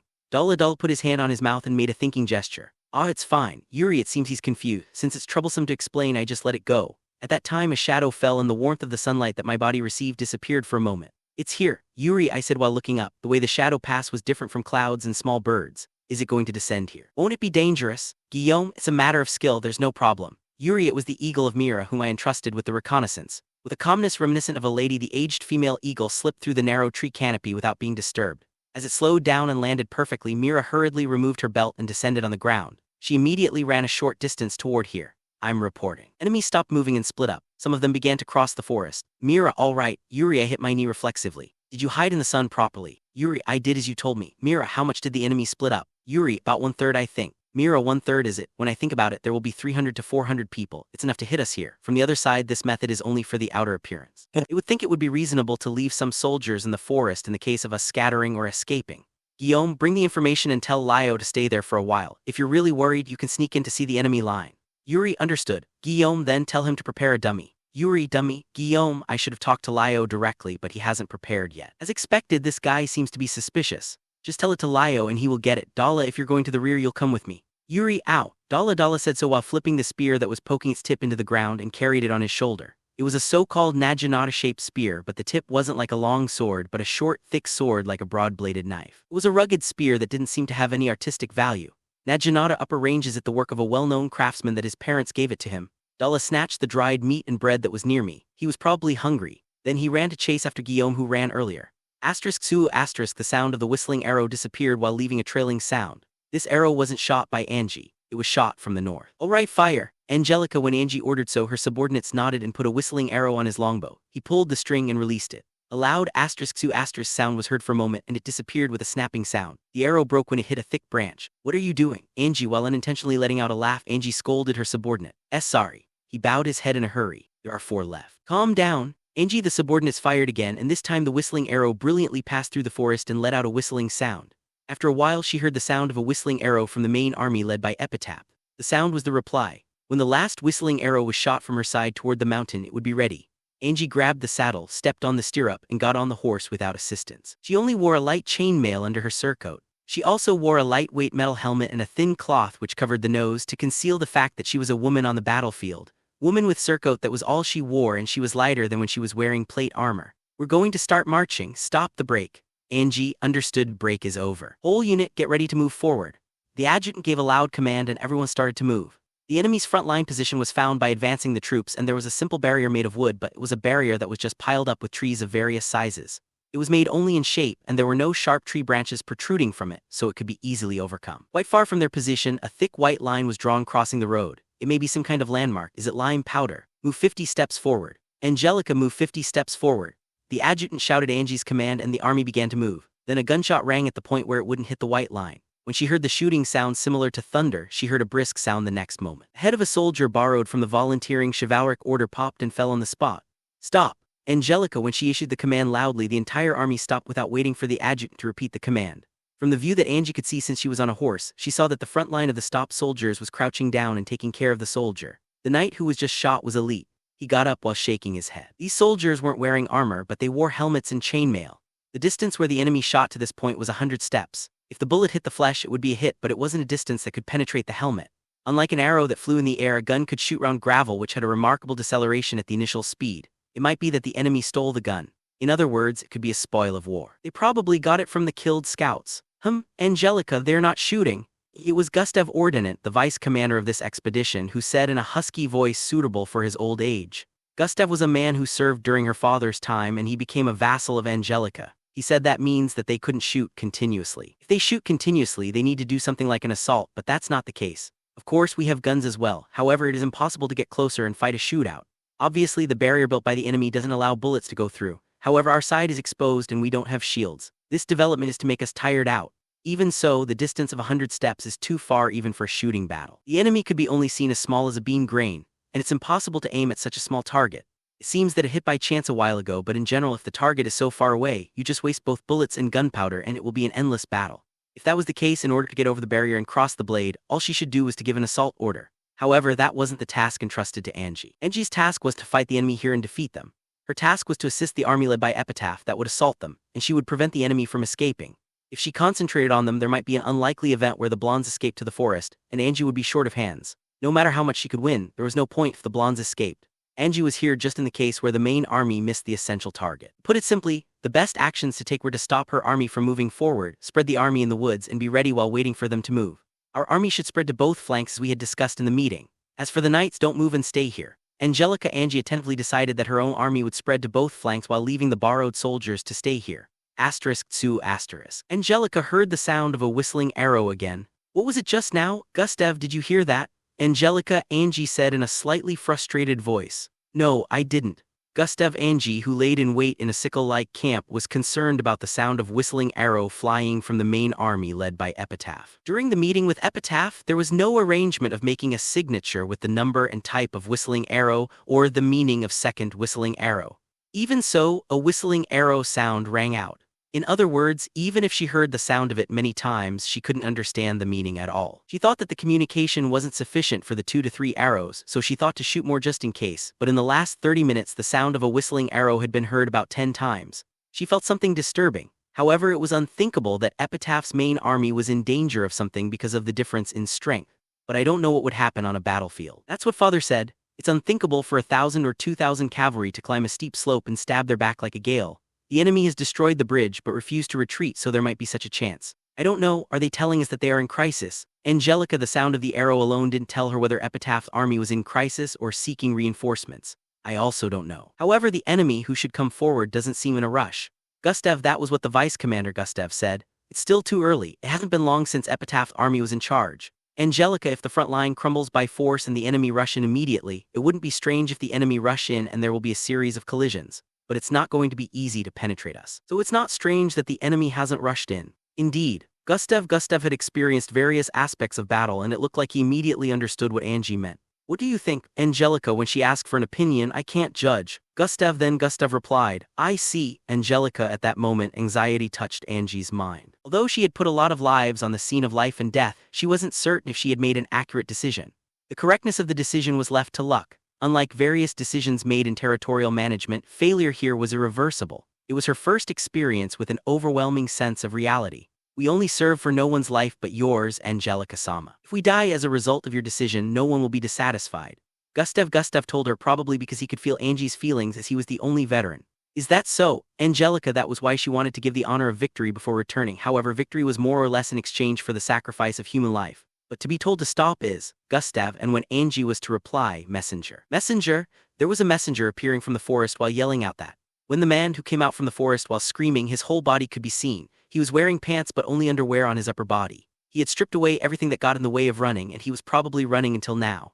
The messenger stopped when he saw Angie and loosened his knee in an unbearable manner. He put his hand on the knee since he was almost collapsing, bent his hip to lower his head, and desperately held his breath. Ha ha ha, what is it? Calm down. Angelica. Angie said, ha, it's from the Archbishop now is. The man was breathless and he was pointing straight to the left with one hand. There was a sudden barrier made by the enemy which was still visible. I'm to attack? What? Angelica, ha ha. The man was out of breath, he's turning pale, is he going to faint? I know you're tired, but I need to ask you for a bit more details. What happened? Angelica, ha, ooh. The man started vomiting on the spot. The food that seemed to have been put in the stomach before the battle became filth and fell to his feet. He probably ran through the forest beyond limits. His underwear was dirty with sweat and mud, and some torn skin was bleeding, probably because he fell on the way many times. The man wiped the vomit on his mouth with the back of his hand. Please excuse? It's fine, you're on a mission after all. Angelica, the Archbishop, said that it was a fraud. The enemy is still crossing the bridge and he is telling you to attack immediately. Angie felt as if there was a cold blade stuck at her neck. Anger filled her head because of the scouts' incompetence. What came after that was the ability to think calmly to clear the doubts. No, it must be true that the bridge was on fire. The scouts of the Papal States wouldn't make a mistake. There's no possibility that they were lying on the enemy side and deliberately misreporting. No, there's no way to think of that. There was no enemy. Standing there on the barrier is the enemy's observation unit. They just changed their armor. Angie turned her head and looked at the barrier she was facing. Over there were figures moving. Unless they are zombies moved by voodoo, there's no way that those are dummies. Thank you for the hard work. If you don't have another order, you can rest as it is. Angelica. Angie showed appreciation to the man. There's an important order from the Archbishop. We need to move forward from now on. Angelica, while slowly turning her horse around, she raised her voice. Then she pulled her sword and pointed to the end of the road to penetrate them through. Forward, Angelica. When she tried to kick the horse's belly with the stirrup to move the horse, she was grabbed on the leg and got stopped. Sama, please wait. Gustav said, what is it? Angie held her horse back. On top of that small group they have guns. In addition to that you have left your armor behind. Gustav certainly apart from her sheer metal helmet she only wore fine chainmail under her surcoat. Half of the face was covered with a black cloth to conceal the fact that she was a woman, but unlike the steel face guard it didn't provide protection. In this march everyone except Epitaph left thick plate armor on the ship. The only person riding a horse is you Sama, it's too dangerous. Gustav horses were relatively unsuitable for traveling through the forest, so the cavalry hadn't arrived yet from the main army. In other words, in the separate army, only Anger was on the horseback, which was higher than anyone else. I don't mind. Angelica, then please refrain from going to the front line at least. Gustav, ugh, Angelica, she wanted to say shut up, you're noisy. But then she realized that Gustav's remarks made sense and held it back in her throat. When the command to light, the volunteering chivalric order at the front began to form a line. Jack Gillen. Send a messenger to both wings, go through the forest with all their might and join the attack to enclose around the barrier. Go. Angie gave orders to the personnel under her command who remained at the spot as the messengers. Understood, Jack, I'll go right away. Jack and Gillen ran like flies, disappearing into the forest on both flanks. In the meantime, the volunteering chivalric order who lined up in a blink of an eye proceeded to follow the command of each leader. When the formation began to move forward, leaving Angie, and when it reached the end of the army, Angie finally started to advance her horse. The speed of the army is slower than I expected. It's not bad at all, but I can feel it since I'm using unknown soldiers who don't fit my senses. It was natural because Angie wasn't the one who trained them. I can't move them as if they were my limbs. However, if I order them to move forward, they will move forward, and if I say withdraw, they will withdraw. It may be good if I think that they are at the level of good mercenary. She waited for a while, and when the volunteering chivalric order advanced about 50 steps, a gunshot rang again. One soldier on the front line collapsed. It seemed that he was shot in the belly, but at this distance the armor alone couldn't stop the bullets. The volunteering chivalric order didn't seem to be scared at all. They mechanically filled the holes and moved forward. In the meantime, firing continued at a fairly fast pace, but even if it was fast, it seemed that there was only one gun and it couldn't overturn many people. Then when the soldiers took another 20 steps, all units charge. Angelica and Angie shouted, "For God and his son Nissus." The commanding officer shouted, "I'll be putting my life on the line as a warrior." The soldier responded. She had heard the story, but it was the first time she heard. It was a characteristic command issued by the volunteering knights at the time of the assault. Ooh! Along with the war cry, the volunteering chivalric order rushed out all at once. In a blink of an eye, the distance was shortened, and when they were closing to the barrier, they put their feet on the logs immediately and tried to get over it. The barrier was only as high as the chest, and it was easy to get over. However, the moment they got over it, they leaned back so that the others could push them up from the below. In the shadow of the barrier, the enemy was crouching down and waiting, and the spear was probably thrust in as if the whole body jumped up. After breaking through the front row, the enemy soldier got on the barrier and began to pierce the spear from top to bottom. Keep attacking. As she could see when she got close to this point, the enemy was a lot in number. There were probably around 50 people. Most of them have tightened the sides of the barrier and were dedicated to preventing detours. There were even fewer people guarding the barrier. Even if the defense with the barrier was successful, they wouldn't be able to face if attack was made from the left and right flanks. However, the enemy started doing something strange. When one of the soldiers in the line was replaced by the man who came out from behind, he shook something like a pot and let the liquid fall over the knight's head. Arg! She heard a scream that she could hear so far. She immediately knew what the enemy was doing. It was heated oil. A large pot was thrown to our side as it was, and while scattering the remaining oil, it struck someone's helmet. It sounded like a gong. Don't be scared, charge! The frontline leader encouraged them. A person with a pot appeared from the barrier again, but this time the soldier in the back grabbed the shirt of the person in front of him and pulled it. The soldier pulled the other person from the barrier. It seemed that the direct hit was avoided. However, after that, the offensive momentum disappeared. They weren't afraid of the heated oil. And the entire barrier made of logs was covered with oil. It was possible to overcome the barrier in 8 minutes, but so far 5 minutes had passed. The oil had also transferred to the limbs when they tried to overcome it, so they were slipping. They would have been good targets if such a thing was done in front of them. They became the prey to spears similar to the prey of harpoon fishing.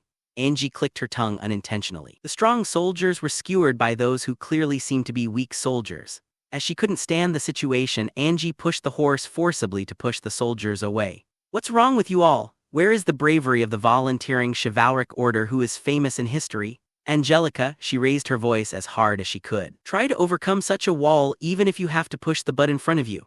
Angelica, while saying so, when she looked at both sides of the barrier, she could see that people overlapped, but she could still see thick wires circling between the trees. The height of the wire was about waist length, but it was bad on the contrary. It seemed that they were able to overcome it if they tried hard, but it was a height that required them to creep underneath, and it was extremely tedious. Because of that, even if they made a big detour, they couldn't make a breakthrough, resulting in a slow offensive and defensive battle with the wire as the boundary. Is this the case with just one wire stretched? It's well thought out. Angie was impressed. but Angie's forces were already invading both sides. He didn't know how far the wire was stretched, but it might not be possible to cut it even if there were no enemies. No matter how she thought about it, the soldiers couldn't break through. Then she went forward as it was. Move away ye. It was then a sentence of Shan language jumped into Angie's ears through the gap between angry words in the battlefield. Angie reflexively, the enemy is moving away, pursue them. Angie shouted. It was at that time, a man appeared at the barrier and hit the head of a soldier on the front line with something like a liquor bottle. The moment the liquor bottle broke, the fire wrapped around him with tremendous momentum. This was the same weapon dropped from that eagle. Angie immediately thought so, and at that time the soldier's assault would be slowed down. When a companion got caught by a fireball, it wouldn't be possible to pull their cloth even for one step regardless of whether they were the volunteering chivalric order or not. Again, since the fire was hot, it wasn't possible to plunge into it.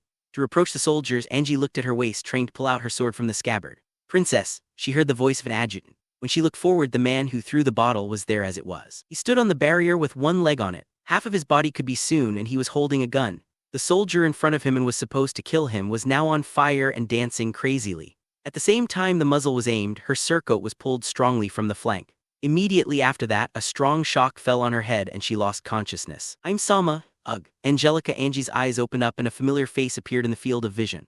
What is it, Gustav? Angelica. She was muttering the name of the vice commander. I'm Sama. Have you woken up? Gustav, I told you stop treating me like a princess. Angelica, please forgive me, but now we are at war. Gustav, war. As soon as she heard that word, her mind became clear, her head was throbbing. Ugh, what happened? Angelica, you were hit on the head, but the bullet was deflected by your helmet. Gustav, judging from the sensation of the head, the helmet had seemed to be taken off and the head was bandaged. She felt a dull pain. Don't get up, Gustav. When Angie tried to get up, Gustav stopped her. I'm fine somehow, Angelica. Angie raised her body as it was and she wasn't dizzy. Are you really fine? Gustav, yes. Angelica, the source of the pain seemed to be on the left side of the forehead. It was around the hairline. There was a terrible dull pain around it and she could feel that her brain was shaking, but it wasn't to the point of fainting. She didn't feel too bad to walk. Fortunately, when she touched her nose and ears, nothing came out. She had heard that the blood and mucus came out from the nose and ears when the skull was cracked. He tilted her head and hit the ear lightly, as if there was water in the ear, but she didn't feel any liquid coming out. I seem to be fine. She grabbed Gustav's hand and stood up. How long had I fainted? Angelica, it's about 3 minutes. Gustavka. Angelica, speaking of 3 minutes, that short period of time seemed to have felt long, especially when it came to the turning point of the war itself. She turned her eyes to the battlefield. Angie stared at a magnificent bonfire that burned in front of her with stunned eyes. She immediately suspected that the fire was burning on the oil-covered barrier. Through her nose, she smelled the peculiar smell of volatile oil like an overcooked oil pan. The volunteering chivalric order couldn't get over the fire, so they were trained to make a detour around the left and right flanks, but it seemed that there was something remaining on her side. What happened to the encirclement? Angelica, the enemy pulled like a wind after that shooting. They evaded the enemy from both flanks, then they turned around and moved into attack. Now that side seems to be confused. Gustav, did they see through everything? It felt that the things that should be done according to the textbook were discarded one by one. If the orders came all at once, they couldn't prepare against the assault from both flanks. It would be easy to get confused if they were hit. I'm going to give orders. Angelica, understood. Gustav. Gustav showed a slight hesitation, but he saluted. Angie was frustrated. She wanted to get back at them. For that purpose, the enemy should be hunted down. It was said that the bridge was still there, but it might not be usable at the moment. Perhaps they are waiting for a large number of refugees to complete the transfer. If not, there is no need to fight in such a place. If there's nothing left to protect at the rear, such a battle would be meaningless. In other words, the withdrawal margin isn't limitless. In that case, the soldiers must be saved from confusion. You don't want to get shot again. Please don't get too close from the beginning. Gustav, I know. Angelica. Angie got on the horse that was brought by an adjutant and then she moved forward. There was still severe pain in her head. Yuri-kun, it's all right over there. We can make it on time. Miaro, who rode a galloping bird, said it when she was about to arrive. I looked at the clock. The clock was pointing at 1 minute before the meeting time with Life. How's the bridge? Yuri, they have finished crossing. Miaro, got it. You should cross the bridge first. Yuri, understood. Well then, please be safe. Miaro, as Miaro said so, she went in the direction of the bridge. Sprinkle the remaining caltrops. Yuri, caltrops. When I shouted, some people put their hands in their waist bags, grabbed caltrops, and threw them over the heads of the approaching enemies. He used it a little bit before, but this is the end. Since the front of Lio was downhill toward the enemy, he could do something flashy such as pushing a burning cart, but since there's no slope on my side, there's a limit to what I can do. My side is overwhelmingly inferior, so if we hit them straight we will lose power in an instant, just as a child and adult bearing their strength against each other. If we throw the caltrops, some random people will be injured. Then those affected will become obstacles and slow down their momentum. Alright, we're going to retreat to the final line. Withdraw. Yuri, I shouted while waving my hands. At the same time I also ran. My leg is hurt. It's a burn inflicted when sniping the enemy commander with momentum. The skin on the soles of the feet hurts like burning every time I take a step. The enemy also wants to pursue after losing. At the tip of my eyes and nose there was a striking white line. After looking behind and confirming that there were no late unit members, cut it down. Yuri, I shouted loudly. When I looked at the lumberjack standing in the depths of the forest, he looked confused. What the hell is he doing? My killing intentions suddenly burst out. It's fine, cut it now. Yuri, as I said that again, the lumberjack swung his axe and slammed it into a tree that had already made a large cut. Since the tree didn't fall after one swing, the axe was swung down again and again. 3 seconds after everyone crossed the white line, the three fell down while echoing the sound of fiber breaking. At that time, the enemy that was approaching before me, but those in the front row, noticed the falling tree and stumbled a step or two forward to stop while looking up. It's regrettable since I can't crush them, but since there's no enemy on this side, I don't have to fight back. Alright, just cross the bridge as it is. If you're injured, throw away your luggage and run. Yuri, when I ran out while looking behind, a tree was falling and *dumb*, it hit the ground, and I saw a canopy of branches lying on the ground. Upon reaching the bridge, Lyo's unit, which seemed to cut down the tree, arrived at about the same time and equidistant. Lyo's unit was also tattered like my unit. Lyo, Yuri dono. Lyo, he looked tired as I expected. His shoulders were moving up and down, following his breathing. When our eyes met, I felt something was being communicated. You guys, cross first. Yuri, when I said that, follow Yuri dono, cross what you can cross. Lyo also gave out the instructions. They began to cross. There were only a few refugees left on the bridge. Most of them had crossed over. The other side seemed to be very clogged, so it might not be possible to completely cross over, but it would be over in the meantime. It was Miero's job to measure this timing. There was really no excess or deficiency in the timing. We were able to arrive at the same time at the best timing. Sorry, in the end we had to fight. Yuri, when I said that, Lyo made an indescribable face. It doesn't matter if it's a battle like this. I just don't like the battle of death. Lyo, well indeed, the matter is different between a battle of fighting to the death and a withdrawal battle. If possible, I also want to avoid fighting. Well, I guess it's impossible. Yuri, there were some casualties on my side, but for Lyo it shouldn't be just 1 or 2 people. Fortunately, the surviving soldiers were desperately crossing the bridge. There's no one who wants to die, especially when they are escaping from the verge of death.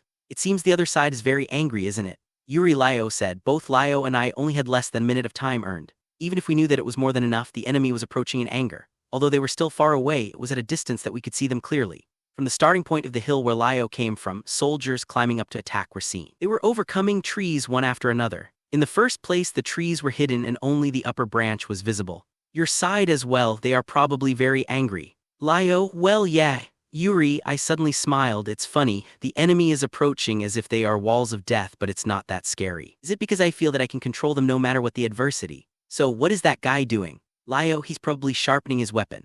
Yuri, from what I saw, Dala was crouching down on the side of the road and sharpened his spear hard. As far as I could see, it was a rough whetstone, and while sprinkling water in a water bottle, the weapon was sharpened with a force that seemed to create smoke. He gave a feeling that it was nice to have a blade. His appearance was strange. The sides of the helmet were full of scratches as if it was hit by a sword many times. Besides, somehow the chainmail, which was double worn, was torn in places like a rag. He wrapped a headband-like cloth around his eyebrows, which was dyed red. Perhaps he had a wound on his head and wrapped it so that blood wouldn't get in his eyes. He had been fighting too much. Dala, are you done? Yuri, when I called Dala out, he poured the water in the water bottle to finish up, dropped the whetstone, stood up and drank the rest of the water bottle. He threw it on the side of the road. A whetstone is so valuable that it can't be thrown away easily when it comes to a high-quality finishing whetstone, but since he was using a rough whetstone, there's no problem throwing it away. I was resting for this, Dala said. As he approached with his spear, I smelled a strong, dry, sweaty body odor with a distinctive bloody odor. Although I hadn't seen him for a while, the pressure was different.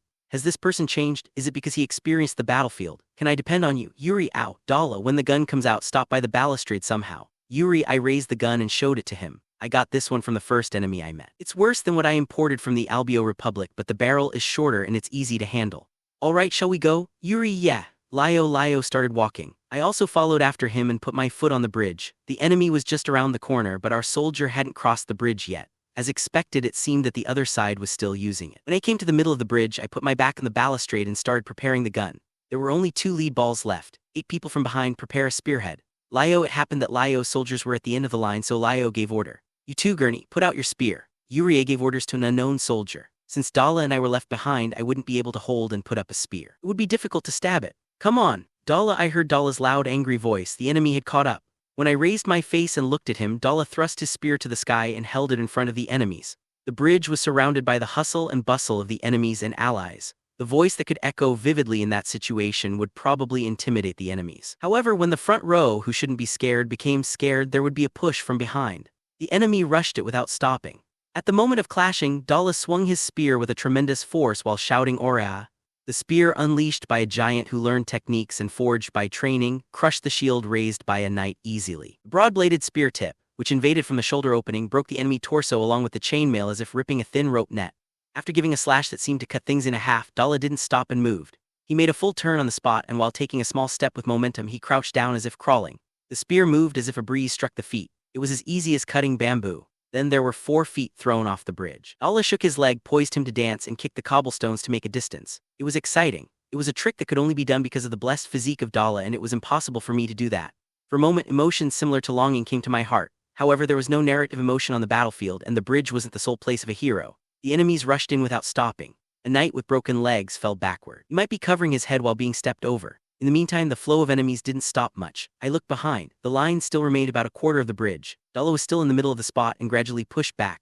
Aw, damn it, should I use the last Molotov cocktail? Hey, can you withdraw faster? Lio shouted. Dala retreated while swinging his spear and killing the enemies, but the pressure of the group was still huge. He took a step back, then 2 steps, and it became 10 steps. He was quick to approach the rear end of the line. I took off my clothes and threw it over the balustrade. In other words, I threw it into the river. Oi, I haven't crossed yet. Lio shouted impatiently. It's fine, not everything will collapse. Yuri, maybe. According to my signal, 2 archers appeared from the upstream forest, transferred the flame of the torch they had to the arrow, and fired. Burning fire left its trace and fired at the center of the bridge. I stuck my body out of the balustrade and looked at the foundation of the bridge. On the other side of the burnt-down bridge, there was a pile of dead branches with plenty of flammable dead leaves. Then one of the burning arrows entered there. It burned vigorously after a moment. Extinguish the flame, eh?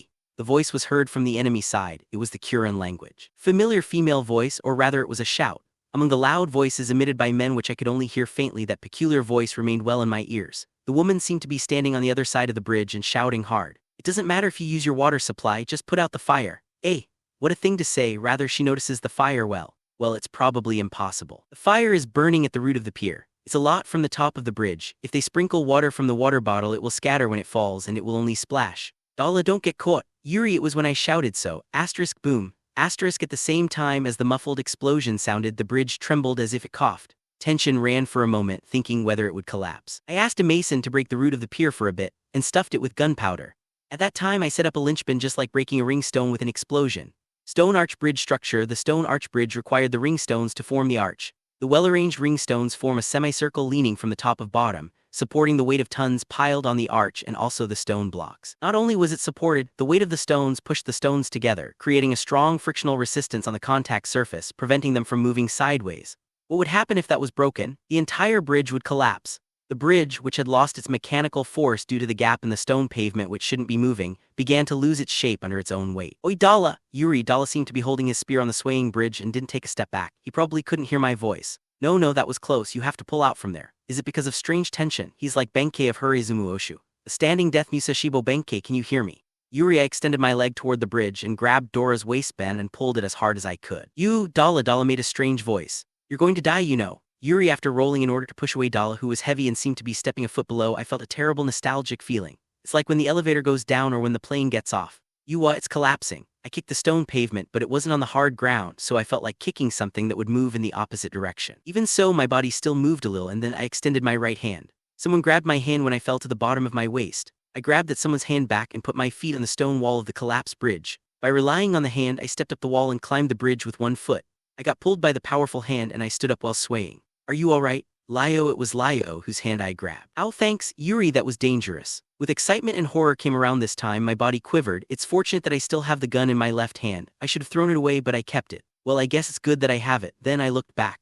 The bridge had disappeared. When I looked down, the rubble was washed in the river with a slight amount of fine sand smoke. There were some soldiers on the rubble that had reached the surface of the river, but the cold water slammed down like a key on the day of the barge. They would be soon swept away. Surprisingly, there was no man who remained in the middle of small island, probably because of the momentum when the bridge collapsed. It seemed that the soldiers who fully occupied the bridge before became the weed of the river, if not the sea. There seems to be no way to reach this side from that side, and we have reached our country. Is it over? Yuri. The words came unintentionally. The difficult tasks that diminished the spirit for a long time after leaving Shiyalta were over. That was how I felt. Although we're still at war until we return, it could be considered that it's over for the time being. Ah, we've won. Lio said. We've won. Those words resonated in my ears as if this was my first time hearing it. That's true. I see, we've won, isn't it? The enemy soldiers were still on the other side of the collapsed bridge. No matter how grudged they looked, there was a deep valley carved by the river between us. It was our victory, and we managed to escape. On our side, the people who were densely laid out into the forest began to disperse gradually, and the very compacted state was being eased. It's going to be difficult to gather the refugees now, but it's over already. Do you want to raise a war cry? Lio asked. Is it something like hey hey? Yuri, it's too much work. No, there are enemies here, so why don't you make a proclamation? Lio, proclamation is it? Like we've won or something? Maybe better to do it. The fact that it's history that we have won. Although we've had a hard time, I won't feel good if we were told that we are running like a losing dog. Well, it's fine if you don't want it. Lio, no, I'll say it. Yuri, is that so? Well then use this. Lio handed over a loudhailer. It was made of copper or something, and it had a conical shape like a megaphone. He had hung it on the saddle of his galloping bird since the time we met again. He probably bought it in reform, but I had never seen it used. It was hung there all the time. Is it finally the time to use it? Sorry, let me borrow it. Yuri, then I received a loudhailer. Now what should I say? I thought for a moment and assembled the text. When I tried to do so, it seemed to take an enormous amount of time. I wouldn't be able to convince myself unless I sat at my desk the whole night. While thinking about it, the enemy was probably getting bored. It can't be helped to go for ad lib. All right. Hey Crusaders, you've been working way too hard to go up north, aren't you? Yuri, first I have to make fun of them. I am Yuri who. Since I'm a bit short of hands, it wasn't a fair war, but I want to think that this strange strategy is a part of the art of war.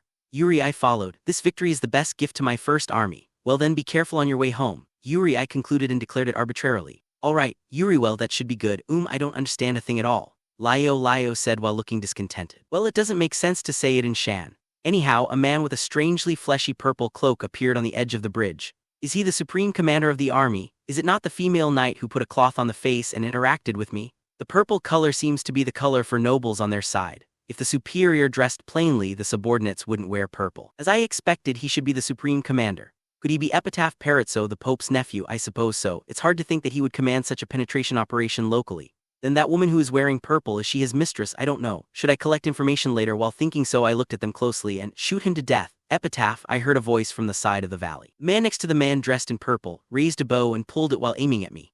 It's dangerous. When Lio grabbed my cloth, the arrow had already been fired. However, it wasn't a sneak attack. Since I was looking at it from the point where he held the bow, I could escape it normally, but then I thought it could hit someone in the back if I avoided it.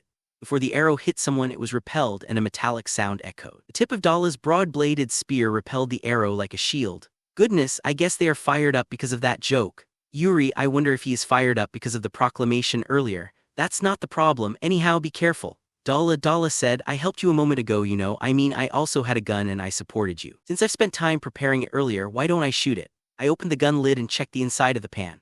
I thought the gunpowder had spilled when I was jumping and bouncing, but most of it was still there and it remained still. I held the gun and aimed at the man in purple. Immediately after holding it, the surroundings noticed it and pulled the man's shoulder and clothes in a hurry. However, the man looked stubborn and didn't move. That's it, fire. Here comes the lead bullet.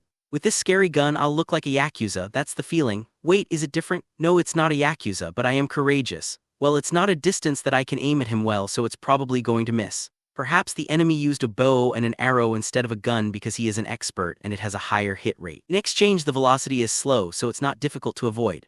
While thinking so, I pulled the trigger after correcting the error. The matchlock went off. The gunpowder exploded and the roaring sound that occurred next to my ears made it numb. I missed it. The bullet went to the side of his head, hitting the one next to him. If I could make a cartridge with ammo, incorporate the mechanism to fire continuously, I can correct my aim right away. It's not the same as correcting errors by reducing the size of the muzzle. As expected, the muzzle loading is sluggish. It's going to be a problem in the future. Anyhow, one shot from that side and one shot from this side. By the time I want to give another shot, the other side would probably have withdrawn. I can expect it. You better run away, pull your soldiers before our arrow comes. Yuri, I shouted loudly. Then I turned my back on the battlefield. That night, we set up around the border of a town that was also the nearest post town.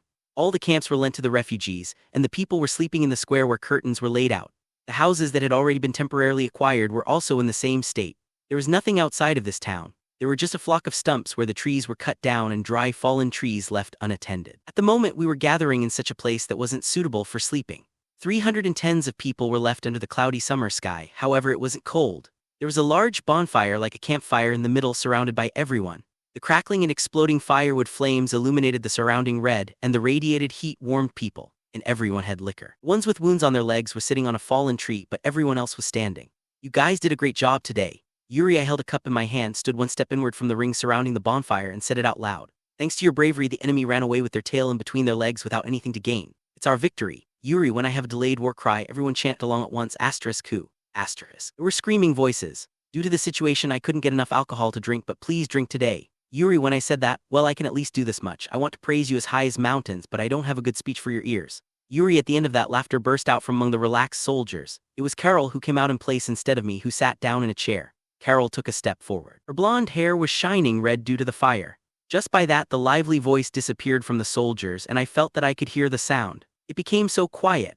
I have no feeling, but for those who were born, raised in feudal society, the existence of Carol the princess is still special. It is the same as the Shiyalta people and the Kilgina people. What's more, the princess, who should stay in the castle, is here now and is about to praise their courage. If you grow up no politics and have a family that you have to protect, even if you put your loyalty aside, the feelings may change again.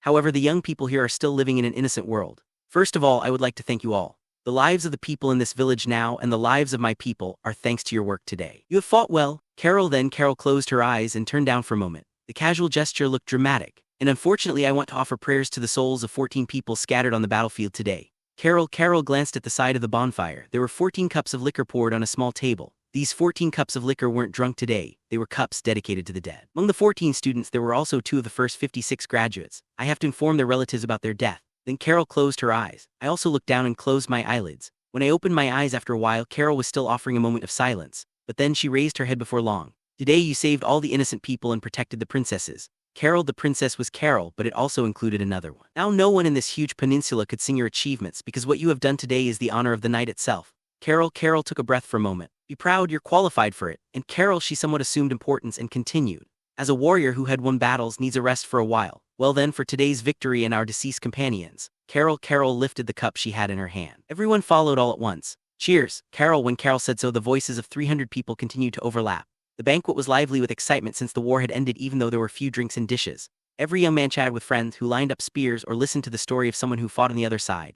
They were talking lively. Even if there were only a few glasses of liquor per person, there were some who had a red face. Perhaps they were weak against liquor. It was a good night. I was sitting in a chair and looked at them from a bit distance away. What is it? You feel uncomfortable? Miaro, who came next to me, said it as I had decided to watch from the side. When I looked sideways lightly, she had taken off all the military uniforms, including the chainmail, and looked like a townsperson. When doing so, she really looked like just a boy. Am I rude? I can't help it because she's wearing men's clothes. No, I thought it was fun. Yuri, I turned my gaze back to the bonfire again as I said that. It would be so, we've won after all. Miaro, however, some people aren't here. Yuri, 14 of them. Are you thinking about them? Miaro, yes. Yuri, if you start a war, there will always be casualties. Miaro said in a water-soaked voice as if she sensed something. You're right. It's a matter of course. Yuri, the death of a person in a war is a natural and inevitable result, as if running on a road surface that wears off the tires.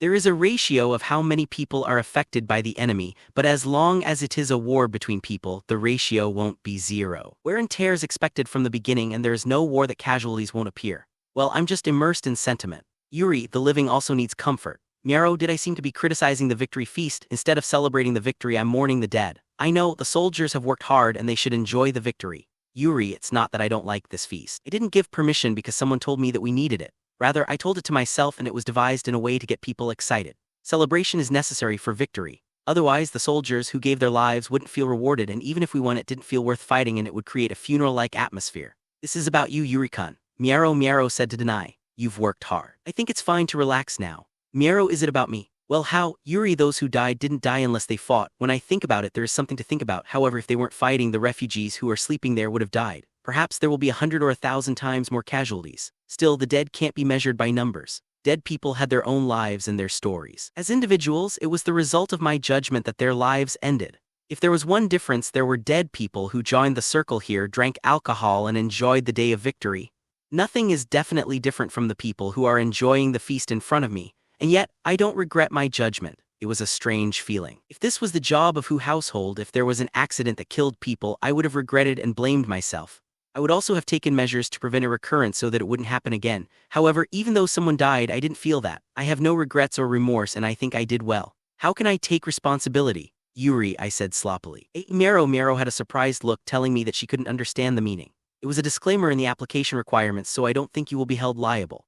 Miaro, she said, yes, I don't mean that. Yuri, then are you asking about atonement? Miaro, yes, that's it. Yuri, when it comes to atonement, we can provide financial security to the household of the 2 deceased students. As I have already reported, both of them aren't heir, so there's no problem in the sense that the households have lost their successor. Miaro, I know that as well, I've already heard. Yuri, could it be the compensation for the dead? Miaro wondered. Could it be that she didn't consider that I was worried about it? Well, yes. Yuri, that is, the deceased can't talk about anything, so it's difficult to offer anything since it doesn't necessarily make them happy. Miaro, there was no tone of ridicule in her voice. She seemed to be serious about it. There are various theories where the soul goes, and there's also a theory that the soul disappears the moment life disappears. Miaro, the Shanty's view of religion is more like a myth than a religion, and it doesn't define the view of life and death exactly. There are various things about it. In the traditional belief, the soul sinks to the bottom of the sacred swamp and is reused in the form of reincarnation. However, now that they have left the sacred swamp for a long time, there is an idea where the soul goes to a place like the pure land of paradise. Speaking of the sacred swamp, it is a sacred place believed since the great empire time. Even if I mourn in some way, I wonder if it's complacency if I think that I can make up for it. Yuri, since the deceased don't express their will, doing something on my own and thinking that it has become atonement has nothing but the meaning of consoling myself. Still, I want to do something. So I honor them, tell their family that they have fought bravely, and guarantee the life of the bereaved family. Carol prayed silently earlier and mourned the death in front of a large number of people, which may be part of that. In fact, it's not worthless. If the soul after death has a will, it's not a mistake to think that it will be comforted with a considerable probability. However, I don't think I've done anything with that. But it's not just the deceased that are difficult to atone for. Even if the knight's household, there are accidents where the bones break and the limbs become incapacitated. No matter how much you atone for such a person, apology and money will not heal the limbs. Life is ruined and some students choose to die pessimistically. It's sad to do something that is irrevocable to others, but it's something that happens. Miaro, well indeed, there are also people who suffer serious wounds. Yuri, there are countless people who have been slashed and injured by arrows. Although most of the treatment was over, there may be some who have their nerves sliced and their hands couldn't move. Also, there is a condition that worsens due to tetanus or something similar and dies. I can't do anything for them. RIC, well, that's not the case. I wanted to say that you don't need to have any particular responsibility for that. Miaro, is that so? Yuri, I don't feel responsible though. What Miaro is saying is justified. I think I'm just overwhelmed by the characteristics of the conduct of war. When you drink alcohol for the first time, it's the same as being confused by the feeling of being drunk, and you get used to it eventually. I have such a feeling, but I don't know if I will like it. I can't do it. Miaro muttered, what? I wish I could comfort the deceased better, and I'm also thinking that they are also enjoying drinking here. Miaro, what's that? I involuntarily let out a breath. What kind of consolation is this? Unfortunately, I'm not good at that kind of thing. It's better than before. Yuri, really? Miaro, besides, I'm not depressed. And again, Yuri again, what? Ah yes, even if I have to fight again, I'll do the same thing better if I can, so don't worry about it. Yuri, I understand. Please let me stay by your side. Miaro, this girl is strange. Do whatever you want. Yuri, Angie was walking down the road like a wounded wolf. This road was called Reindeer Main Road in the local language, and it seemed it was named that way because people lived in a place where reindeers grazed. She had read it from a very dirty Shan language book from looting. It was a travel book that told about place names, famous places, main roads, and others. I wonder what's the title of that book. She couldn't remember because her head seemed hazy. Angie easily gave up remembering. Princess, please ride in the carriage. Gustav made a remark. Stop it, that will be the last time. Angelica, horses that were already pulling the carriage were reaching their limits of fatigue. So even those who were supposed to be in the coachman's seat got off and stood in front of them, holding the reins and pulling the horse. Even with the weight of a woman, it would be an additional burden for Angie to ride in the carriage. Besides, she couldn't afford to ride the carriage again and enjoyed it comfortably. This was to pay for her own mistakes. 4 days ago, while Angie was stunned, she looked beyond the collapsed bridge. About 4/5 of the bridge had collapsed, starting from the center part. There was still a thin amount of smoke around, and the smoke had a burning smell of ammunition. This victory is the best gift to my first army. Well then, be careful on your way home. Yuri, on the other side of the cliff, a person who seemed to be Yuri who was raising a war cry. We lost. It felt like a trick when I heard that the bridge still exists, but at the moment I felt that it had changed to the feeling of defeat. It was a winning battle. At least it wasn't a battle in which their side misjudged the strength and ability of the other side where they had no chance of winning from the beginning. In other words, it wasn't a so-called battle that they lost before they fought. No, was that really the case? If the victory condition here was to obtain Shanty princesses, the appearance of the 2 princesses that the scouts saw were also traps. If the princesses had left shortly after the scouts left, there was no chance that this operation would satisfy the victory condition. As expected, we have lost. It was like dancing in the palm of Yuri who from the beginning. Be careful on your way home. Yuri who pulled off a series of operations, said so at the end with a perfectly unadulterated orthodox pronunciation, legitimate accent. Man was now standing by the cliff, facing them head-on with the people he protected on his back. Hero. The word passed through Angie's head. After all the hardships and tribulations, he led the people and the soldiers and remained in the palace and escaped with the last soldier. She didn't think that it was the commander's ideal to be the last person to escape the battlefield, but Angie thought that he was heroic. While being bombarded by resentment and regret, a feeling of admiration and envy arose in her heart. I want to surpass him. I want to go beyond this man and become the king among the kings. Childish ambition swelled up in her heart. Is there an archer? Come out in front and shoot him. Epitaph shouted in an angry voice. Then perhaps by chance a person with a bow came out of the crowd. As soon as he arrived at the front row of the cliff, shoot quickly. Epitaph, an order was given. Immediately after, the archer pulled the string and fired it, the arrow that flew while cutting the wind with a sound. It drew a really gentle curve and headed for Yuri, who as if it was sucked in. However, Yuri, who didn't seem to be afraid. While moving a bit, he shifted half of his body to the side and lied down. When his body lowered down, most of his chest and belly were hidden. The side of the body was covered with shoulders and arms, so it could be said that if he didn't get hit on the head, there would be no danger. It was a defensive technique that dual representatives. It was a calm decision. It would have made sense if he flustered immediately, but he didn't. The arrow was dropped by a tall big man with a spear before it reached Yuri, who. See the man who rampaged in the battle of the bridge earlier? Angie was at the rear, so the battle on the bridge wasn't seen well. After the arrow was dropped unexpectedly, Yuri, who held a gun and pointed at us. Angie remembered that she had just been shot in the head. Yuri, whose marksmanship was quite good. It's dangerous, protect Epitaph, don't know. Angelica, she shouted reflexively. There's no need. Epitaph, Angie's head became blank. The devil's bullet can't hit me. Epitaph said something she didn't understand. Looking at the opposite bank, Yuri, who stood with a gun on the spot, and he seemed to be aiming leisurely. Then he fired. A peculiar sound of gunfire echoed through the ravine. The bullet crossed the river and pierced Epitaph, no, as if it pierced him. In reality, however, the bullet shallowly cut Epitaph's cheek and hit the face of the knight next to him, who was trying to protect Epitaph. Shortly after screaming, the knight collapsed. See, just like I said, God is blessing us. Epitaph, he said as if there was nothing going on. In his eyes, is it a win? For Angie, it seemed that they were forsaken by God instead.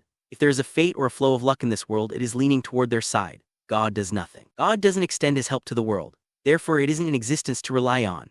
The priest pretends to be a spokesman for God's will for the reason of happiness or misfortune, but God doesn't affect the world. My father said so, and it was proven with his death. The father who embodied the royal path set by God was completely unlucky. Was Epitaph lying in order to encourage the soldiers, or he himself didn't think so? Angie didn't understand. Now let's turn back and go home, the hip is waiting. Epitaph said so, the war here seemed to be over. Well then, we will be in charge of the rear.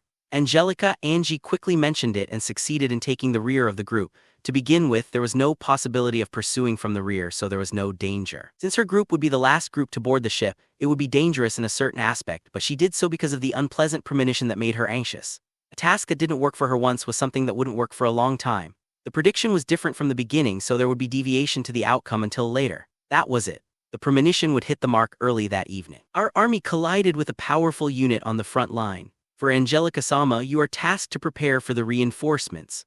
When the volunteering chivalric order was said, Angie had a strange conviction of, as expected, it would be that way, and at the same time she was overwhelmed with the horrifying sense of crisis. The strategy was based on the premise that the enemy's reinforcements wouldn't come out even if their side advanced deep into the enemy's territory.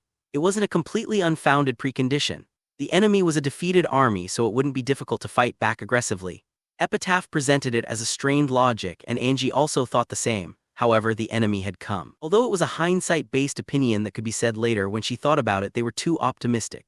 Understood, you should go back. Angelica, yes. Angie opened her mouth for the first time after confirming that the messenger had gone far enough. Withdraw the entire army. Angelica, after saying that, she felt a strange discrepancy in the expression. Although it was said to be withdrawal, they were currently withdrawing in the first place, and the withdrawal route was where Angie was walking now. We're going back to the way we came. Angelica, yes, however, Gustav, the vice commander Gustav, responded. I saw the shadow of cavalrymen from behind, we have to go after them.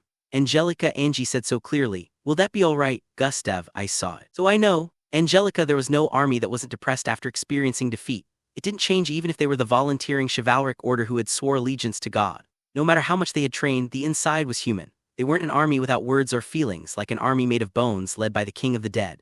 Each person had a will whether to be afraid or depressed. They weren't visibly collapsed because of the tireless training, and they were supported by pride, but the morale was definitely declining. On top of that, the horses weren't fed with fodder and the soldiers weren't eating. In such a state, there was no way to fight anyone. For Angie, it would be quite difficult even if she was told to lead them and fight against someone.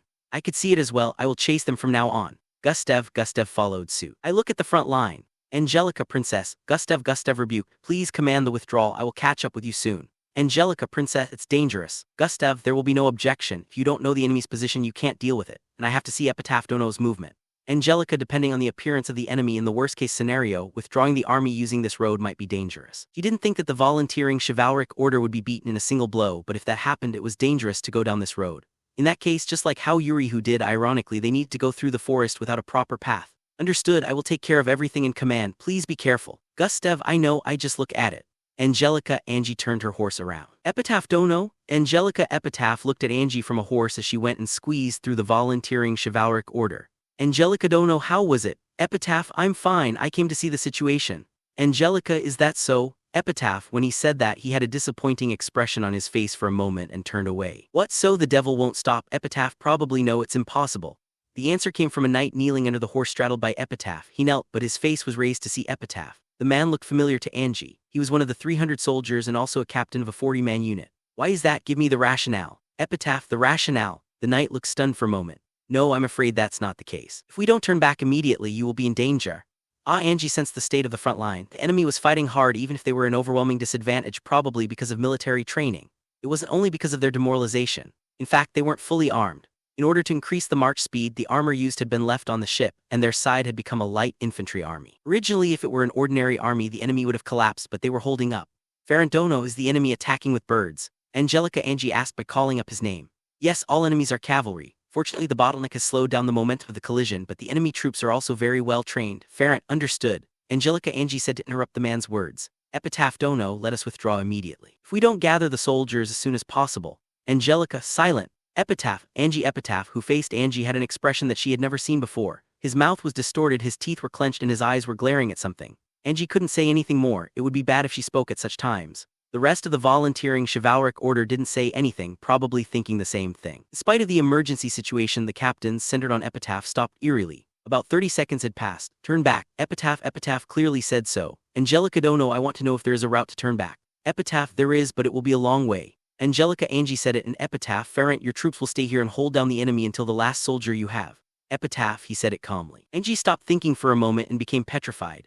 Epitaph, Dono, that's two. Angelica, she spoke unintentionally. What Epitaph said was a sacrificial stone. That was his instruction. It would be death. No, it meant to resist death by using their main force. If it was an ordinary army, such an order wouldn't be possible. No matter how fierce the withdrawal battle was, it wasn't decided that they would die. If they survived, they could fight only if they think that there were rewards and praise. But this was a fight to death. Neither the captains or soldiers could do it. From the standpoint of a commander who treated soldiers as pieces, there would be many occasions that needed them to give such an order. However, it was meaningless if the order was rejected, or the soldiers would escape after pretending to accept it. If the loyalty to the nation and the Lord wasn't greater than their own life, it was natural to think that the order was an order of committing suicide. Would there be an apprentice who kill himself when his master ordered him to commit suicide? However, if they were the volunteering chivalric order under Epitaph, the order would be executed over faith and family name. It wasn't that the confidence toward Epitaph would make them follow. For Angie, it seemed too pitiful to use their brilliant loyalty and dedication in this way. Then we will also have orphans unit. They should have remained intact. 40 people. Do your best. Epitaph, Angelica clenched her teeth. She couldn't comprehend. After some hesitation, Farrant understood. 32 of us will work with them on this mission. Farrant said so. Your best. Epitaph repeated the same line, flipping his horse and head toward the front. He's probably going to order withdrawal. It won't be a consolation for Farrant's tragic determination. Farrant, Dono. Angelica, Angie called out to the man who had been transferred under her command earlier, and when he approached, she got off the horse. It was an emergency situation, but she couldn't help but speak to him. Aren't you going to say something? Angelica, no one who comes with us here without being prepared to die. Farrant said in a resolute manner. But, Angelica, it's fine. I'm sure my country will treat my family well. I'm sorry for the single young people, though. Farrant, if I strongly oppose that. Angelica, no, please don't. I don't know what will happen if you say that. Farrant, while trying to stand up for him, Angie felt a hangnail stabbed in her heart. Oppose, she said something like a protest, but was she trying to oppose it? No, she didn't think that she was going to oppose it. It was just the mouth. She wasn't honest, but rather only on the surface. Please forgive me. I didn't mean to oppose him. I just had a feeling of refusal in this operation. Epitaph, Dono's strategy is rational. Angelica, Epitaph's strategy was outrageous, but it was the most effective in this situation. Angie acknowledged that. Somewhere in her heart, she was fully welcoming the decision, even though she felt Epitaph's attitude as an outsider. Is that so? Farrant, the man seemed to smile sadly. No, it's a good thing to hold one's life dear. Farrant said with deep emotion that he felt something from Angie's attitude. It is regretful, is it really? Do I really have the qualifications to think so? Farrant, Dono, Angelica, that's enough. Farrant interrupted the conversation and extended his right hand low. He probably didn't want to listen anymore. Angie grabbed his right hand and shook it firmly. Thank you for your help. I will never forget you for the rest of my life. Angelica, yes. Well then, let's meet in heaven. Farrant, yes. Angelica, you must survive. It is a waste to lose your life here. Farrant, he said that, and well then. Angelica, he turned his heels back and headed for his troops. Angie could only see his back off. 5 days had passed since they started withdrawing. Angie was walking with her feet as heavy as lead with her back straight. Blisters on her feet were crushed, and the wet feeling was disgusting at first, but currently she was also in a great pain. She was really frustrated. Still, if she went step by step, there would be hope. The volunteering chivalric order led by Epitaph was at their rear. The number of people was 1,000 at the beginning, but now there were only a few left. Most of them had been thrown away repeatedly as sacrificial pawns. The people were all slaughtered by enemy cavalry. However, whether it was fortunate or not, the pursuit for several days had finally stopped. In addition to the supply line reaching its limit, it was probably because the force couldn't be measured by reconnaissance since it exceeded the range of the Big Eagle. That was what Angie guessed. If the fact that they only had 150 troops left, the enemy might have kept pursuing them even though it might sound unreasonable. However, if that happened, it might have led to a happier outcome to the countries of Isis religion. Angie was walking with heavy footsteps. She was hungry. She felt like the energy was disappearing from the body and she had become a really dried meat. Pain was creeping up from her legs and her body blamed its owner for the harsh conditions. The dazed head treated it as a pain that came on a regular basis. She couldn't display the misery. Only that thought stretched her back. Angie-sama. One of the soldiers called her out. Recently, the soldiers didn't make a mistake when addressing her. She probably didn't think that they were playing around. What is it? Angelica, there's a report that civilians were caught in front of us. I see, I'll take a look. Angelica, then please get on the carriage. Angie frowned for a moment. She didn't want to ride in the carriage. Angie-sama, please forgive me, but you'll be looked down on if you're on foot. It was an excuse and the soldier really wanted her to take care of herself. However, in a sense, it was difficult to refuse it. To go forward, she had to walk faster than she was now. Rather, she would have to run. With Angie's feet, that was unreasonable. I understand. Angie, is that so? Well then, I will bring the carriage immediately. The knight was older than Angie and he should have been about 23 years old. He didn't seem to be full of energy, but he didn't seem to be suffering. He then ran to call for carriage. The way he trained was completely different from Angie, who was barely able to walk with the feet felt as if peeled off. It was Angie herself who ordered the training, but she didn't participate in the train. She thought that she had to train her body a bit when she returned home. As soon as the carriage was brought in, Angie tried to put on air and jumped into the carriage that was still in motion. Proceed promptly. Angelica, when instructed, the coachman replied yes, and started moving a bit faster than the rank of troops. There was nothing to do right away. The carriage was running with a rattling sound. It was so easy to move forward without being tormented by pain. It was something that she had taken for granted until now, but there was a freshness feeling as if she was witnessing a groundbreaking invention. The horse was still strong thanks to eating a bit of the winter feed that was left in the village they visited yesterday. As a slender woman without armor and got into the carriage, the horse shouldn't feel a big burden. It seemed like the horse got used to it easily, so it might be all right for her to get on the carriage. The soldiers would probably don't mind. When such an idea shook her head, she felt that something that shouldn't be comforted was comforted, like when she touched a wound that shouldn't be touched. Angie consciously extinguished the thought as if to extinguish the fire of a lantern. Angie-sama, isn't that? The knight who was pulling the reins said. In that direction, one of her subordinates who had been ahead for reconnaissance was walking with 2 long ears with rope bound on their hands. It seems so. Angelica, when they got close enough and the carriage stopped, Angie got off the carriage. She saw long ears. One was a slightly middle-aged woman and the other was a young girl that could be called a child. The two were looking at her with angry faces. You, what are you doing on this road? Angelica, when Angie spoke in Shan, the middle-aged woman looked slightly surprised. We are evacuating from the country. She spoke in a rush, probably due to the excitement that she had finally met a person who could understand their language. Well, obviously, Angie thought. Somehow can you overlook that child? Angelica, she is my daughter. Are they mother and daughter? Please spare my daughter's life. Please, please. The older woman knelt her knees begging for mercy, putting her tied arms on the ground and drooped her head. The daughter, who looked like 10 years old, stood there in a confused manner, but then, please. She also bowed down. You guys. Do you want to have this woman? Angelica. Angie switched the language to Kurin. What she heard was these people tend to commit themselves if they were violated. It was fine if that would boost the morale of her army. The older woman still had a decent face as for ordinary shanty, but she still looked like 40. What was more, her origin seemed to be peasant-like, with extra flesh and muscle on her limbs, and the body was excellent. For Angie, who was 18, she couldn't tell if her men had an uncontrollable urge to the woman. Yes. The 2 knights looked at each other. She didn't know what they were thinking, but they seemed to be troubled with the question. I don't need it. Me too. You don't have to hesitate. I'm listening because it's a problem I don't really understand. Angelica, I don't know about the men in the unit, but this woman is too much. And the child is still too you. Well, yeah. Angie's knight saw the little girl. It's no good. It's no good, huh? To begin with, from Angie's point of view, she thought that such a little girl would be out of the scope, so it was surprising that the knights were troubled. For Angie, they scored a point. I see. When Angie agreed, untie the rope. Angelica, she instructed. You may go, but you have to leave the food. We are also lack of food. It's all right if it makes us less worried. Angelica. Angie was relieved that she hadn't done cruelty to the older woman, who bowed her head while having a slightly grudging eye. Is it because she can remember words and talk? After all, she doesn't seem like meat in the shape of person. Once and your ears are round. The girl said without noticing the current atmosphere. She might be mistaken for the same kind because Angie could speak the same language. Ah, Angelica, you're the cutest woman that I've seen. I see. Angelica. Angie was accustomed to being praised for her beauty, but it was the first time to be told by Shanty that she was cute. If that was true, she would have flattered the girl in return, but when considering the looting due to the war, she felt something different, so she stopped. Go. If you go a bit further, you may be protected by the army that is chasing us. Angelica. Why, yes. The middle-aged woman terrifiedly took valuables from her luggage and tried to cover the girl with the luggage left. Then they went to the road where Angie came. Yuri, follow them and let me know so they don't get caught again. Angelica understood. Yuri the knight who was scouting nodded and chased the mother and the daughter like a gentleman. However, while Angie and the others were stopping, the main force had caught up and she could see them across the road. Phew.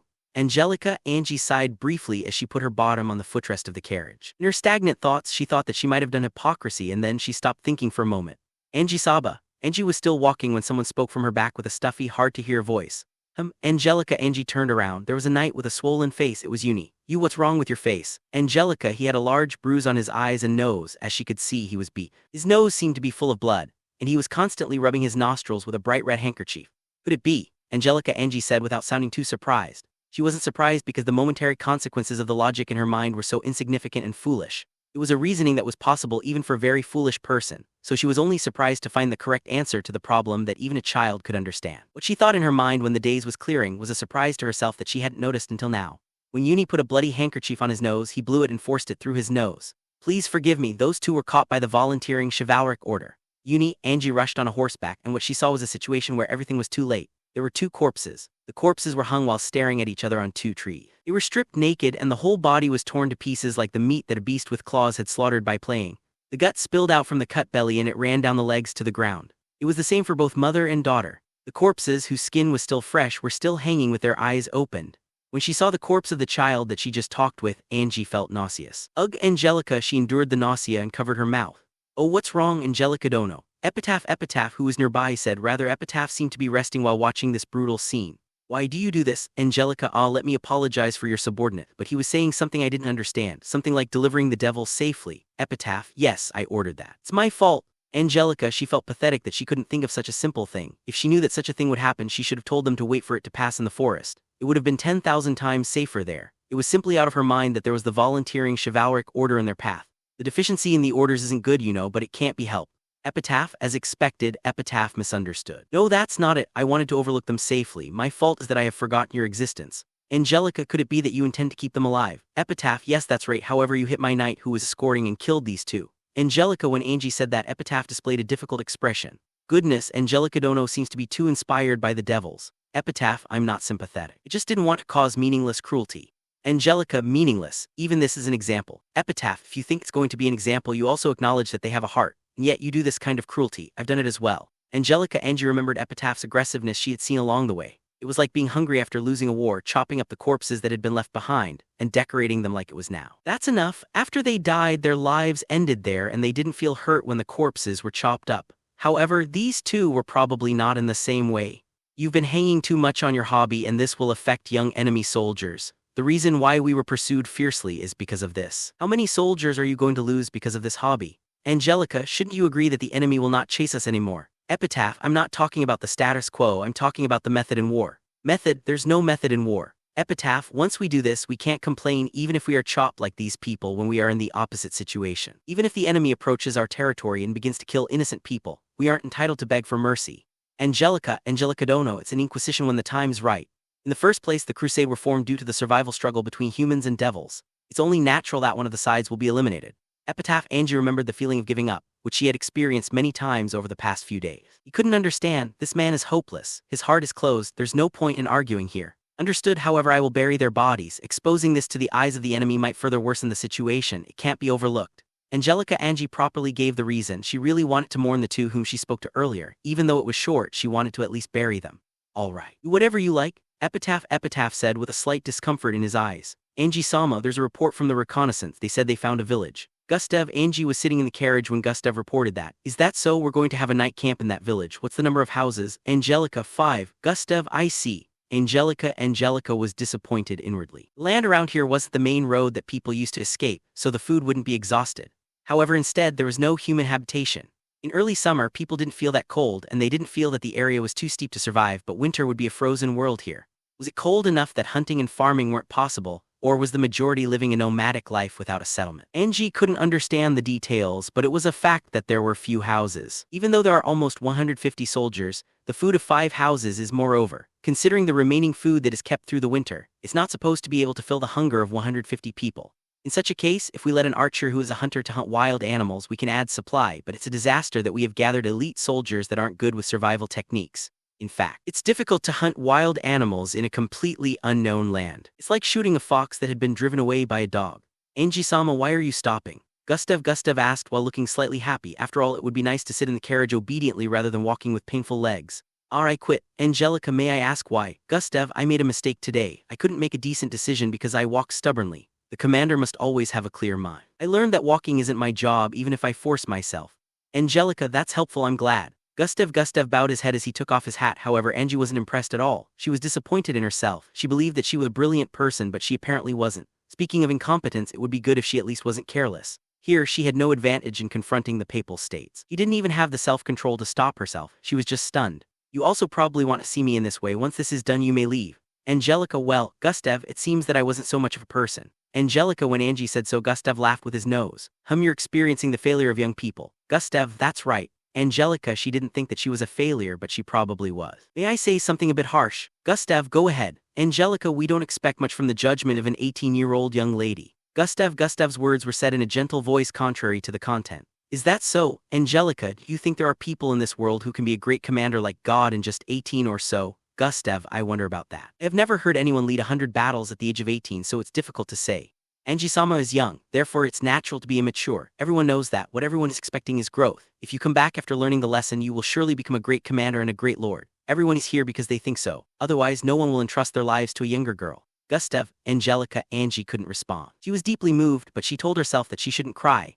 There were few who served her father under Angie now, but there were many children of those who served close to her father. They considered Angie to be their lord and followed her. Please forgive me for saying those. Well then, I have a little work left to do. Gustav disappeared to the rear to avoid Angie's sight. She wondered how much devotion she had received. However, Angie didn't have anything to respond to his devotion. As Gustav had said, could I respond by growing up? To begin with, do I have the qualification to be a lord? I wonder if there is. If I don't, I have to make an effort to turn the lie into reality. Angelica Sacrament wiped the tears on the corner of her eyes with her dirty hands. Thank you for reading. It was a feast of battle cry, but with the rapid increase of sleeping people, it was about to disappear naturally. It was midnight when the fire was about to go out. I got up from the log I was sitting on and went into the forest. Oi, come here.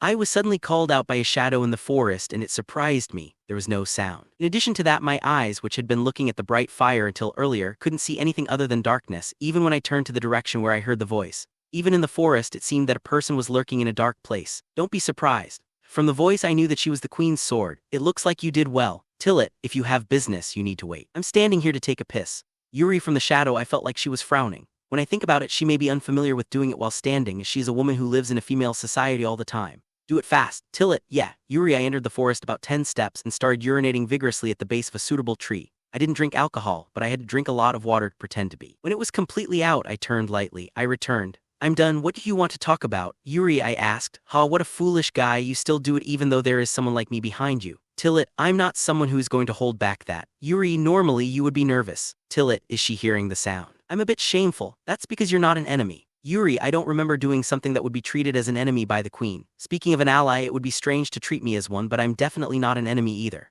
As for my personal relationship, it's strange to admit it, so an acquaintance would be correct. For now, yes. Tillet, the Queen's sword tried to provoke. It seems that she wants to create an atmosphere of we'll see about that tomorrow, heh. I can see it, you know. Be quick, let's get into the main subject. Did Her Majesty the Queen say something? Yuri, she ordered me to return and report the outcome of the war. Tillet, outcome of the war, I can't say that there are many outcomes in particular. I killed a lot of enemies, but that doesn't mean anything strategically. Even if she reports it, I have killed a lot. I probably couldn't help but to apologize for destroying the bridge. Precisely, I think it's good justification to leave this place. Yuri, surely I'm grateful for that. Since I was away from the royal capital for a long time, I was mainly concerned about the company. It's painful to come here and spend a week or so and then just return. Besides, there's a matter of my leg. Considering the wound, I would like to receive a full-scale treatment at an early stage and receive medical treatment. I don't know if Her Majesty the Queen called her in anticipation of that, but to be honest, it's helpful to have a justification for her royal order.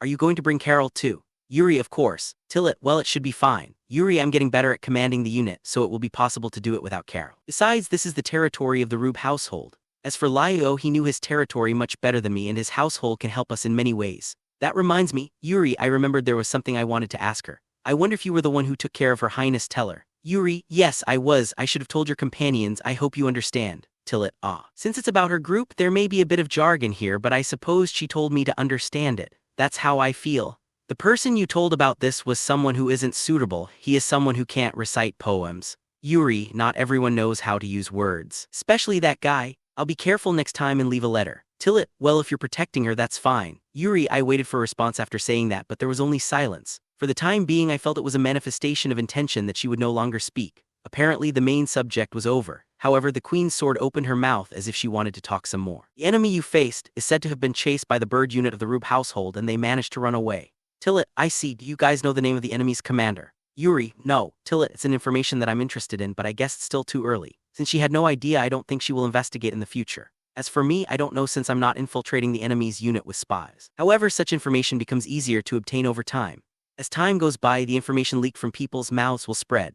By the time the crusade is over, I can obtain as much information as I want via the Albio Republic. Now, there are many people who are eager to hold back your achievement. Tillit, it doesn't matter if I throw cold water on the matter, but it seems that she will continue the topic she wants to talk about. Hold back. How so? Yuri, other than that, it is about how you are going to deal with the refugees. It would be meaningless if they starved to death with that amount of people. Tillit, she has a point. I thought so reflexively. Even before this war began, the Shiyalta Kingdom was overpopulated due to the influx of population. As a factor of population decline, the number of deaths among the reinforcement issued by Shiyalta will be calculated to be slightly reduced, but it's still within the margin of error. Originally, the military population was less than 10% of the total population. If you recruit and turn all the men into soldiers, since half of the population is male, about 40% of them can be made into soldiers, excluding infants, boys, and old people. However, even if you do that, the foundation to support the army will be lost, and there will be no war. In a society of only women, infants, and boys, they can only do their best just to eat. From such a society, it is impossible to generate a large amount of surplus product that can support a large army that consumes large supplies each time they go to war. For example, when a village is attacked by bandits, since there's enough food in grocery stores, all the men will fight. In such a situation, it may be possible that 40 to 50% of the village population is combat personnel, but it's difficult in a normal war involving a march. Even if it's assumed that the whole army that occupies 10% of Shiyalta population went to the reinforcement, and only 10% of the total force died in the war, the death ratio to the population is still 1%. In fact, it wasn't the whole army that was sent to the reinforcement, so there weren't many people who died. Perhaps it was less than 2%. On the other hand, when it comes to the number of refugees, it will be at the level where the population will increase by some percentage. The people who are trying to hold me back would say it looks like your word, but does it mean anything when you help them? It seems to be more persuasive than a certain level. I don't really expect much. I know it's not a victory that everyone raises and welcomes. Yuri, this woman is probably telling because there are such people among the witch households, and I need to prepare in advance so as not to be disappointed. Even if she's grateful, she seems to worry about the heart of a young man who just celebrated his victory. Who then? It's fine. Tillit, is that it? Yuri, yes. Can you prepare me an eagle? Tillit, I'll do something about it. Yuri, and if you don't notice me here, you should be careful about people who are eavesdropping from now on. Tillit, that person is waiting for us to finish talking. Yuri, I'm not sure about anyone, but I noticed that there was someone who was following me as I pissed and stood. Since I was wondering if there was something to talk about, a voice suddenly sounded and I was surprised. I didn't mean to talk about a secret matter when I asked, but I was more concerned if the Queen's sword brings up the matter. Well, if I am aware of it, there's no way the Queen's sword wouldn't be concerned about it as well, right? Well then I'll take my leave. Tillit, the Queen's sword seemed to disappear, leaving a thin sound of stepping on dead leaves. Even so, she was quite friendly today. That person is also probably relaxed a bit. So who's there? Yuri, when I said that, a person came out from the shadow of the bonfire and it was Lio. Sorry, Lio said awkwardly. I want to say that is a bad thing to do, but it will help if you say it quickly. Yuri, what do you mean? Lio, it's about the march tomorrow. I will entrust it to you and Miero. Yuri, I see. Got it, Lio said as if there was nothing going on. So what is it? Yuri, since he followed me, he must have something to talk about. Could it be that he didn't intend to eavesdrop since he noticed the presence of the Queen's sword? I had something to talk about, is that all right? Lio, I don't mind. Yuri, I wonder what it is. Somehow I have a bad feeling. I'll keep it short. Yuri don't get along well with Her Highness the Princess. Lio, Yuri, so it comes to this point, why does it leak out? Why do you think so? Yuri, I frankly asked. I'm also a type of person who likes womanizing, so I thought the distance between you and Her Highness is getting closer after returning from reform.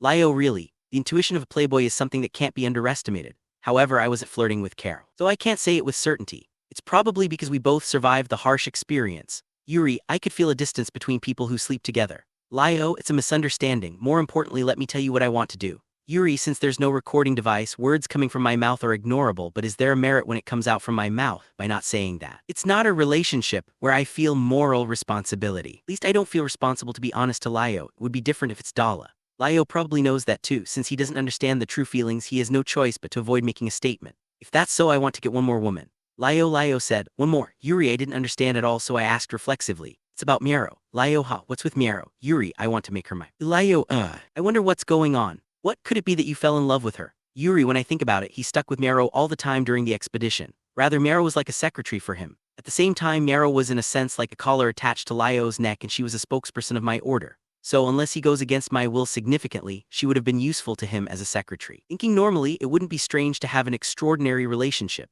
However, as far as I observed them, it was nothing more than a business-like conversation. Is it because it happens in front of me? Yes, I am. There's nothing I would want if she became my wife. Lyo affirmed. He's probably falling in love with her, however from that tone I don't feel the intensity. He doesn't display the fluffy feelings of being in love. Is he really in love with her? Rather than wanting because he likes her, it feels as if he wants a subordinate and a wife. In any case, Miaro isn't my property, however it would be a different matter if you want to have her. Yuri, I understand, but I thought you already had her. Lyo, you can do what you want to persuade me to me. Yuri, It feels unpleasant. I have no right to stop you. Yuri, rather than right, I don't have the justification. It seems foolish to think about that even though no one decided it, but it seems he thinks so. If so, I won't hesitate. Lyo lowered his head in a straight manner suitable for an adult female. It's just that it's not the same as flirting with women in bars. Yuri, I know. Perhaps you have more experience compared to me. Lyo, that's not what I meant. Yuri, somehow I felt irritated. I wasn't angry, however I was irritated as if a small insect was crawling in my head. It's selfish to argue, but don't force yourself on her. If you force yourself on her, Yuri, I thought for a bit, what would I do if a man pushes her down forcibly as if she is his possession?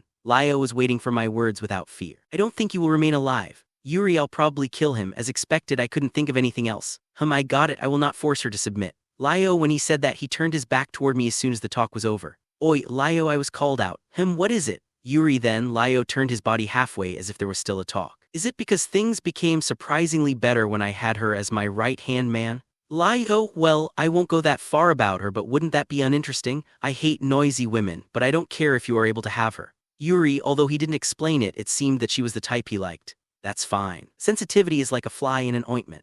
Lyo, that right-hand man will choose the right master, you know. Yuri, what? Lyo replied as if he didn't understand the meaning. There's no mistake that she won't obey the dull master who let the blade rust. It's fine if she recognizes you. Yuri, Miaro just obeyed my orders. If I ask her to do another job, of course, she would stop her current job and do the other job. Lyo isn't someone she chose. I put her under him. Maybe that's the reason why Lyo thinks that Miaro is a normal person. He thinks she would obey if he prepares a comfortable environment or says pickup lines toward the women of streets or night households or promises high salary to employees. Miaro is different. If she wants to be in a comfortable environment, she could have been more comfortable if she inherited her parents' household. Lyo doesn't understand the extremely biased sensibilities of a person who throws it away like garbage and is smeared with blood, sweat, and mud.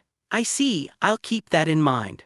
Lyo said, regardless of whether he understood it or not. Is that so? And it's fine. Yuri, when I said so, Lyo took his leave the next morning. Everyone had a late breakfast, and after doing some miscellaneous tasks such as eagle arrangements and feeding them, the departure setup was already completed. It was easy. Carol was there and everyone gathered to see her off. In the meantime, I stayed close to the borrowed eagle, stroked its head and fed her. It's not necessary to do this, but doing it makes me feel a bit nostalgic and I feel like I can communicate with it. After that, there was nothing else to do. Miaro. Yuri, I stopped by Miaro and called her in a voice that only she could hear. Yes. Miaro, for a moment I felt guilt swelled in my heart. I don't think it's fair to say anything here, but no, if I don't say anything like giving a warning, it should be fine. What is it? Miaro, if anything happens, return immediately, all right. Yuri, what's wrong? Miaro, it seemed Miaro didn't understand. I suppose so. If you feel any danger to yourself, leave the mission and return home. Yuri, danger to myself. Miaro tilted her head reflexively, trying to understand the meaning of those words. However, she had suspicions. What kind of danger to herself? Speaking of that, it has been extremely dangerous until now, so is there any element of concern over this period that warns her about the danger to herself? I guess that's what she's thinking. She probably wouldn't think that I'm warning her because there's a probability Lyo would do something to her. Well, I hope you keep that in mind. Yuri, all right. Miaro said with an expression that seemed to be out of place. See you. Yuri, I straddled the eagle and quickly put on the safety belt. Carol was already ready and waiting. Well then, everyone. Sorry to ask you, but I leave everything to you. Carol, when Carol said so, Lyo, everyone salute to the commanding officer and Her Highness the Princess. Lyo said it out loud. The unit members who were taking the lead knelt on one knee and saluted. When I gave a simplified salute, I made the eagle flap. The city of Subiaku, seen from the sky for the first time in a few months, felt rather nostalgic. Although I had been away for about a month, even during the long holiday at the School of Knights, I felt that I was away for a long time, which was incomparable to that time. It felt like coming back for the first time in years. Is that kind of experience on the battlefield? I felt like going around the sky for a while and seeing the scenery, but now wasn't the right time. I went straight ahead as I didn't have time to immerse myself in my emotions, and I got to the castle in the blink of an eye. However, when I passed through the castle, I turned the wings to the Hu household's secondary residence. Carol's eagle speeded up in line next to me. When I turned my head, Carol was looking at me with a scary face. I shook my head and turned away. I descended the eagle into the residence. The lawn was greener than the time when I left. The properly planted trees had more leaves compared to when I left. It has been 3 months since I left here. When I thought about it, Stardust was with me when I left this place. Carol, who was chasing me, descended with her eagle right next to me. What happened? Carol, she said as an opening. You should go to the castle first. Yuri, I said while untying the safety belt. What's wrong? Isn't reporting to Mother the highest priority? Carol, as expected, she's angry. Since we come here under that pretext, she's being reasonable. There are no urgent reports, so I would like to get a bit dressed up. I'm going to have an audience with Her Majesty. Yuri, my clothes are quite dirty. Of course, I hadn't taken a bath the past few weeks. Either way, I need to take a bath first. Carol looked at me from top to bottom. Surely you're right. Carol, it's a terrible appearance for someone who cares about every detail. Carol, who was usually noisy, didn't object to anything. If anything, it would be rude to have an audience with Her Majesty as it was. You should wait at the castle ahead of time. Yuri, got it, don't be too late. Carol, I pulled out my pocket watch from my pocket and opened it to check the time. It was around 2 p.m. I'm hungry because I haven't had lunch, but it's not the time to say let's have lunch together since I need to hurry to the castle. 2 p.m. is it? Do you want to have light meals? Yuri, I pointed at the residence with my thumb. Carol seemed to think for a moment. She also seemed to be fighting the appetite. No, I'll go first. Carol, I see, I'll come by dinner time. Yuri, understood. Carol suddenly looked behind me. And when I looked back, I saw the butler of the residence running up in a hurry. When I looked at Carol again, she was in a hurry making the eagle flapping as if she couldn't allow herself to receive excessive hospitality. Of course, it was a lie to get dressed. Speaking of a lie, if that was the only reason, I could wash myself even if I went to the castle directly, so I didn't have to stop by here. I ordered the butler to prepare clothes and a bath. I put everything else off and I went to the Hu and Associates company building with a dirty appearance. When I entered the company building, there was a young one-san in an attire that didn't shame anyone who would look at her at the reception, which was neatly organized to the point it didn't look cramped. Her hands seemed to be moving while being covered by a partition. She was probably checking documents. According to the company president, Cuff, she was a grandchild of a rising merchant who was successful 30 years ago but collapsed in one generation. The properties collapsed with his mortgage, but thanks to her grandfather and father marrying a beautiful wife, this one-san was also beautiful. She had a minimum education so she could read and write. She was good at memorizing people's faces and names, so she had enough qualifications to be a receptionist. In the inner part of the room there was my cousin Bora, who was using the abacus I gave with a tremendous momentum. There was no joy or suffering in her expression. She was like a computer doing calculations in a server room without an operator. Although she was working, there was an air that she seemed to be having a margin. She had become an expert. The lady at the reception, who was looking at the documents, noticed that there was a visitor and looked up. She looked at me and opened her eyes wide in surprise. She covered her mouth and Chairman Yuri, receptionist, said with a feminine gesture. Bora, who was surprised because of her loud voice, looked at me and her eyes were also open wide. Yuri-sama. Bora, with a rattling sound, she got up from the chair. I've returned. Yuri, ah, that's great, really. Bora said. She was about to cry. So how is it going?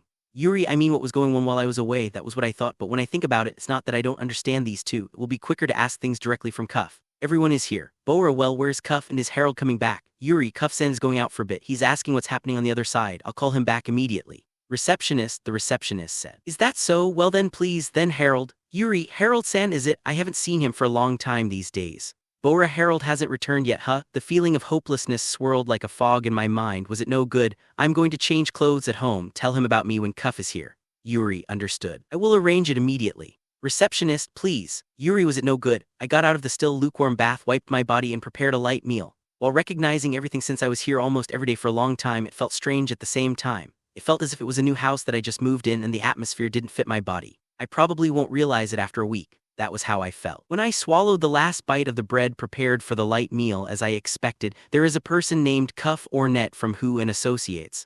The chief butler said, let him through. Yuri, how would you like to dress? I'm fine as it is. Yuri, I was wearing loungewear. It was comfortable without any frills. Butler didn't say anything, but he didn't give out his formal wear right after the bath, probably because it would be bad if it got dirty with the meal. For such clothes, even though this was the Hu household, not many clothes were prepared. Even if it were made, the clothes would be remade since I was still in the growth stage. Bring him here. Yuri, I had a pain in my leg, so I was tired of walking. I got a cane and walking wouldn't be hurt, but it was a hassle. Understood. After giving a bow, the butler picked up the tableware and then left the room. I waited for a while and the door opened again. Here you are, Yuri, long time no see. Cuff, who appeared, said with a happy smile. It was a nostalgic face. Speaking of a nostalgic face, there was another. Yo, Harold, it was Harold. He wasn't dead. He seems to be alive. Sorry, I've been away for a long time. Yuri, when I said that, it's fine. Harold, while saying so, Harold sat in a chair near me without permission. Cuff frowned. Cuff is a person who is strict about business etiquette, so he must be annoyed. Makes me think of a scene of we are here in a general household as guests, so it's only normal to sit after being given permission, you fool. I'm glad you're safe. Cuff, look, come sit down. Yuri, when I said it, Cuff immediately sat in the chair opposite Harold across the table. Do you want to drink? We have liquor. Yuri, well then I'll have some liquor, it's a celebration. Harold said, I'll have the same. Cuff, it's unusual. Cuff doesn't drink too much, probably because he lived a drunken life when he was a bad guy. All right, I'll have them right away. As soon as Cuff sat down in a chair, he crossed my legs and changed his posture. When I looked at Harold, he seemed to want to do the same. The butler, who didn't change his expression, said so, promptly bowed and left the room. So give me a brief report. Cuff, you first. Yuri, I'll give a written report later. I had 2 to 3 troubles, but it wasn't a big deal. In general, the project is going well. It's just that Lily isn't making any progress. Now that you're back, she may progress again. Also, this is about the northern trade route. It is the Boff general household. The moment the news of your accident came in, the trade became sluggish. However, there's no problem after receiving the news that you're safe. Then, Cuff, the report details came one after another. No, Harold, you should report first. As for me, I can compile the report later. Cuff said and closed his mouth. It was Harold's turn. I found a new continent. Harold, really? Yuri, my chest was throbbing. Yes, it's not an island. I couldn't go around even after 4 days. It was all land. Harold, so he's not mistaken for discovering a small island like Easter Island. Amazing, hooray. It was worth the money. Easter Island location, resource, Google Maps. So was there anyone there? Yuri, anyone? Harold said in a blank amazement. It seemed that the matter was out of his imagination. How should I say it? They are indigenous people. They are those who live in primitive ways. Yuri, I didn't see them. I saw land, but there was none. However, there are no people or countries. Harold, why is that? Yuri, there may be a country where Harold hasn't seen it. I don't want to kill the indigenous people and seize the land if possible. If the other side is asking for a fight, that's another matter. So it took 4 days to go around the shore and I didn't see any fishing village, you know. So is it possible to have people living there? Harold, I see. It's a very straightforward reason. Is it difficult to create a fishing village? Yuri, no, it's not. When a village is created, people can fish immediately. Besides, the seaside isn't as steep as the interior parts of mountains. Therefore, it's not possible to have a lot of people in country, right? Harold, sailors like Harold have no choice but to dry out and die when they run out of food and water. For that reason, if food can be procured locally, they won't eat preserved food, and even if they don't bring hunting tools and nets, we always have fishing rod-sized tools on board. It's true that he fished. I suppose he fished a lot and the fishing results might have been good. It's impossible if there are many marine resources and they aren't utilized. Even though there are civilizations that don't know bows and iron, I haven't heard of any civilization that don't know how to fish even though there is a sea. Then it's good. For the time being, it's fine that there are no indigenous people. Yuri, will it be one of the virgin territories? I wonder why there are no people, but I can't help thinking about it now. That's right. Harold said. The other question is how to keep it secret. What should we do? Yuri, when I said that, Cuff raised his hand and began to speak. For now, all sailors will be limited to stay in Suomi, and this is under my discretion. Cuff, are you going to confine them? Yuri, it's a good decision, but I feel it's a bit too much to confine the sailors after returning from a long voyage. No, I'm letting them go to bars. I ordered them not to speak so they won't speak about it when they are in a group. Cuff, they are supervised by a credible deputy captain, so I don't think they will talk when they are drunk. Harold added, information is designed to be leaked. Information management system ultimately depends on people's self-control and sense of responsibility. And the sailors Harold hired aren't those people who have moral responsibilities higher than others. The excitement of discovering the new world, the events of the voyage, and the content of work. I would tell that to my family, bar, and lover. There aren't so many people who can control the urge, draw a line of secrecy, and live stoically. Again, it depends on some situation. They may talk if they were given money. However, just because you are afraid that they are going to leak it, you can't confine them indefinitely. Anyhow, it's been more than days since I came back. In the meantime, they weren't having women. They're about to reach their limit, you know. Cuff, they are probably the only 2 who got escorts. I can imagine there will be a fool who will sleep talking. Even if you make them stop talking, having 1 escort for 10 people is just foolish. It's not possible to have multiple people orgy. When a sailor goes offshore, the first thing he would do is to go to a brothel. So it's quite difficult to prohibit and confine them for 10 days. They would be anxious and some will get angry. Yuri, this is troublesome. Speaking of information management, it will be more assuring to kill everyone. Dead can no longer speak. However, such a thing cannot be done. If all the people involved in the discovery of the new world are killed from now on, the job will not be possible anymore. Since the number of people involved has to increase steadily, the number of people who will speak it will increase as well. Should we give them a reward and 5,000 ruga for each person? If it's too little, they won't shut their mouth. Yuri, I said it. Is it to stop them from talking? Cuff asked. As a person who managed the finance, he seemed to be reluctant. At the same time, let's talk about what would happen if the information leaked. They will feel scared, but they will abide if we give them sweet candies. Yuri, it's a mafia method. I wonder if it will leak anyway. If I told him to conceal their death for 3 years, there's no way he can conceal it. I don't know whether it will be a week or a year later. It will be openly known later. The problem is not to prevent the leakage, but how to delay the progress of information. In that case, the important thing may be the information manipulation that will make people raise their eyebrows at leaked information. It may be good to spread false information at the beginning of the leakage. Something like it was a small island, or they were in distress and they didn't know the direction, or they saw ice in the Arctic Ocean and misunderstood it as land. It may be difficult for this guy. Cuff asked. Don't look down on me. If I can't do it, I won't fit as a captain. Harold, can you do it? Yuri, I asked. Yes, I can. Harold, well, that's what Harold would say. In the first place, I don't think you can prevent information leakage forever. Just manage the sailors well. If someone isn't coming or quitting, report it immediately. Yuri, got it. Harold, I don't understand the feeling that the Yakuza won't let people go. I'm not a criminal, but it's scary for someone who knows what to keep a secret to leave the organization. For the time being, let's gather people and send them by ship to make a small town.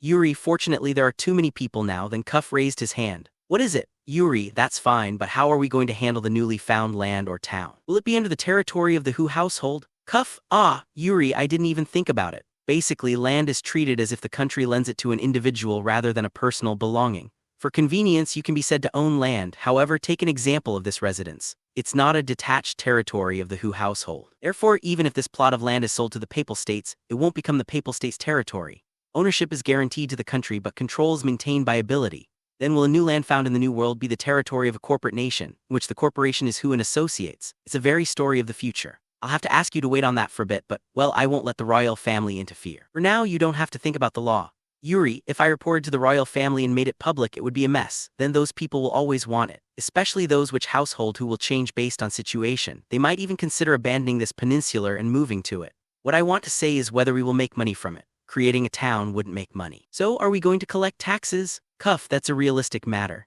Yes, well, I have a lot of work to think about, and when it comes to it, it's fine to pay the travel fee. Yuri, all right. However, if it will become the Hu household territory in the future, I think it's a good idea for Hu and Associates to cover the cost. Put it simply, it's weird to spend money from our pocket, explore, set everything up, and give away land for free. Cuff, that's certainly true. Cuff is correct in theory, however, it's different from the Hu household.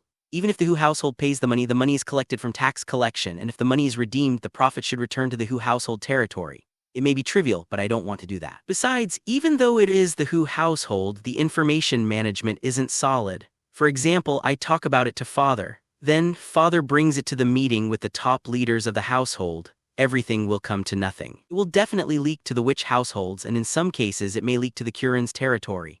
I think about it some more, but well, it's fine to treat it as the territory of Hu and Associates. Yuri, what? Cuff put up an awkward expression. Think about it. This country is Yuri, and then I stopped talking. That was because I felt something like footsteps from the corridor. What is it? Yuri, when Harold caught his mouth, a knocking sound was heard at the same time. Please excuse me, I brought drinks.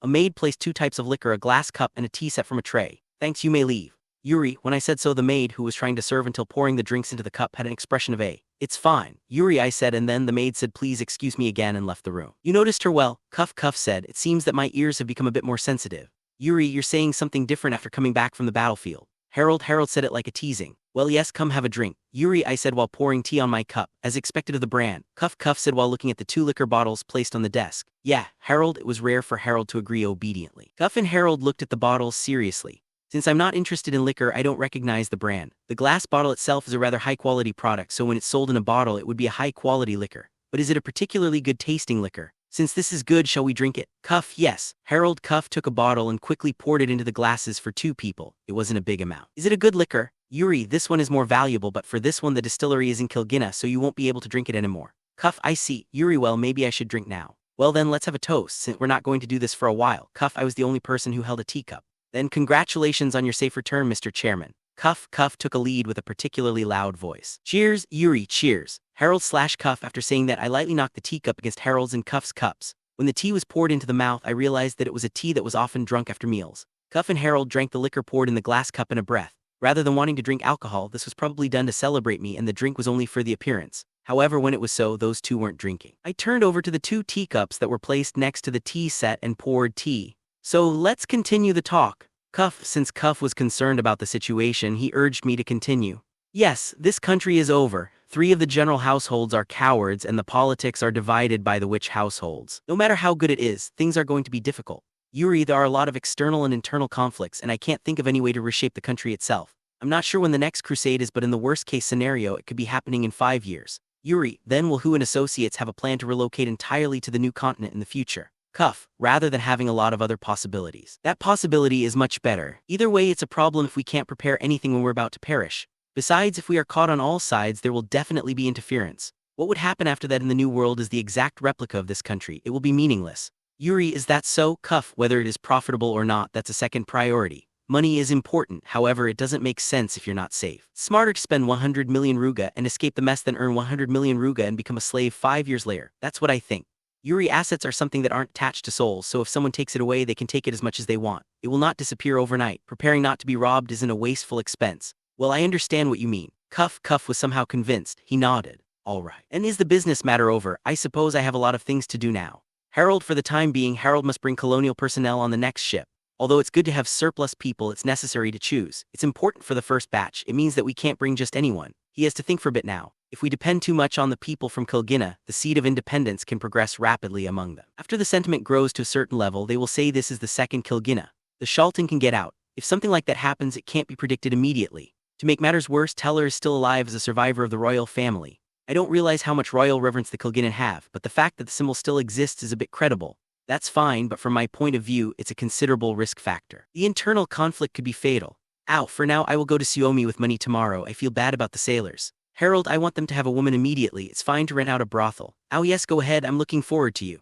Yuri, those words came out from my mouth involuntarily. Since he holds an important position, I can't help but to look forward to him. This is also another risk factor, but at present no one can replace Harold. What are you going to do now? If you have free time today, should I gather people from the company and have a banquet? Tell us about your adventure. Cuff said, no, I'm keeping Your Majesty waiting. I have to go. Yuri, when I said that, they became speechless. What do you mean by making Your Majesty the Queen wait? Is it alright to relax around? Harold asked. What are you doing? Are you prepared? Cuff was surprised and frowned. He seemed to think of something important. In my opinion, the news about the New World is much more historically amazing than one or two audiences with the Queen. In the case of the historian of posterity, they would pay 100,000 ruga for today's report. They won't be interested in what the Queen would say today. I don't think it's a meeting that will shake history. No, I should go by dinner time. There are no urgent reports. Yuri, I had decided to go by that time, so it would be better to depart before that if possible. Needless to say, don't offend Her Majesty the Queen. It was because of her succession that the patent of our paper has been passed through and she covered the patent fee.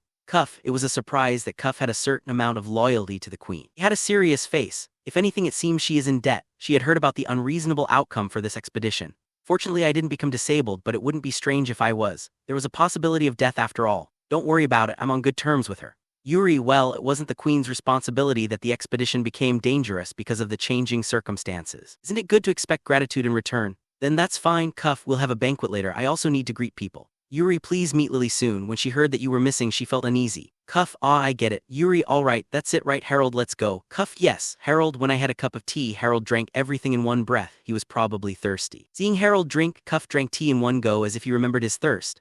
I wonder if the tea washes the strong feeling of liquor in the throat. See you. Harold. Cuff went out first and Harold closed the door. After changing my clothes to a decent formal wear, I left the front door with a cane. The injured right foot had a new bandage wrapped around it, which forced me to wear a larger size shoe. It was awkward to wear different sizes of shoes on the left and right foot, so I was wearing leather shoes that matched my left foot, but it was hard to walk even though I wore double socks and tightened the string. Well, it can't be helped. Formal clothes are clothes that emphasize formality rather than ease of movement, and there's no point in wearing it if I don't look good. There was already a carriage in front of the entrance. Yuri-sama, please get on. One of the soldiers of the secondary residence said so, but I was watching the anomaly at the main gate facing the street. What are those people? Yuri, somehow soldiers and crowds were pushing each other at the main gate.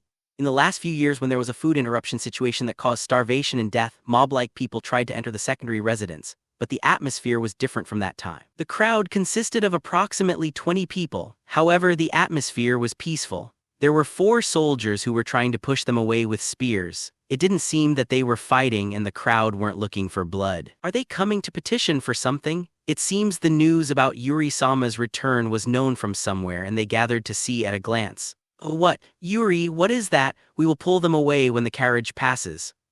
It's troubling if we have to throw a bomb in order to get through. I know one person who had an unfortunate situation where a carriage blew him away and it ended up amputating one of the legs. These guys, they're not a bunch of assassins, right? However, there is a possibility of that. Rather, it would be likely that way. If they throw something at the carriage, please prevent them, all right. Yuri, throw something. They aren't gathered here with hostility toward Yuri-sama. I don't think they will throw anything. Well, if it were a hostile bunch, the soldiers would be pointing the spear tip rather than pushing them away with the spear handle. It seems to me they look like a protest group that will throw stones. If only they throw something, I entrust them to you. Yuri, I even thought about leaving with an eagle, but that will make my formal wear dirty. Well, it's probably fine. If they want to assassinate, they won't do it in front of the house. If they try to kill through bombing, they have to push out all the way. That is a bad plan since the assassin will be stopped by the soldiers. If it were me, I would aim when the target is in the middle of the road. After getting into the carriage, the soldier ran toward the entrance. It would help to make a way for the carriage to pass. Go, Yuri, the coachman affirmed as I sat in a fluffy chair while holding the cane. Asterisk pacha asterisk, there was a sound of the horse skin getting hit lightly and the carriage started to move. When I passed the gate, I heard voices calling Yuri-sama. Many times. Somehow it didn't sound like a peasant suffering from oppression trying to give a complaint to their lord. It wasn't that they had business, but they were calling me out. It was similar to the voices of obsessed fans that I heard in the School of Liberal Arts. I was a bit scared, and when I lifted the carriage curtain a little and looked outside, men and women of all ages who seemed to be free were looking at me with interested eyes while talking and smiling to each other. What's with them? They are like curious onlookers. Rather, they are completely curious onlookers. What's with these guys? Are they really free? Don't they have anything else to do? There was no time to worry about it, and in a blink of an eye the herd of onlookers was cleared and the carriage headed to the royal castle as it was. Nothing happened. I don't get it. When I arrived at the island of the royal castle, I had the carriage attached to its gate. When I got off, I felt a stinging gaze that was different from what I had seen. In some places, the witches were looking at me with those similar eyes. I pulled out my watch and confirmed that it was about 5:30 p.m. They are bureaucrats who were working in this royal castle. It will be strange to call them staff, but well, they are kind of officials. It seems the working hours aren't specified. They seem to go home if there's no work left. In other words, I came when they were about to go home. I thought that they were waiting for my arrival, so I was relieved, but the timing is a mistake. It's too bad that Harold and Cuff rushed me here. I should have waited 30 minutes or more. The witches are always hostile to me, so let's ignore them. As I decided so, I pretended not to notice their gaze. I closed my watch and walked with the cane. I was called out when I passed through the gate. You are Yuri-sama, right? I will guide you. It was a woman with a secretary-like attire that said that. She wore a slacks and she looked slender in a glance, but I could see the bulge of muscles that couldn't be concealed around the thighs and shoulders. The wrist that was peeking out from the sleeve was also tight and the skeleton structure was large. She's probably a queen's sword. Are you a queen's sword? Yuri, how did you notice? I know you are one because your muscles are splendid. Yuri, I wonder if it's too much to say that. I should stop, have a seat. It was a wheelchair she pointed at. It seemed that it was made of hardwood and it seemed to be better than the one I saw in the Reform Castle. The appearance was the same. The wheels were small as usual. It was more like a pushchair than a wheelchair. Even if I'm forced to walk, walking with a cane will take some time and I have to walk rather slowly. I really appreciate this. That helps a lot. Please excuse me. Yuri, when I sat on the chair, the queen's sword said we're going. To avoid the public eye, she quickly entered the hallway and turned many times without hesitation. After passing through one of the familiar and splendid doors, there was a small room with a place for the guards. We went through the room with her pushing the chair. Starting from that point, the atmosphere of the castle changed. The royal castle is relatively easy to enter if someone acts dignified and just goes through the gate, but that isn't the case from here onwards. This room is a public service zone, so to speak, and from here it becomes the personal zone of the royal family. From the construction of the corridors and furnishings, it became a calm atmosphere, more like a house than a boorish castle. Her Majesty the Queen hasn't brought witches close to her, so it seems that the area for the imperial guards is up to that room. Perhaps from here onward a group of queen's swords will be guarding. For a while I went down the corridor while being pushed. I brought him. The queen's sword said in front of a certain door and knocked. Please come in. Queen, a cool voice was heard slightly and the queen's sword opened the door. When I entered with the chair pushed, Her Majesty was sitting at a large square table made of light-colored wood. Carol didn't seem to be here yet. Good evening, you have come well. Queen, as per command I present myself here. Yuri, I stood up from the chair and gave an informal salute. Please sit down. How's your injury? Are you all right? Queen, Her Majesty looked worried. It doesn't feel like something said for politeness' sake. I'm all right. Since it hurts slightly, I use a cane. Yuri, I walked about 3 steps while using a cane. When I turned around, thank you for taking care of her. Queen, then she called out to the female queen's sword. I'm going to stay outside. Thank you, please. Queen, when Her Majesty gave her permission to leave, the queen's sword quietly left the room. Please sit down. Queen, since I was able to move forward to the chair near Her Majesty, I pulled the chair without hesitation and sat down. You haven't had your dinner yet, right? Queen, no, not yet. Yuri, I have prepared them. Please eat it. Queen, thank you very much. I'll eat it. Yuri, I intended to do that from the beginning, so I was saved. Yuri-kun, Queen, Her Majesty called my name with a new honorific. Thank you very much for your hard work on the expedition. You did well. Queen, I received a compliment. Somehow there was no such thing as a trembling emotion, but I felt like I was appreciated. It seems that the long hardships have paid off even a little. I feel that I'm also in the structure of this country. I feel the authority of the Queen. I didn't do it too well, Your Majesty. Please forgive me. Yuri, is that so? Queen, Her Majesty looked surprised. I wonder what wasn't good. Queen, Her Majesty, the Queen probably thought it was perfect. Given the significance of the operation for her, it is almost right. I put Her Highness in danger. I ask for your forgiveness. Yuri, from my point of view, considering the goal of the expedition was inspection and that the top priority was Carol's safe return, it's hard to say that it was a great success when we were exposed to such risks. The fact that such refugees were forced on the way home is also not good from the principal point of view. As a result, the failure was successfully wiped, so it can't be said that it was a success. But that's it. It's not a success to be able to do extra things well. When I received that news, I really felt my blood freeze. It seems like my life is shortened. Queen, I think so too. Yuri, Her Majesty the Queen has a lot of weight on me and Carol. I'm not sure how the news was transmitted, but the news of her daughter's safety at risk probably shocked her. Normally, it must have been at a level where the world turns dark. But I'm glad that everything went well. Queen, no, not everything went well. There are 2 young men with fulfilling futures who died. If I include the number of people who joined at Reform, there are 14 casualties. Yuri, I see. Queen, Her Majesty the Queen showed a troubled expression. In fact, she may not feel the life of the person who died in the war. It's not unreasonable. In addition, the reinforcements that went out in the name of the Queen already had 10,000 casualties overall. Therefore, it would be unreasonable not to think about them all. These leaders have to be insensitive somewhere, and that's not something to blame. The person who can face the responsibility of causing all humans to die head-on is either a madman or a liar. Sorry to trouble you, but for the 2 from the Knight household, could you send a letter in your Majesty's name to each household? Yuri, as for the 12 who joined us from Reform, the Queen has little responsibility, so it doesn't really matter here. He had been assigned as refugee escorts from the beginning, and to put it coldly, they were exhausted in the process of completing their legitimate duties. However, it is undeniable that there was pressure since the consent of the 2 people was obtained, and I still feel guilty toward their parents. Of course, I can do that much. Queen, I'm glad. Have you heard about Teller Charters? There is a consignment letter here mentioning the transfer of the property of the Kilginner royal family here. Yuri, then, I took out the letter I brought from Reform from my pocket and put it on the desk. The content is to leave all of the disposal to Carol. In addition, there will be a reward to the expedition members. The condolence money for the 2 bereaved families and the war expenses from Reform will be provided here. Yuri, I don't mind that, but will that be alright? I don't mind taking it out of the national treasury. Queen, the 2 died in the midst of a mission to escort the refugees, and without that mission, there was no reason to die in the war. This property was obtained through negotiations to fund the mission. It would be reasonable to cover the expenses from that source. Yuri, although I'm not stingy, the transfer of refugees wasn't a request received for the purpose of Shiyalta's national interest. The bitter end, it was a job of cleaning up the Kilginna country. The money spent on it should be out of the Kilginna's funds, not the blood tax of the Shiyalta Kingdom. In this country there are few people who care about such a thing, but I wanted to make sense out of it. At least I want to make sense of what I did in my hands, otherwise I feel bad. Surely that might be the case. Queen, it seems that she was convinced. However, this matter doesn't require permission from the Queen. The properties were transferred to Carol, so this is basically just a report. About the sovereignty seal, Yuri, when I tried to mention that, the door was knocked. Her Majesty Carol is here. It was the voice of the Queen's sword. Then Her Highness Karia is also coming in. Karia, the younger sister too, why? Well, considering that it's a family dinner, it wouldn't be strange for her to be here. If anything, I might be the one who gets in the way.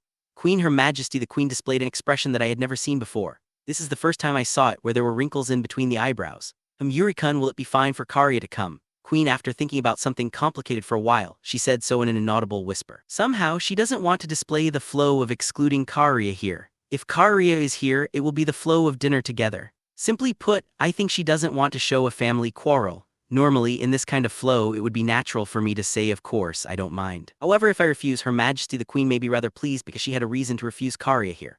Of course, I don't mind. Yuri, however, please excuse me that I can't refuse Karia. Sure enough, Her Majesty the Queen sighed for a moment. It's fine, please come in. Queen, she said. As soon as the door was opened, a familiar blonde appeared immediately. It was Karia. Yuri, it's been a long time. Karia, it was a high-pitched voice as usual. Compared to Carol, she was less tall. After all, the effective movement in the growth period was significant, even though there was only 1 year difference, and Karia's skeletal frame seemed to be quite thin. With a full smile, she rushed into the room energetically. Long time no see. Yuri, I parried back. How was Kilginna? Were you injured? Kara quickly came close and snuggled up close to me. Yes, I somehow managed it. Yuri, I answered tactfully. Well, she asked if I was hurt, but that wasn't the answer. I'm actually injured. What's wrong? You're not the same as usual. Karia had a strange expression on her face. It isn't about the injury, but the way she speaks is uncomfortable for me. When I talk to Karia, I usually speak bluntly. It feels harsh to say it in front of Her Majesty the Queen. There's Her Majesty the Queen here. Yuri, I see you can use that kind of wording. Karia, I can use it. I heard that you're very active. Isn't it amazing? Let me praise you. You did well. Karia, yeah, I don't feel any authority over this girl. My heart isn't moved at all. I'm honored with your praise. Yuri, that's good enough. So, how was it? Tell me the story of Kilginna. Karia, would you like to hear it? I don't know what your aim is. Do you really want to know? It's about a military story, so I don't think you'll be interested. There will be another time for that. Yuri, it's a hassle. If Her Majesty the Queen isn't here, I don't have to deal with her. Hey, Karia, and when Karia raised a voice of protest, I want to hear from you too. Queen, Her Majesty the Queen said. Oops, for some reason she said that. In any case, she would keep asking about it, and we also have time to eat later. So it doesn't matter, right? Queen, I wonder if she doesn't like to have free time. Well, I guess it is actually so. I shouldn't mess up since Karia is here, but I can't talk about complicated things. It doesn't look like it's too hard to say. If I tell Karia about the sovereignty seal that I just had talked about, she will tell it in the School of Liberal Arts. Karia required a great deal of self-control not to speak, even if she keeps her mouth tight. This type of carelessness is because she wants to talk with her friends, so the situation can't remain as it is. If the queen doesn't ask from the beginning, I don't have to put up with it, and I'll be happy to keep Karia out of the loop. And there's no choice but to have a casual chat. If I say that my story is probably the hottest and most interesting topic right now, tell Karia about it. It will be a good story even in the Silver Birch dormitory. Queen, the queen's words made me feel a pinch. Well, I should use Karia as a speaker and spread the story to the witches' hangout rather than the Silver Birch dormitory. When I think about it, it may be valuable to have a speaker without putting a bad bias in the content and has a great influence. To begin with, Shamu can't play that role since she only has a few friends. If your majesty prefers it, I don't mind, but there's nothing interesting about it. Yuri, aside from her majesty the queen, I don't have a desire to enthusiastically proclaim my success, so it doesn't matter. Rather, I'm reluctant to do so. It's fine, tell me about it. If it's about Yuri, I would be interested in anything. Karia, she sat in the chair next to me saying something strange. She was getting closer. However, that was the mood until now, but what about Carol? She didn't say hello, she silently entered the room and now she sits silently in the chair facing me. She doesn't seem to be angry, but it seems that she's trying to keep silent. The siblings don't really fit together, or they may not get along very well. Perhaps Carol doesn't want to talk with her sister. It would be a problem if I wasn't able to refuse Karia's present. Well, it doesn't matter, it might be that kind of mood. Well then, where should I talk from? Yuri, as for me, I don't want to remember such as from the beginning of the battle. Feels like a lie to omit the plain, sad, or painful story. But if Her Majesty the Queen wants that kind of influence, I should tell it as simple and interesting as possible, if not dramatize it. Then let's start with the story of getting rid of the bear that had troubled the villagers. Yuri, there was no specific full course of Shiyalta's cuisine, but in the royal family, it seemed that many dishes with 2 mouthfuls of dishes were carried in order. It was the most formal meal. I used a knife and fork to bring the food prepared by chefs into my mouth. It was very delicious. The smell of both fish and meat dishes had been completely eliminated and the aroma was delicate. It wasn't a meal that would flatter if it was good, but it was a meal that was like interacting with the cook. This wouldn't be possible without the habit of enjoying food as a culture, not just as a nutritional supplement. I also ate such a dish in Kilgina, but at that time I couldn't afford to enjoy the taste, though not very much. I thought that amount was slightly small because it was only women, but then it was just right because we were eating while talking. The last thing that came out was sorbet. A strong-tasting milk was mixed in it, and it tasted like both ice cream and sorbet. By the time I finished eating sorbet, my story, which I talked about while eating it, was almost over. I have a question. If they didn't misunderstand that the bridge had burned down, wouldn't it be a problem? Queen, well, it is actually burning. I thought that even if they got the information that it's made of stone, they would think that the information was wrong. It's usually more certain to actually see the report than the textual information. Yuri, you're right. Queen, well, it was a dangerous bet. Yuri, in front of Karia, I wouldn't say that I was going to abandon the refugees and cross over the bridge if the enemy didn't misunderstand it, but it seems that Her Majesty the Queen understands it without saying. Yuri, you have it hard. Karia said something. This girl, isn't she a bit weird today? I didn't say that it was strange to come to my seat or something, and she made a flirting gesture. She looks worried, but is she worried about me? Somehow it looks like action and it looks like she's serious. I can't read the intention. Just as a 40-year-old man couldn't understand the thoughts of their 15-year-old daughter, I can only think of it as an existence like an alien with a different thought form. I still feel that the witch household is a close relative who can understand her thoughts. There's just a conflict of interest, background, and opinion. If it was the usual, I would run away, but it's hard not to run away. Carol, it's also tough because Carol seems to be in a bad mood and she still keeps quiet. If she is in a bad mood for some reason, I still don't know if she is in a bad mood even though I'm not doing anything. It's scary to keep silent without interjecting. Now Yuri said, how about teal after dinner? Queen, TLN, it isn't a mistake of honorific, the Queen changes it. Her Majesty the Queen said tea, I was looking forward to it. By all means I will have it. Yuri, then I will have it prepared. Queen, when the Queen glanced at the maid who was waiting in the corner of the room, the maid began to move and left the room as soon as she was instructed. That's amazing. Looks like it's fully automatic. Carol, Karia, I'm sorry, I wonder if you can leave us. Queen A, are you kicking them out? Karia raised a voice of protest as expected. I thought I'm going to brew the tea for him, isn't it fine for me to be here? Karia, she was quite angry. I mean, even though she's the daughter, is that how she's supposed to talk to the Queen? Well, they are inside the house anyway. No matter how much of a queen she is, it might be fine to be that frank inside home. Karia, there's a secret matter between us. There are some matters that can't be discussed if you're here. Please listen. Queen, when Her Majesty the Queen said so in a harsh voice, Karia, she growled. I got it. Karia, she replied. I thought she would stomp her feet on the ground, but I guess that won't happen, huh? Instead, come to my room later. I have something to talk about. Karia, what happened? I unintentionally pulled out my pocket watch from my pocket and checked the time. It's past 7:30 p.m. Was it 7:30 in the morning? No, that shouldn't be the case. It's impossible. I don't think it's happening, this damn brat. Just think about common sense. The line that said actually went out to the mouth, but it finally stopped at my throat. When looking at Her Majesty the Queen, her expression was slightly broken. When I looked at Carol, she was stunned. She had a very emotional look. I'm a bit tired today, so it's impossible. Yuri, the two were stunned and couldn't make a voice, so I declined Karia on behalf of them. A tilde tilde, it can't be helped then. Next time you can't refuse. Karia, isn't she misunderstood way too much? There's no such a thing as the next time. Plus, we're not dating because we are in front of Her Majesty the Queen. If we were together, there would be no reason for those words to stop at my throat. Well then, please excuse me. Carol, when Carol utters her first sentence at the dinner, she stood up from her seat and bowed to Her Majesty the Queen. Come on, let's go. Carol, and she grabbed Karia's hand. Wait a sec. Ah, Yuri. See you later. Karia, while raising the voice of protest, the two went out of the room. They left the room, and when we were alone, Her Majesty the Queen clapped twice. The door of the room opened and the female queen's sword appeared. Please recall Carol. Queen, yes. Ah, she's calling her back. Carol returned at the same time as the maid with tea utensils. She entered the room without permission, and she sat in the chair just before. Oh my, Yuri, sorry about that. Carol, I was worried, but Carol apparently wasn't angry. It seemed that she stopped being silent. I'm fine, but you've been silent for a long time. Yuri, Karia will get angry if I talk to you. It's going to be troublesome, so I kept silent. Carol, I see. I thought she wanted to preach if I opened my mouth. Carol, well, there's that too. I don't want you to see them quarreling. Queen, is there a quarrel between Carol and Karia? It's likely to be a serious battle between sound argument and sentimental argument. Karia-chan seems to love Yuri-kun, which is a problem. Queen, well, that would be the case. If she doesn't like me, she wouldn't ask me out. It's troubling. I have no idea what the cause is. Yuri, no matter what Karia thinks, it doesn't matter, but it's troubling if the queen sees it as me trying to court Karia. How do you usually deal with it? Carol asked. Well, Yuri, it's hard to say it in front of Her Majesty the Queen. However, if she misunderstands, it will be a problem. It's considerably crude. It's kind of a joke because I've never been so kind to her. Yuri, I mean seriously. Rather than being crude, I was running away from her. So I wonder which part of me she falls in love with. Is it my face? I'm not sure whether that is a good thing or not. Queen, Her Majesty the Queen said. Yuri, is she a masochist? Mother, I also agree. Carol, there are few people who treat Karia on an equal footing. She doesn't have a similar personality as me. Well, she might have been strongly attracted to you because of that reason.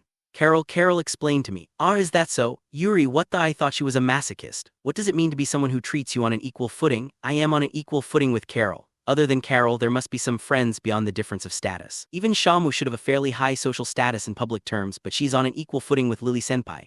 The fact that it doesn't exist in Karia is probably not a characteristic of the Silver Birch Dormitory. Is it her personality? As for me, it's fine if you stay with Karia. Queen, Her Majesty the Queen said something ridiculous. No matter how I look at her, I have no interest. Yuri, there, someone said it arbitrarily. He has none. Carol answered it arbitrarily. Why did you answer? I see, it's impossible. Queen, well, it's fine because it's actually impossible. I don't like strange people who are difficult to communicate with. That girl is really a hassle. Well, shall I brew the tea? Queen, Her Majesty the Queen said to break the conversation. She got up from her chair and began to brew tea. It was strange that I was sitting in a chair while the queen was standing. Though I reflexively felt that I should also stand, but it was also abnormal to do so.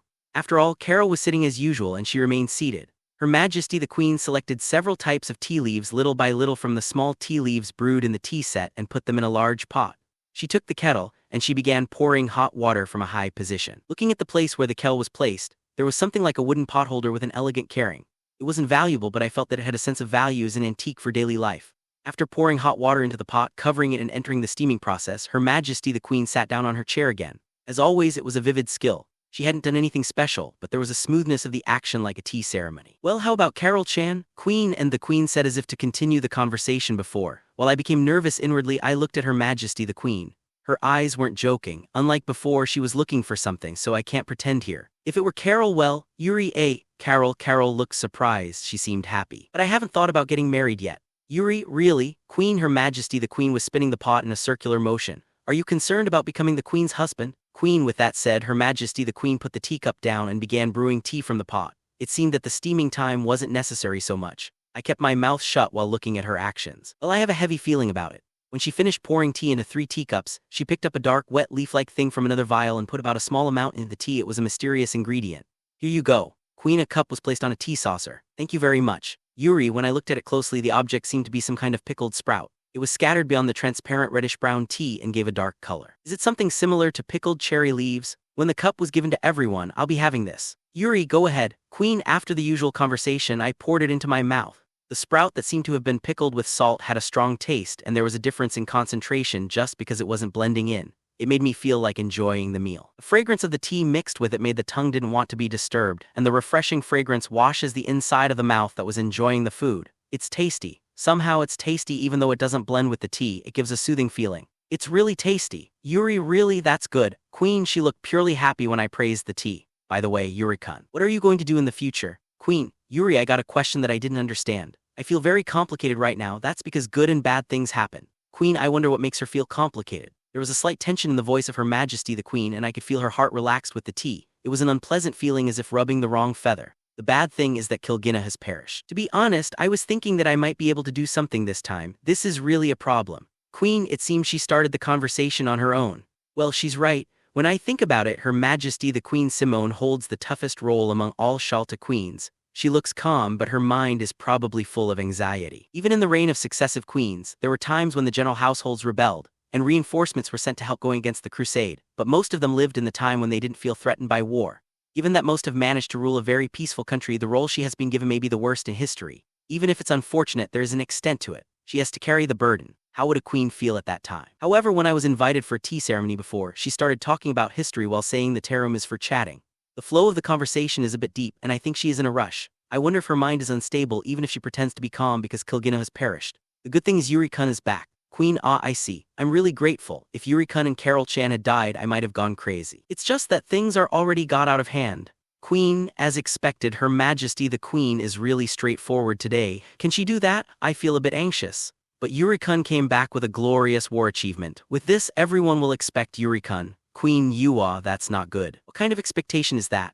You've killed a dragon, protected Carol alone, defeated the enemy, led the people who were going to be killed, and brought Tellersan here. In the end, you didn't abandon the people, led 100 soldiers to fight against 1,000 armies, and even one. It's more than enough. Queen, somehow I have a bad feeling. Certainly, if I get rid of all the things that are called failures, it will beautify everything that I have done. If anyone put those into words, it would be such words. However, in reality, it's just that I tried to leverage the failures I made myself.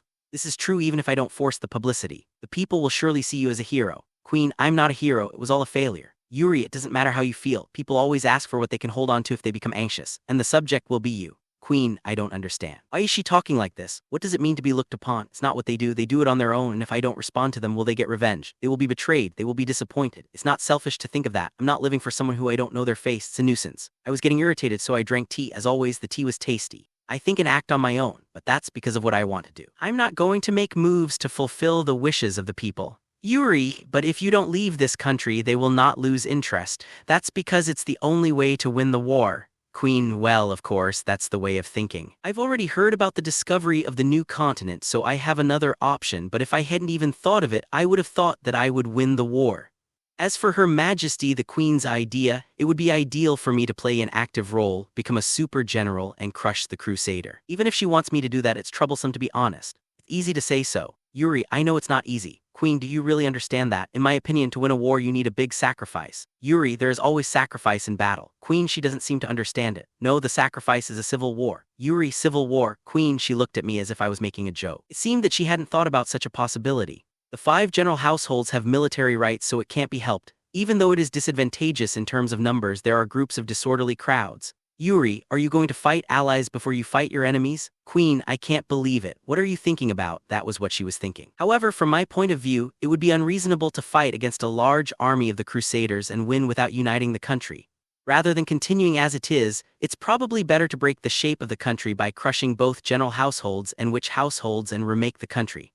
Of course, it doesn't mean that we can win the war if we do so. However, either way, it's impossible as it is. I'm not going to do that either, but if I have to win, I can't win unless I do so. It is necessary as the minimum necessary preparation. I mean, do something like entrust me a fifth of the power, but no matter how good it is, it's just too good of a wish. Even if I am entrusted with hope, that hope can't be achieved by the beautiful things that you tend to dream about. I didn't say that. I mean, the Hu household's army hasn't healed wounds yet, so they can't fight much. Yuri, it has been 10 years since my household became tattered due to the war. Actually, the wounds already healed, but I had to say that. In any case, fighting against the 3 general households is an impossible story. That's right. Queen, I would like to say that even if I succeeded the Hu household, the only arrangement that would work is from the Hu household. No matter how much I devise and train them, if 100,000 Crusaders come in, there's no chance to win. Yuri, the Hu household has a magnificent secondary residence in the royal capital, and we look like a great lord with remarkable power. But to put it other way around, it's only about that level. No matter how hard I try, I will not be able to push back against the fact that many countries richer than Shiyalta gather and attack. Then why don't you marry Carol? Queen, she said unexpectedly. It consciously put a heavy stone on my heart. It's not throbbing though. If that happens, you can do whatever you like with the Imperial Guards, so isn't it a matter of great congratulations? Queen, well, that's true. Even with the Imperial Guards, there are First Army and Second Army. The Second Army is actually a private army of the witch households, so when it comes to the First Army alone, it's not a big deal. Still, Carol-chan, you can't lie, I'm worried about you. Queen, Her Majesty the Queen was looking at Carol. Carol looked like a child being scolded by her parents. It seemed she couldn't hide anything at all. She intuitively thought that was impossible. Oh, mother, that's a misunderstanding. Carol, unfortunately, it's not. It's fine if men and women who don't think badly about each other have such an experience, that's usually the case. Queen, well, certainly, however there's no evidence, everything is a deduction. She forgive me, Yuri-kun, since you have crossed over with the witches you seem to know how to conceal your feelings. Queen, well, Yuri, I suppose my poker face didn't work on her. However, I don't think it's a bad thing. You can obtain the Imperial Guards and it will be easier to move as a cause. Queen, well, that's true, but to begin with I have found a new continent, so I'm not sticking to winning the war that much. I think that the situation is bad from the beginning, so I want to focus on the company management rather than the other way around. If I become the prince consort, it wouldn't be the case. I don't want to take that matter seriously. Yuri, it is difficult to think that the Hu household is considering a civil war, so I said that for the time being. I'm not going to marry Yuri. Carol suddenly opened her mouth and said so. Her Majesty the Queen looked at Carol as she opened her mouth in astonishment. What do you mean? Queen, emotions appeared on her face as the wrinkles between the eyebrows appeared tighter. After all, it's probably something unexpected. I'll decide on my marriage partner at the right time. Please don't force Yuri to marry me as a pretext for a military campaign. Carol, I see. He was saying something like it's fine to have a convenient relationship as long as the time is right. Although it's her mother's discretion, using it to force her to get married would be like breaking a promise. She's really an upright woman. Yes, Queen, Her Majesty the Queen seemed to be troubled with her eyes closed. She's probably thinking about various things. It doesn't seem about love. Even if she blames her weakness, the matter only changes a little. It's also a problem when her principle is too straightforward. Well, it's fine, Queen, Her Majesty the Queen said with a small sigh. This depends on the motivation of the person herself. I can't force it. Queen, for the time being she seems to have given up. But Yuri-kun, are you fine with it? Carol Chan is a royal family, so she will get married and have children. This isn't just about her, you know. Queen, it hurts when I'm told that. It's a good thing to think about it, but indecisiveness makes it all go away. I believe Yuri-kun isn't such a person, but think carefully. Queen, I'll keep that in mind. Yuri, phew. Queen, Her Majesty the Queen sighed slightly as if she was tired with the burden put on her thin shoulders. The difficult matters are going to continue. Anyhow, the tea has cooled down already, so shall we brew it again? Queen, as if to change the mood of the place, Her Majesty the Queen said so. Then she called the maid and ordered her to bring a new hot water. Hello, everyone. As we wrap up this video, I want to share a quick note. I have a Patreon account. If you'd like to support me and enjoy on-demand audiobooks, you can become a Patreon member. Alternatively, you can check out my Google Drive link, which has 500+ novel audiobooks available through my Ko-fi or Patreon shop. I appreciate your support.